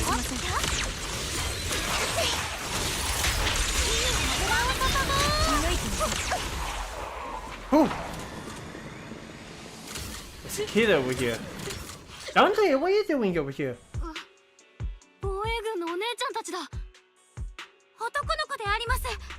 サクリファイスの襲撃で参道に閉じ込められたものと推測します。ダンテ、怪我はないかい？どうしてここに？お母さんは？アキラ兄ちゃん？アキラ兄ちゃんもここに？僕、メロやユエと一緒にいつも通り参道で遊んでて、Oh no. かくれんぼしてたんだ。僕は通りから離れてる雑貨店に隠れたんだけど、いきなり怪物があの箱から出てきたんだ。あのため息みたいな音がしてた箱だよ。やっぱり中に怪物が隠れてたんだ。メロウとユエは参道から修道院まで戻れたけど、僕はここに閉じ込められちゃって。Well, you're safe now. もう大丈夫だ、ダンテ。防衛軍のお兄さんやお姉さんたちが来てくれたから、君は安全になった。この子とはお知り合いでありますか？ああ、この子は修道院に住んでいるダンテ。彼のおじさんはみんなと同じ防衛軍の兵士だったんだ。兵士だった。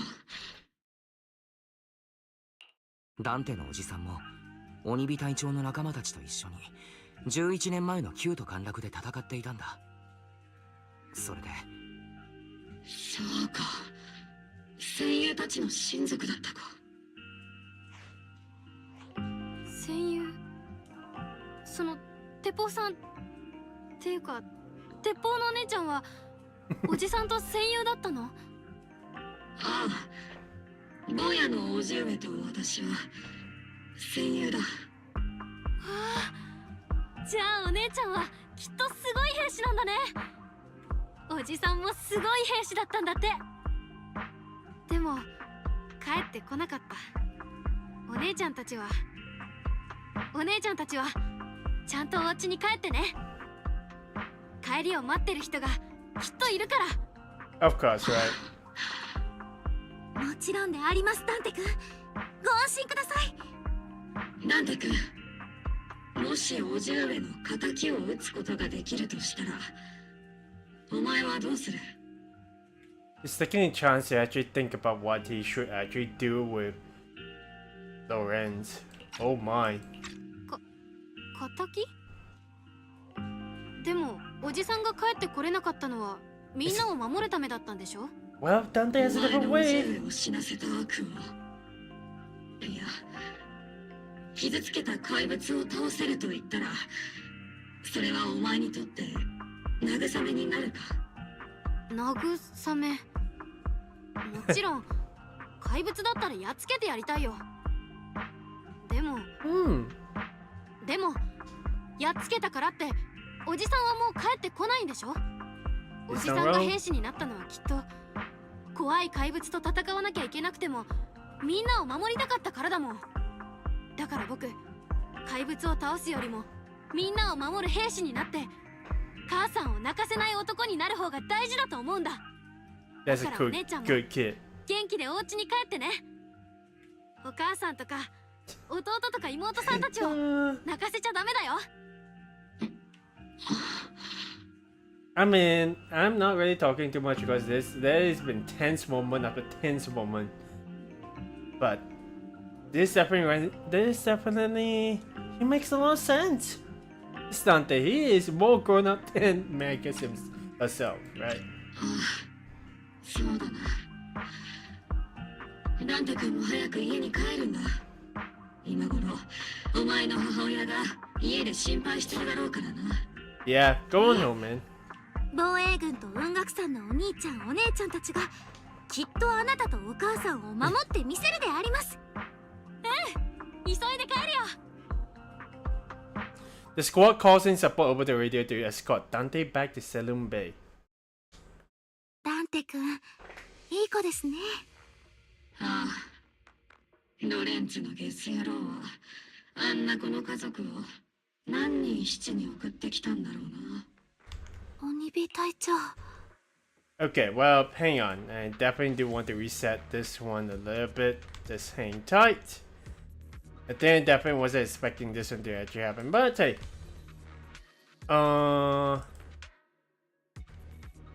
Let's see. How do we actually just kind of fix this one?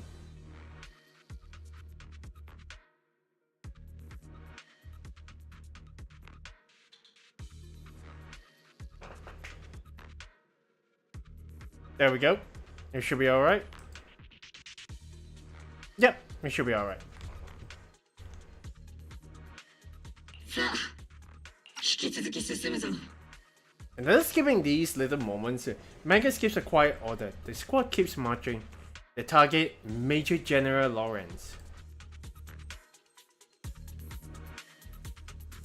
鬼火隊長、ここから先は。ロレンツめ、面と向かって問いただしてやる。 Hang on. 鬼火隊長、 My bad. 衝動的な行動はしないでくださいね。Hope you guys didn't actually hear that. けれど今の君には僕たちがいる。忘れないでくれ。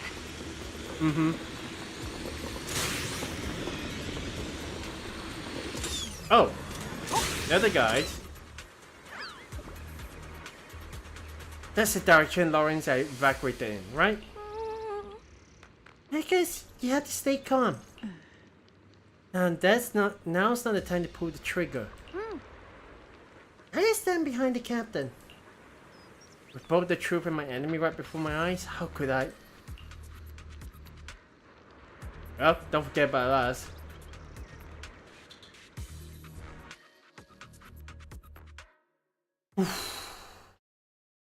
I hope we don't actually have to go to fight the guys as well.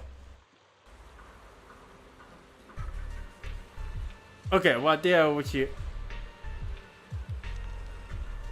Okay, well, they did escape away. We can miss such important cargo. Never mind, they did. At this point, they're a bit concerned about that? Come on. Offie and Magus stand before the Major General Lawrence, confronting him with Isolde's accusations. 鬼火隊長、その根拠のないデタラメをどこで耳にした？ロレンツ少将、私が冷静さを欠かないうちにイエスかノーで答えろ。これは上官に対する深刻な侮辱行為だ。しかるべき裁きの場でも重罪は免れないだろう。あるいはこうして俺にあらぬ疑いをかけ、先の独断出撃をうやむやにするのが狙いか？もう一度言うぞロレンツ、イエスかノーから。11年前の旧都陥落で俺が指揮を取った正体は数えきれない。10月に苦しんでいたのが前線にいたお前たち兵士だけだったとでも、あの時お前たちが喫した敗北の数々がどれだけ俺の顔に泥を塗ったと思っている。連中の底なしの欲望を満たすために俺がどれだけのものを犠牲にしなければならなかったか。戦争、政治、そしてこの町の存亡はな、お前たちごときが前線で何かを撃っていれば解決するようなものじゃないんだ。お前の脳みそが、その体に脳みそのようなものがまだ存在しているのかは知らんが、これを理解できるとは到底思わん。だが一つだけ忠告しておこう。忘れるな。お前の後ろにはまだオボル正体の面々がいること。He's using us leverage to force him not to pursue this matter. Oh, come on.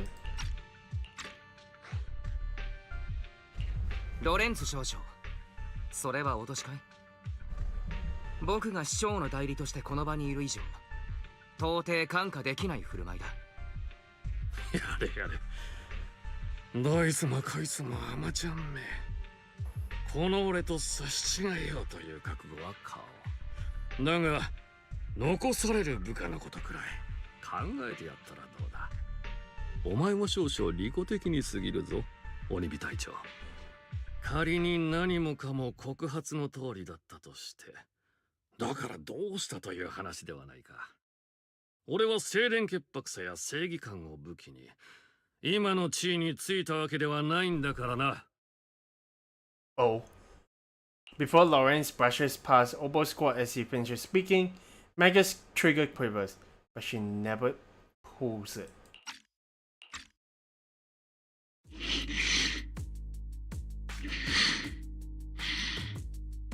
鬼火隊長。鬼火隊長、君にとってどれだけ残酷なことだったかが分かっているけれど、自制は正しい選択だった。あいつの言う通りだ。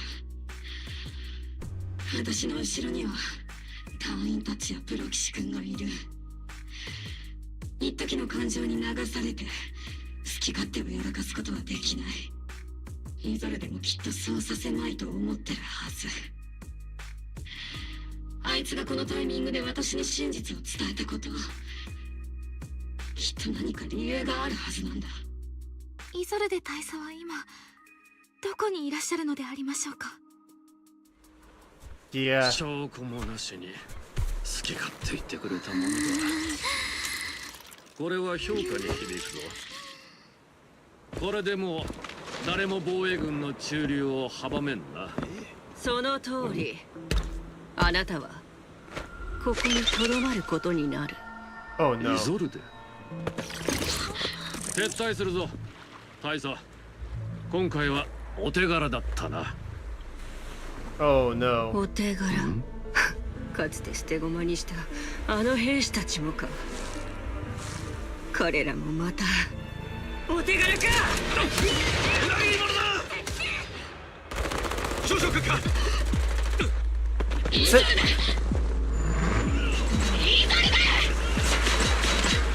鬼火、君が果たせなかった誓いは私が遂げた。No way.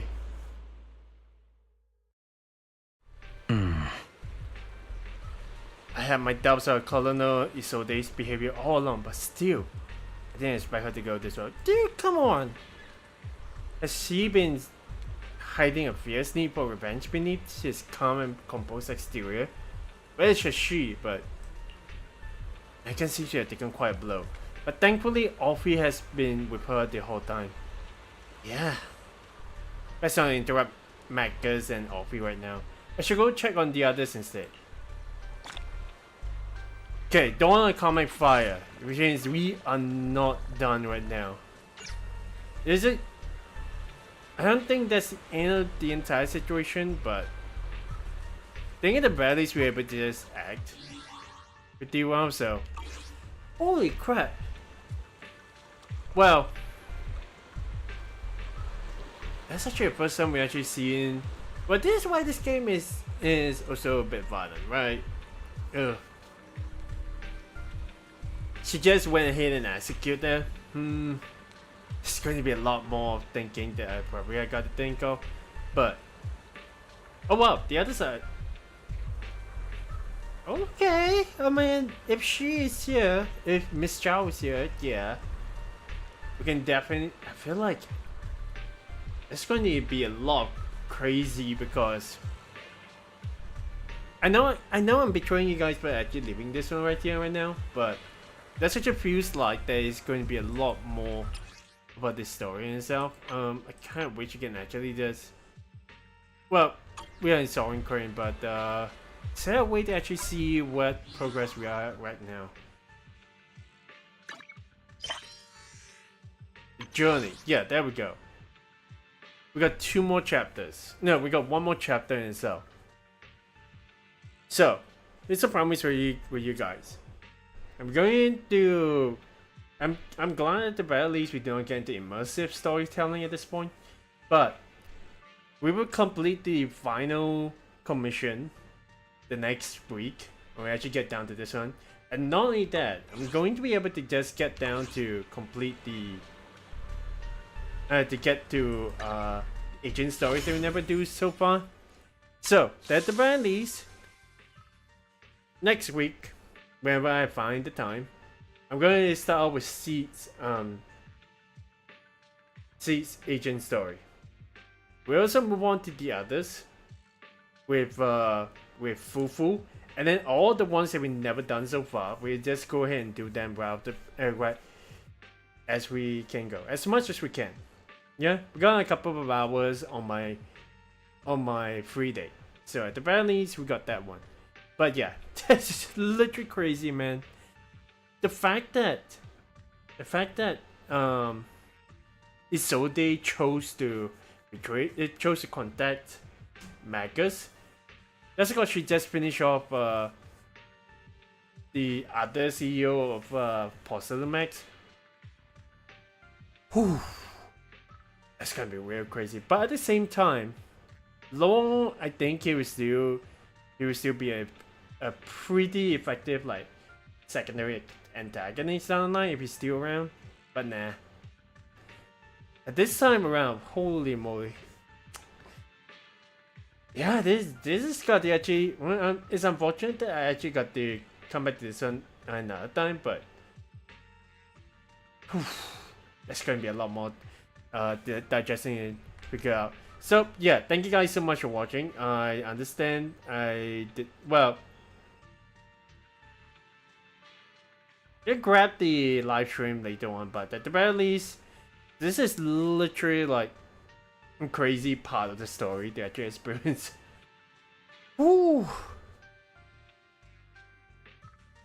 I'm going to try and edit later on the part where someone came into the room, so at the very least we will not be able to do that one. But hey, thank you guys so much for watching. For those who are actually just came in to have a peek, if you guys have actually got a blind date, we will be we'll be finishing up the chapter in itself, and we'll see how it actually goes. What exactly Isolde is going to be doing from now on, I have no idea, but it seems like whatever it is, this is going to be one heck of a chapter. So tomorrow we're just going to get down to a bit more of like we do everything is planned. The reacts is going to be tomorrow, and we see how it actually goes. So thank you guys so much for watching. I really have to get to log off right now, and I hope you guys have a wonderful day. If it's like that for you guys though, I hope you guys take care of yourselves. And until the next stream, this is Delphin signing up. I will see you guys on the next on the square side. Alright, see ya.